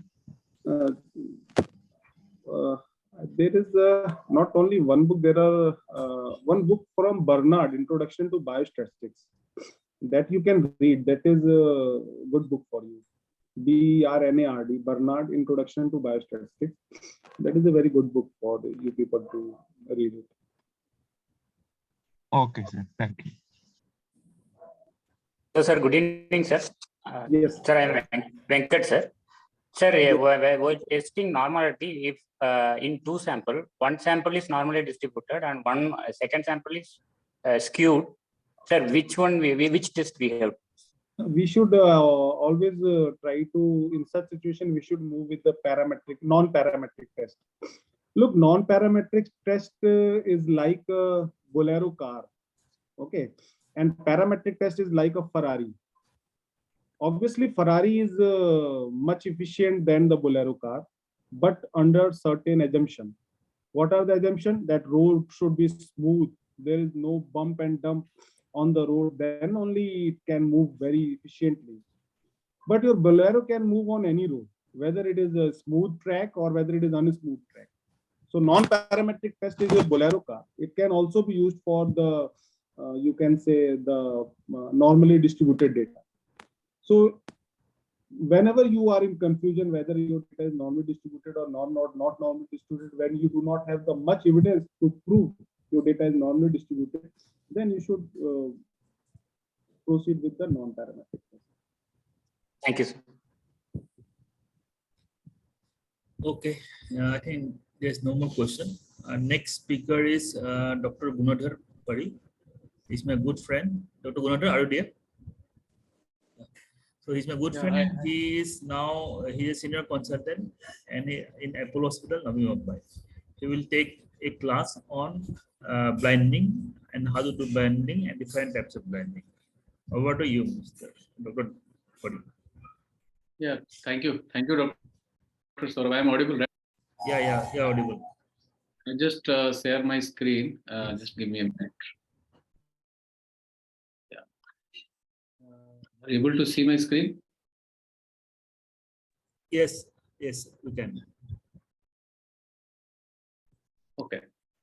So without further delay, the pre-lunch session, most of you must be hypoglycemic. So I'll just stick to the time and in a very lucid and this very short manner, I'll try to tell what are the practical aspects of the blinding studies. So there is a long sessions and long day clinical trial, how to do a randomized clinical trial, how to do randomization. So there are two most important of any research. One is called the randomization and second is called the blinding. So if these two things are done properly, I think the most of the course of your clinical trials treatment becomes smooth. So what is blinding? So blinding is nothing. Basically, it is also called masking. So where basically we mask either the participant or the data collector or the sponsorer to know actually what type of drugs we are giving. So the purpose of the clinical trial, most of the clinical trial is either to develop a new drug or either to compare a drug with the existing standard drug. So the very important point is that there is always a standard drug or standard treatment with which we want to compare the other options. And for that, we need to do the blinding. Okay. So in this process, basically, where one or more parties in a trial are kept unaware of which the treatment arms participants have been assigned. Like, for example, we have randomized the patient now in two groups. Now either which group will receive what kind of drugs, that actually not being told to either the participant or the patient or to the sponsorer or to the data collector or statistician. So why it is very important? So as per this, so blinding is of three types. So either it is a single blind, either it is a double blind, or either it is a triple blind. So the most important blinding is the double blind trial. As you know, if you see the hierarchy of the studies, so double blind randomized controlled trials are considered to be the best trials. So what is single blind? Basically here, the patient doesn't know what drugs are being given or what molecule has been given to them. So that is called the single blind trial. The double blind trial, so neither the patient nor the investigator knows the treatment. So most of the trials, it's called the investigator initiated trial or IIT. So in this trial, basically the investigator want to study the effect of a unknown drug with a standard drug or unknown drug with a placebo. So basically the investigator don't know that basically this drug is being given to them, as well as the patient who has received the drug also he is not aware of the thing that he is being given which category of the drug. So can I request everybody to become mute? A lot of noise are coming from the background. Yes.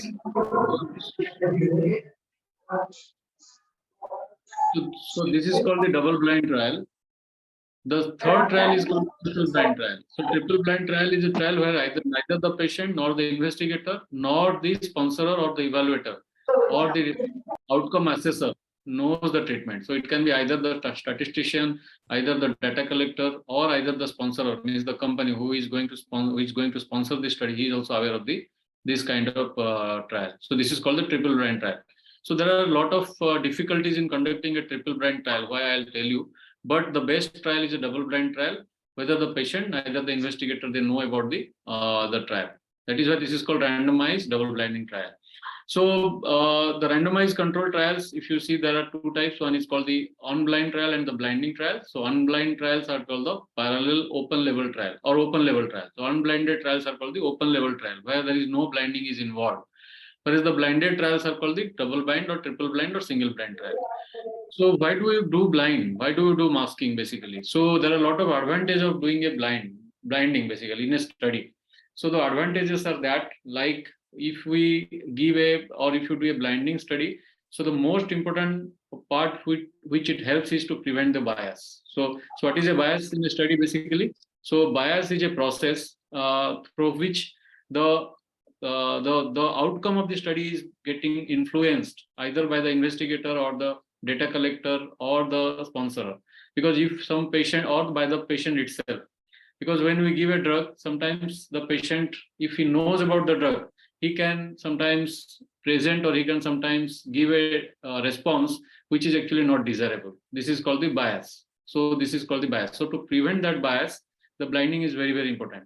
Or if in a sponsored trial, sometimes the company try to manipulate the data. If he knows about the study protocol and about the study drug which is being given to different type of patient, like either in the treatment arm or the control arm. That is also another type of bias.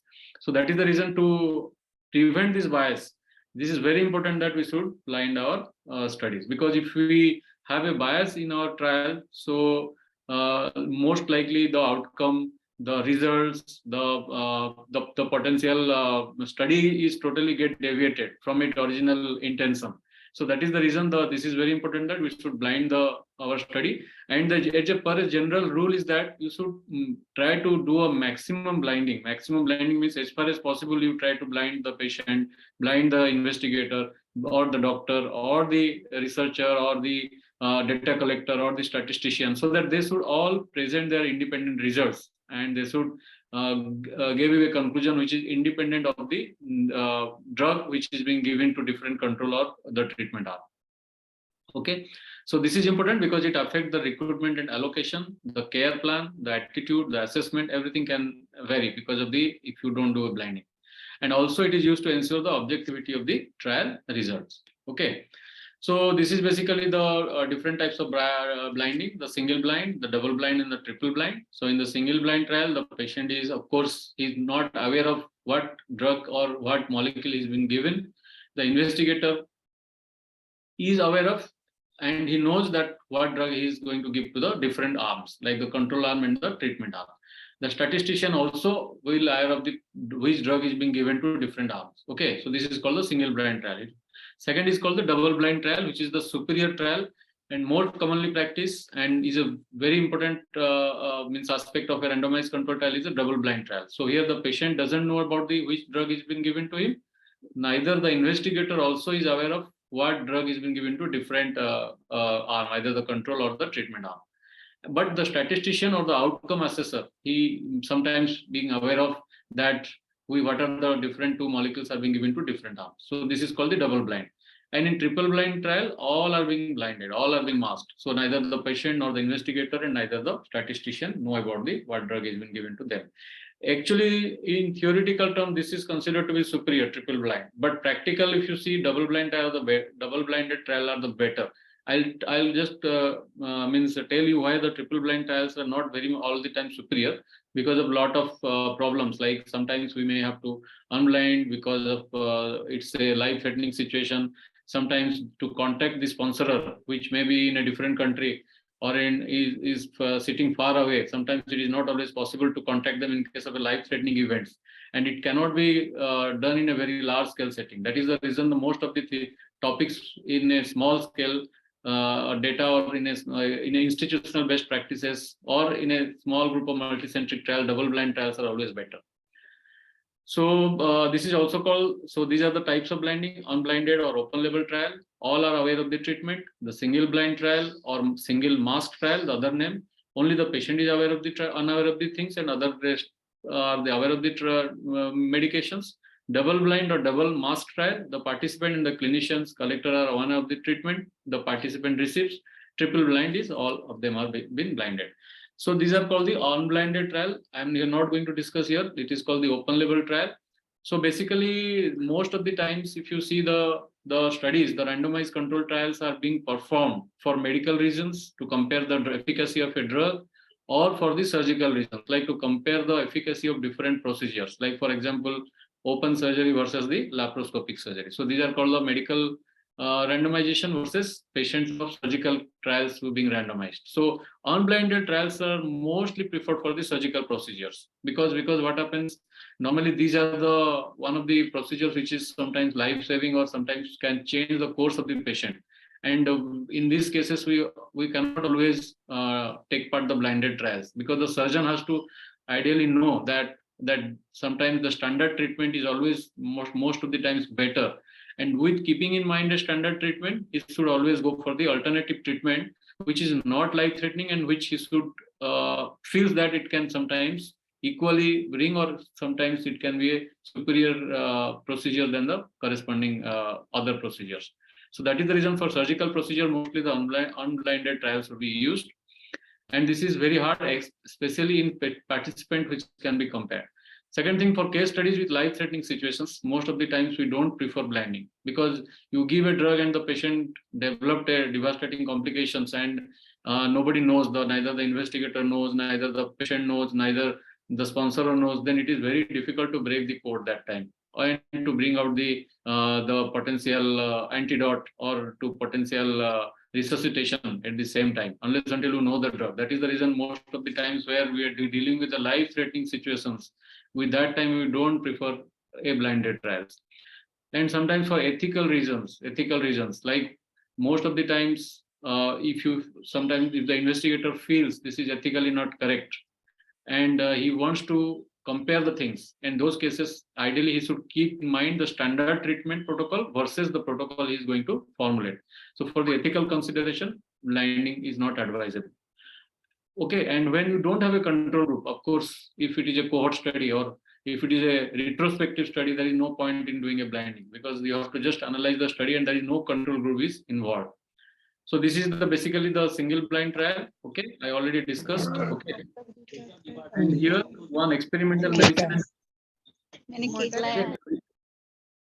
So in a trial which one party, either the investigator or participant, is unaware of which treatment the participant is taking. Now I'll tell you what are the different prerequisites for a double blind or single blind trial. And this is a double blind trial. So the patient neither knows, neither the doctor or investigator knows about what drug is being given to the control and the treatment group. Okay, it is also known as the best control trial design. It decreases the chance of observational bias, I told you, and should be used whenever it is possible. Always double blind trials are the better.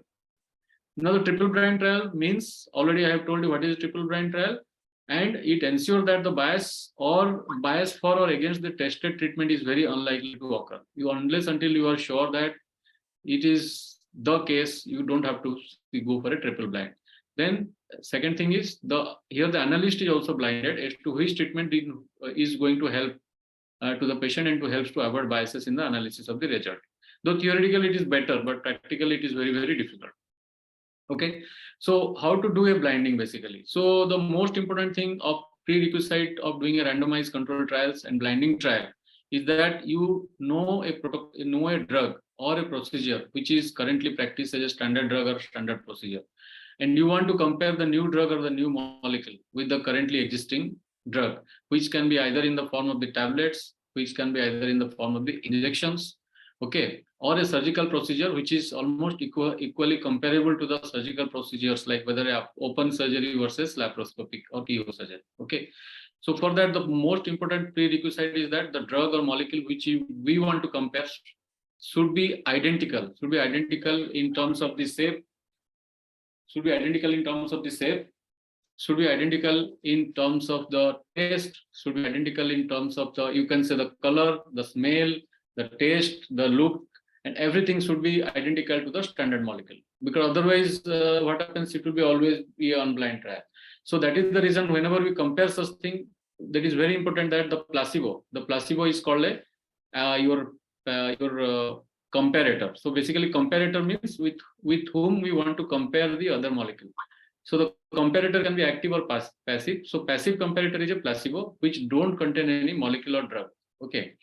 So the placebo should exactly look alike, sound alike, or you can say the look alike, and it's the in fact the smell and the outer looks, it should be exactly equal to, if it is a tablet, should be the standard drug. If it is an injection, it should be ideally filled in a syringe, which both the syringes should look alike, with proper same color coding of the solutions, with same amount, with same look-alike syringes, and that then it should be given to the control and the your treatment arm. Okay. Then otherwise, if it is not there, then it is ideally, this blinding has no value. Okay. So that is the reason the active comparators are very, very important. Okay. The active comparators are mean the active drugs. The passive comparators are the placebo. So we want to study the active comparator with a existing standard drug. If the two active drugs are being used in trial, which are dissimilar in shape, size, or color, one can opt for a double dummy, double blind trial. So double dummy, double blind trial means what exactly? Like, for example, you want to compare two drugs. One is in the investigational group and one is the control group. So in the investigational group, you give an active drug along with a placebo. In the control group, you also give a placebo along with the another active control. Okay, so this is called the double dummy double blind trial. Okay, and here the 2 placebo tablets are used, which are similar in the active drug. Each person does receive 2 drugs. This is called the double blind, the double dummy trial, which is also very rarely practiced, but one should know about this.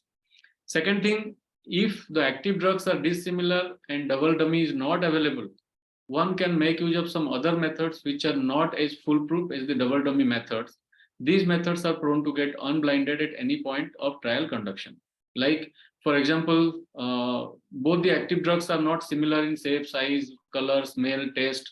So both the active drugs should be taken out from their packaging and repacked in a similar looking opaque container.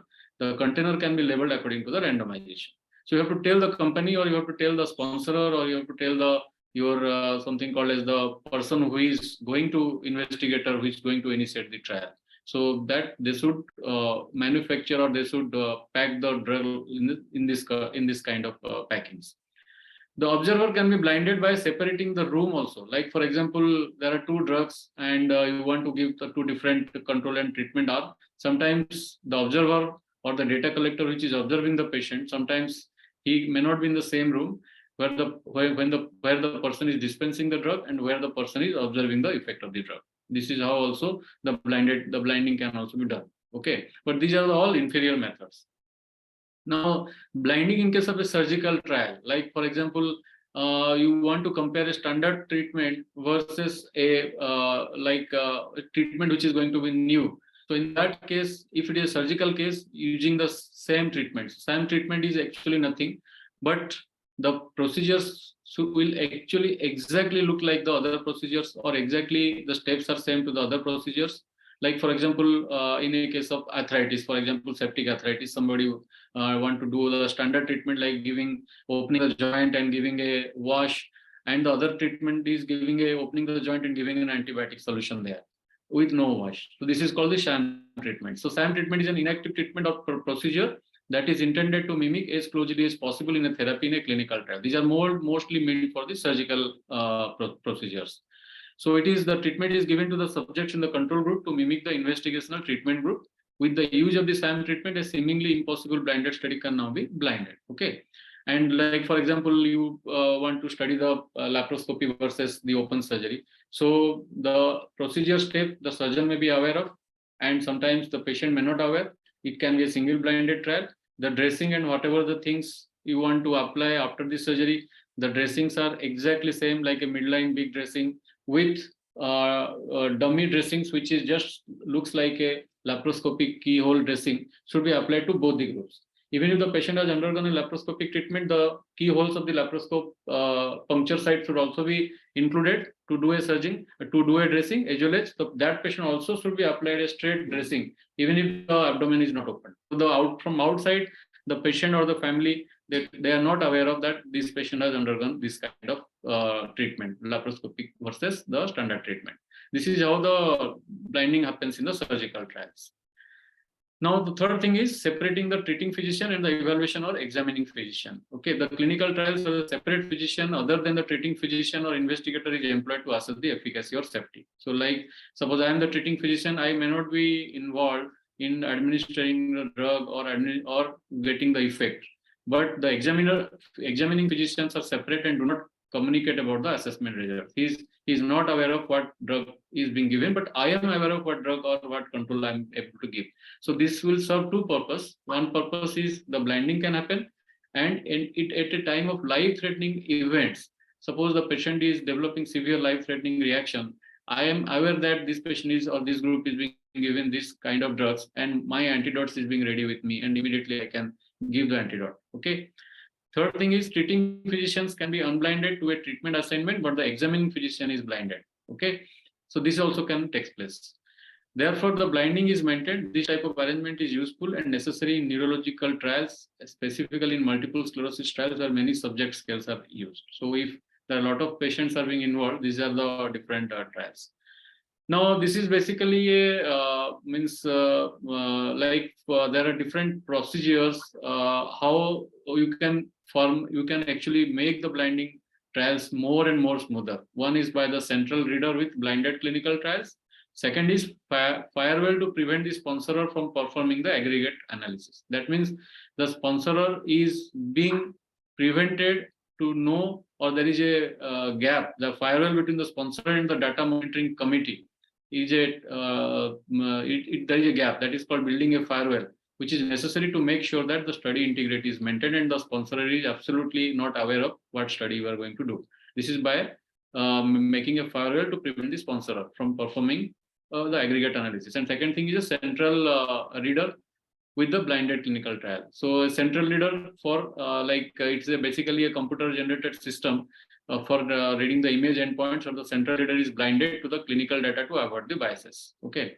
So the central reader is not actually aware what kind of outcome, or what kind of the image, or what kind of outcome analysis is being going to perform. Okay. So what are the implementation of blinding? Successful blinding is always related to adequate randomization. And the most important part, why do you do blinding? Because blinding will make your study, the internal validity of the study in the strong. So there are two types of validity. One is called the internal validity and the external validity. So in internal validity, basically, if the bias is prevented, that studies are considered to be much more stronger and superior compared to where the bias is there. So the blinding prevent the bias. That is why presence of double-blind study always give your study or trial a more and more strength, and these are considered to be the superior trials. Okay, so that is the reason the internal validity or internal checkpoints are better in such blinding studies. And of course, this doesn't mean that they should always be performed in this sequence: first randomization and the blinding. In fact, many of the studies are there where you can do first blinding and followed by the randomization. Those are the little bit difficult studies. The blinding procedure has to be carefully thorough. There are several factors that are listed below, and that can be turned a well-minded intention into a waste of well-minded intention into a waste of resources. Okay, so I'll go just highlight 2 or 3 points. So the first point is blinding should be, as far as possible, cover the entire experimental group. That I told you already, but which is always not possible. Second thing, the experiments may be unintentionally unblinded. For example, drugs may have specific, easy to observe physiochemical characteristics, or drug treatment may change the appearance of the subjects or produces obvious adverse effect. Perhaps even more common is the unblinding due to the difference in the appearance of the drug solution or suspension, what I told you, in a different concentration. In such cases, there is not much that can be done, but it is essential to take corresponding notes and acknowledge the study report or publication. And sometimes you have many of the cases you have to go for a blinding to an unblind study also. So this is called breaking a code. So every blinding comes with a code. So you know the code, but sometimes when there is a life-threatening situation, when both the comparator are not similar in size on this course of the drug treatment, then you may have to break the code. Third thing is blinding codes should be kept in a source place, avoiding any risk that the codes are lost. Okay, very important. Fourth thing, blinding can significantly increases the risk of mistake, because a particular situation that one should be prepared to avoid related to lack of accessibility to the blinding codes. Suppose the investigator has the keys to access to the blinding codes. So that is why once you blind a study, that means there is a chance of increasing the mistakes. There are situations when a scientist conducting a study falls ill and the treatment schedule or outcome assessment protocols are not available, or a drug treatment is causing disturbing adverse effect. So the clinician, because it's most of the time depends on the clinician or the investigator. So that is called the subjective variability. So also it helps to make the right decision if it is known that the adverse effect is observed in a treatment group where it can be expected. But suppose any unexpected outcome or unexpected clinical things happen which is not foreseen, in those cases you may be in the trouble. A proper study design should define a backup person. Always, that is why in a blinding study you should always define a backup person with access to the blinding codes and include the clear definition of the endpoint. So this is all about the blinding. I think whatever I intend to teach and tell you about all these the delegates here, I think little bit the message is clear. This is a very simple process, but always do it in a proper way and proper ethical manner. Thank you. Okay, thank you, Dr. Gunadhar. Any questions for our audience from the delegates? Otherwise, you can just have a break for 5 minutes because we don't have much time. Next talk is on 2 p.m. So if you have any question, please ask the coordinator, or we can have a break for some few minutes. Then again, we have join at 2 p.m. Any question? Or you can also email the Yeah, doubts you and can, questions. yeah, well, you can email. Yeah. I think everybody is hungry. Thank you, Yeah. Dr. Coordinator. It's an excellent talk. Thank you so much for giving your time. Thank you, Dr. Saurabh, for inviting me, and really thanks to be in the platform. Thank you.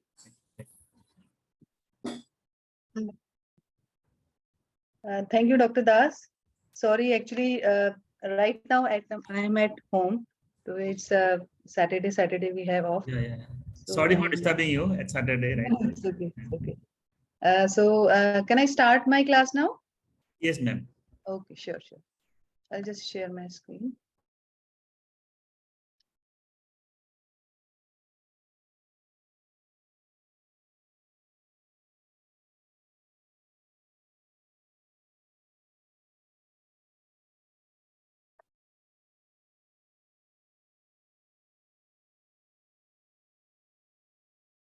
I put my presentation in the slide view mode. Is it visible?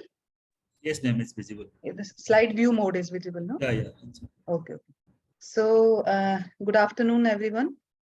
So I'm going to take this session on sample size estimation. Most of you are must be doing your PG, and you have to write your PG thesis. So before doing actually your research work, one of the most important item is this estimation of sample size. If your sample size is not appropriate, your findings will not be cannot be generalized, and it will not be if your sample size is not properly calculated, your research finding may not be published in a reputed journal, or your thesis may not be accepted. So one of the important things is sample size calculation before initiating your thesis work. So sample size can be estimated by, calculated by 3 ways. One is the formulas that I'm going to show you right now. And then we have the softwares. So most of you will be using those softwares only, not the formulas that I am going to show you. And then the sample size tables or the nomogram, those are mostly not used, but this is one of the way of seeing what should be the appropriate sample size in our situation. So let us move forward. So the sample size depends on two things mainly. One is the homogeneity of your population. If your population is very homogeneous, you need small sample size. And if your population is very heterogeneous, you need a bigger sample size to have the proper representation of your population. And the second thing is the study design. So depending on the study design, these appropriate sample size formula is used.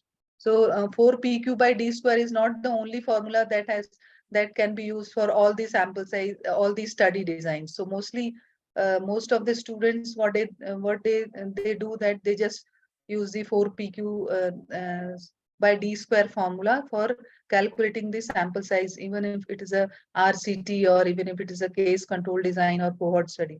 4PQ by D square is only for estimating the prevalence or describing your for the descriptive studies, for describing your population, like mean, estimating the mean of the prevalence or proportion. For those size, for those study design, only the 4PQ by D square formula is used. For others, we have for each and every situations, like I'm displaying here. For every situation, you have a different sample size formula to be used.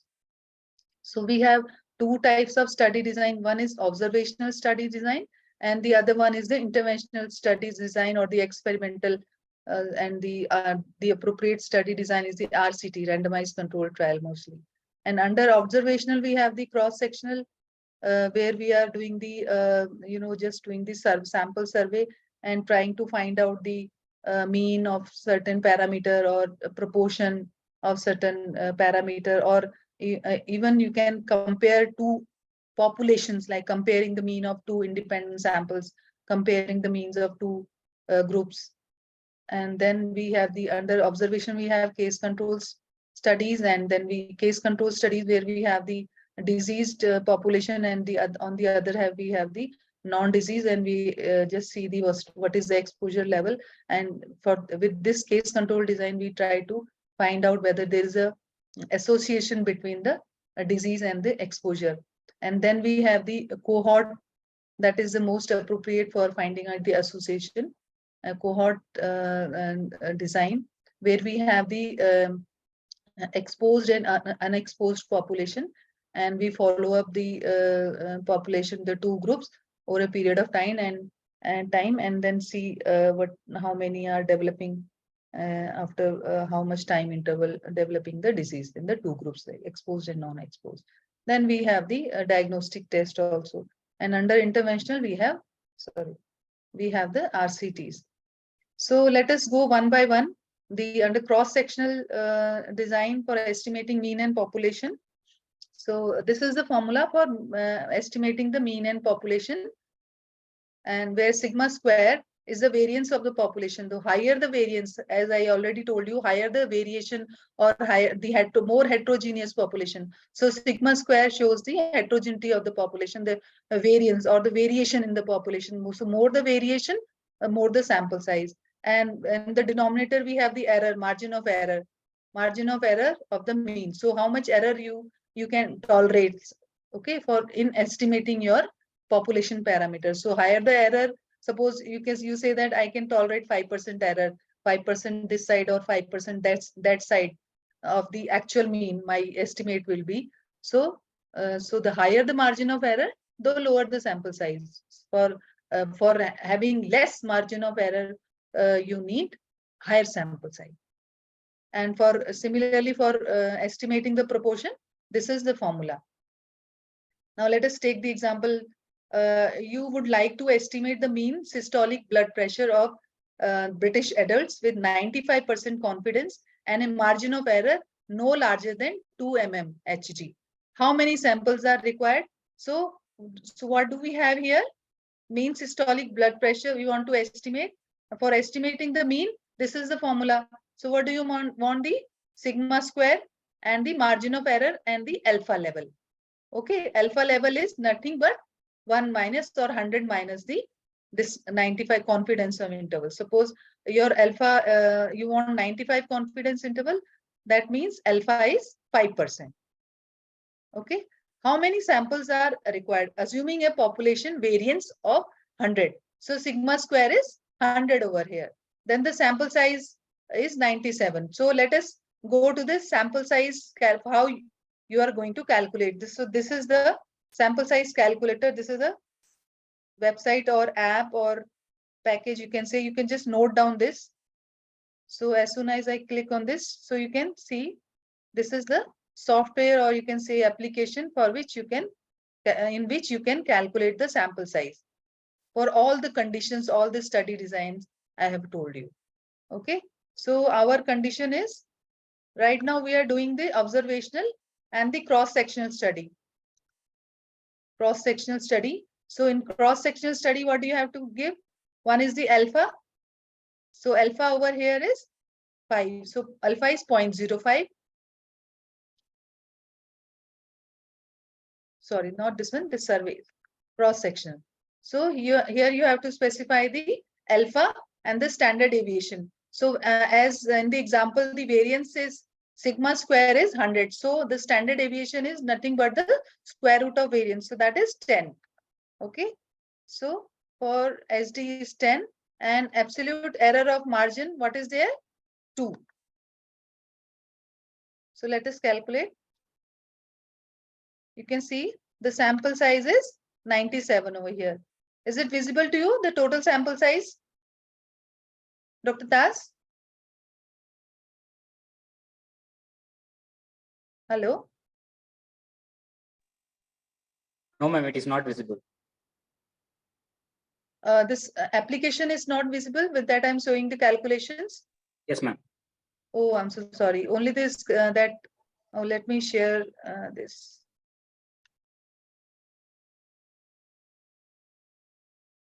See, when I clicked on this sample size calculator, riskcalc.org, it will take you to the different screen. So I'll just share that screen now. So this is the riskcalc.org. You can note down. Is it visible now? This website, riskcalc? Yes, ma'am. So all of you students, please note down this website, https riskcalc.org/sample size/. So it's a very useful application, useful website. I also use for calculating the sample size for various study designs. Okay, so here you can give the level of significance, that is 5%. So 0.05 is alpha, and then the standard deviation, that is just nothing but square root of variance. Variance I have given 100, so standard deviation is 10, and the absolute error or the margin of error is 2. So then you can just click on calculate, and it gives you the sample size. Total sample size is 97. Is it visible? Yes, ma'am. Okay, so I'll just again. So see here, you can see all the study designs on the left panel. All the study designs are given over here. So right now I'm using this survey cross section. So other the cohort and the case control, then the RCTs are also given here, non-inferior, equivalence, and superiority trials. Now I'll again stop this and share the presentation.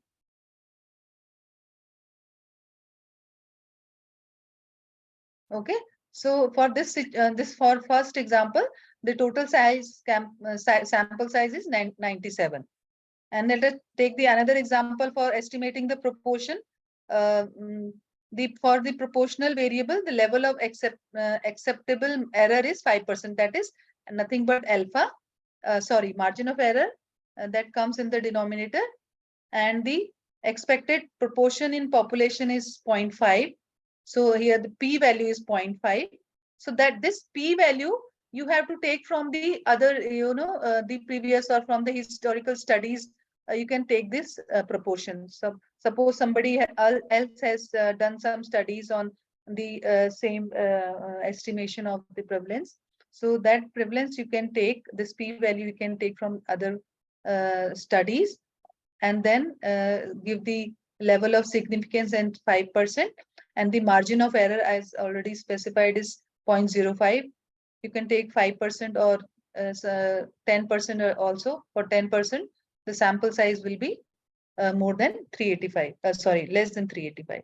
For 5%, the sample size calculated is 385 using this formula. But you don't have to use this formula. You have to see the appropriate study design you are using, and which condition you are in, and which formula or which in this sample size calculation application where you have to click. So if you don't know that what formula to be used, you will not be able, you will always use this formula or this formula, then your sample size will not be appropriate. Okay, now let us come to the next study design, the cross section only, and the comparing means of two independent samples. And the first situation, we were just finding out the mean or the proportion of a single population.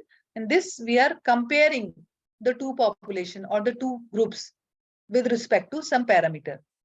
Okay.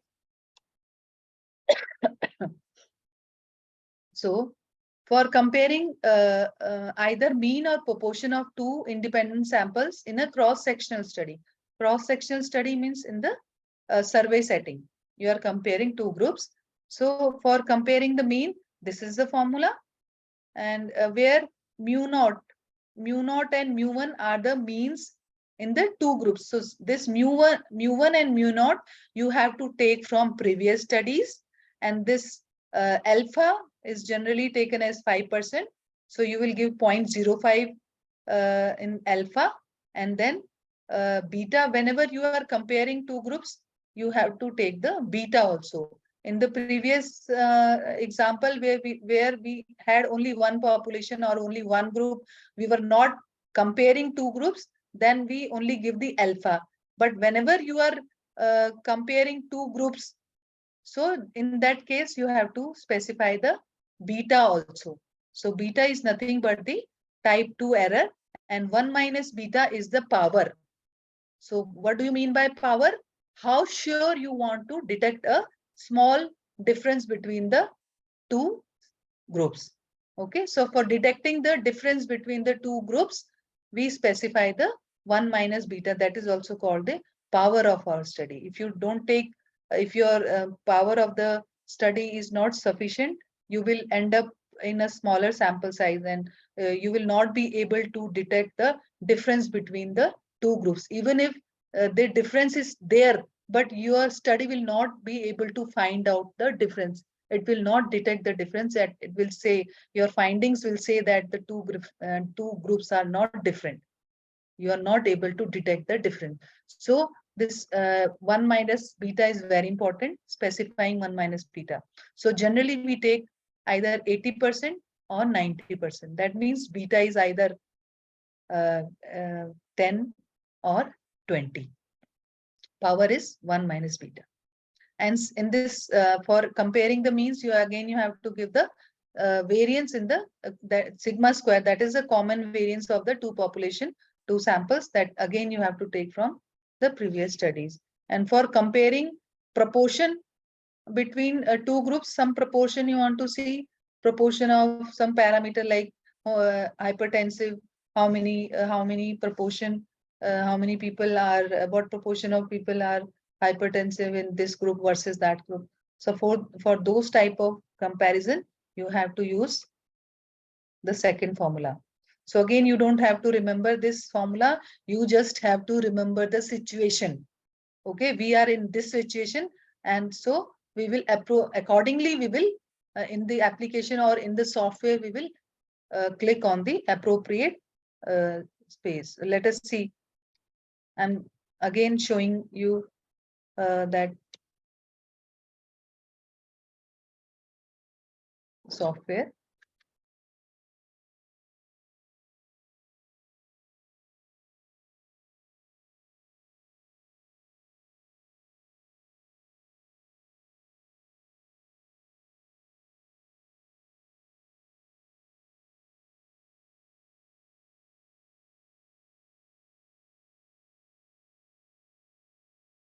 See, so observational studies. Now we are going to compare two groups.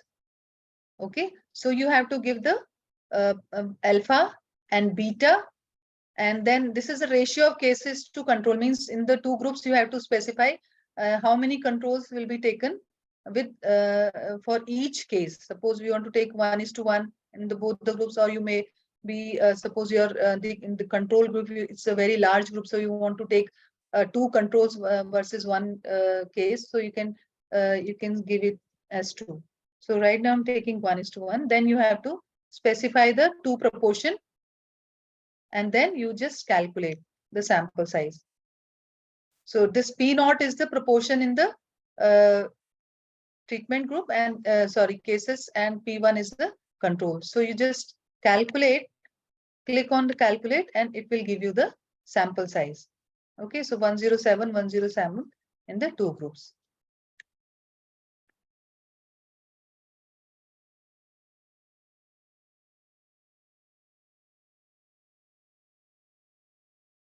I'll again come back to my presentation.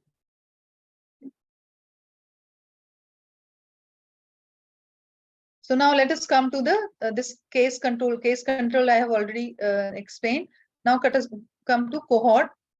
So for cohort studies mean you have cohort of exposed and unexposed and exposed, and you follow those two cohorts, and when the cohorts will develop the disease of interest. So for that you have to use this formula, where alpha and K is the proportion of exposed to proportion on unexposed to exposed, and beta is the type 2 error. 1 minus beta is 80. If your beta is 20. So 1 minus beta is the power.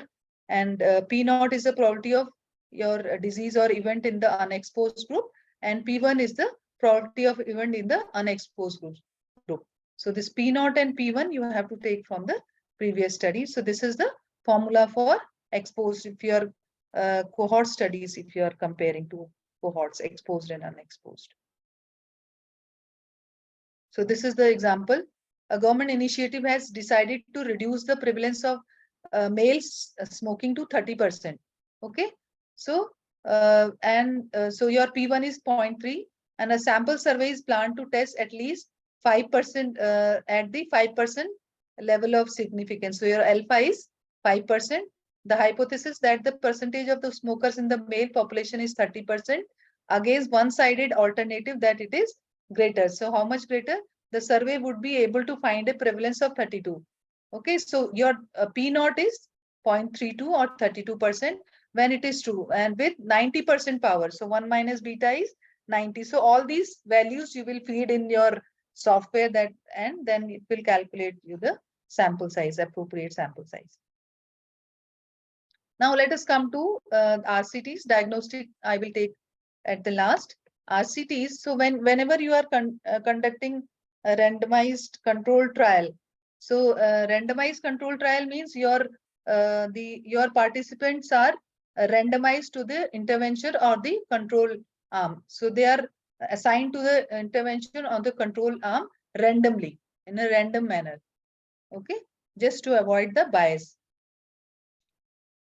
So we have three types of RCTs where one is the non-inferiority trials. Non-inferiority trials means you want to prove that the new drug is not inferior to the standard of treatment regimen or drug.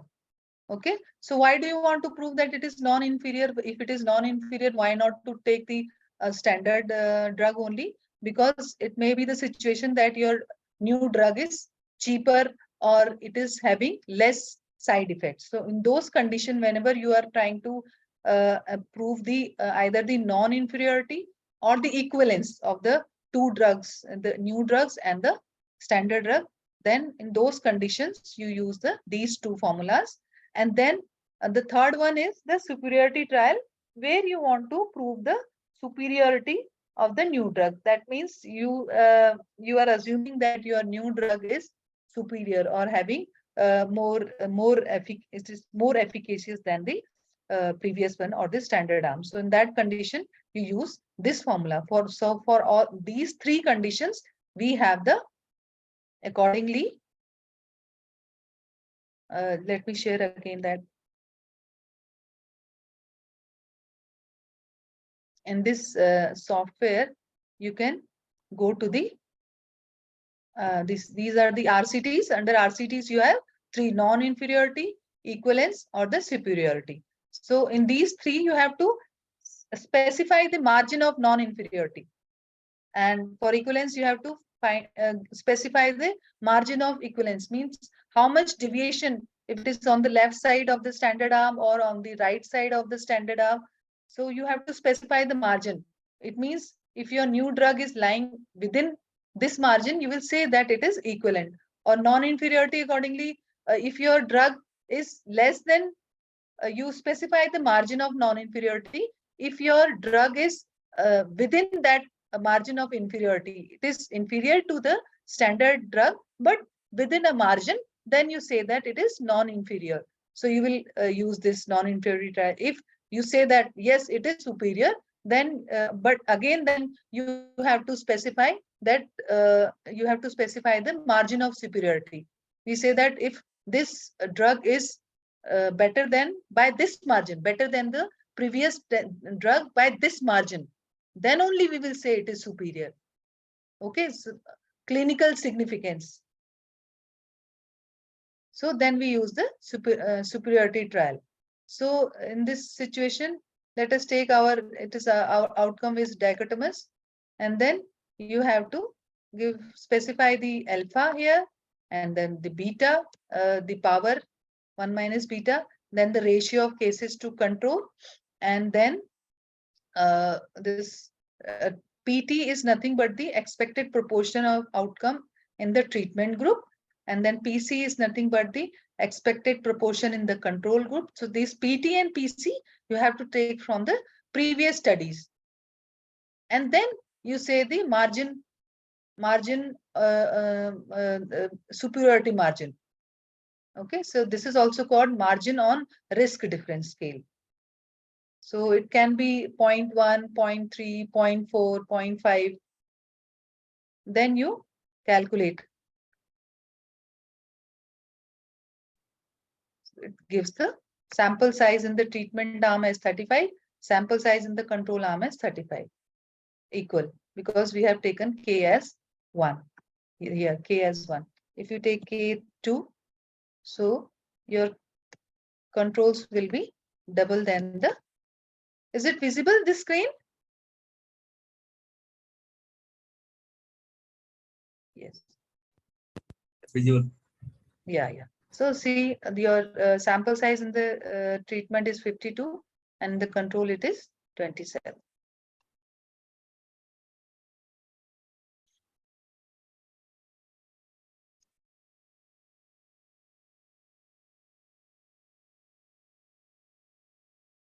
So again, I will emphasize that you don't have to remember the sample size formula, but you have to remember the situation, the study design you are using. Okay. Accordingly, you have to calculate the sample size.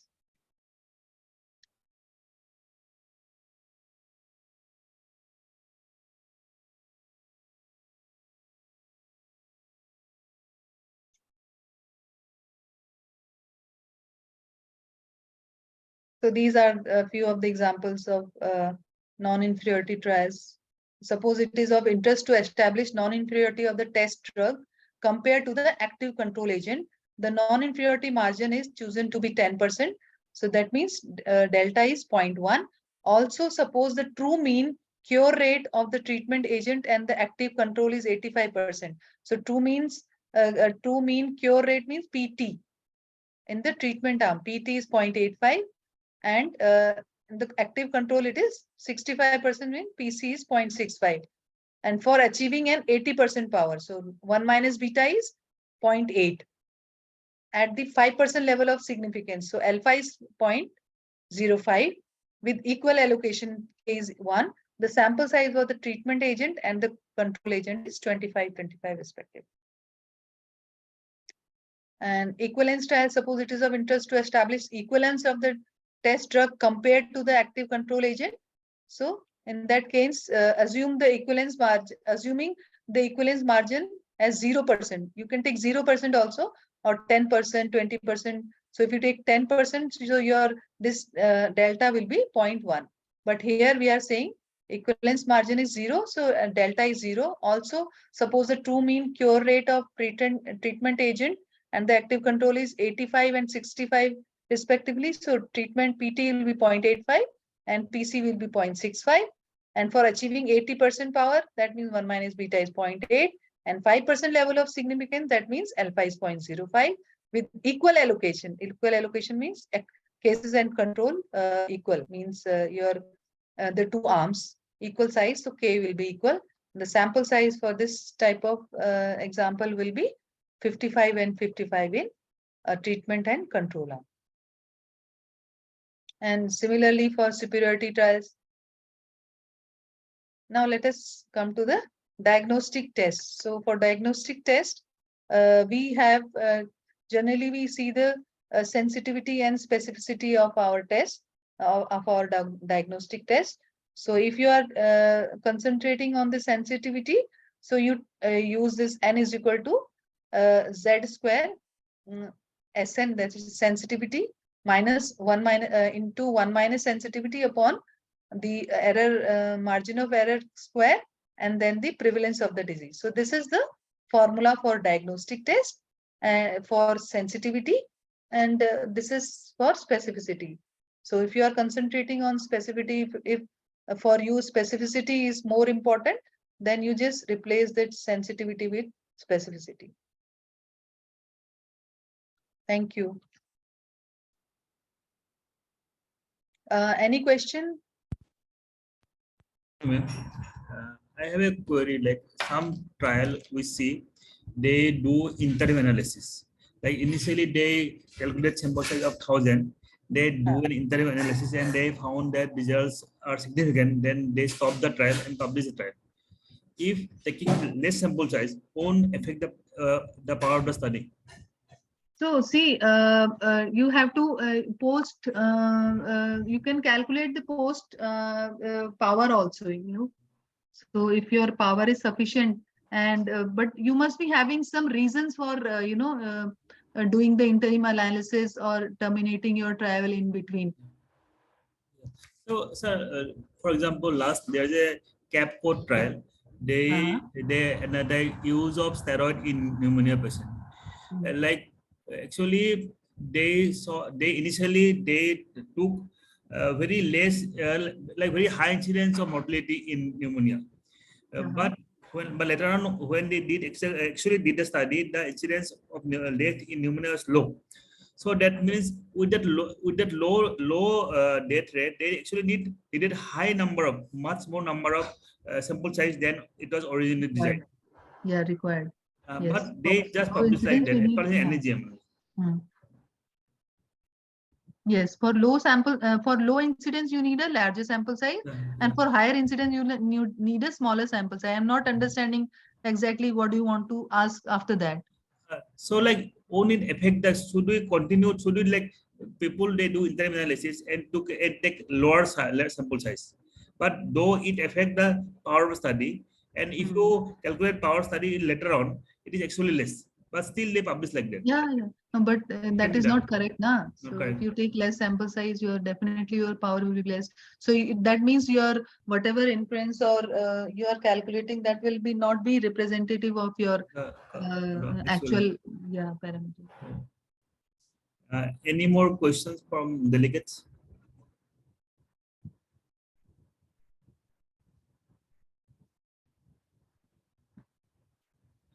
I think it was a very nice presentation. If there are no questions, that means either they have understood everything or they have not understood anything. Correct. Correct. But they may have question. They can send me, and I'll send it to you. Definitely. So, ma'am, please join. They can contact me. Please join again after 45 minutes for protocol registration. Okay, sure. Now we have the next topic on demonstration of SPSS by Dr.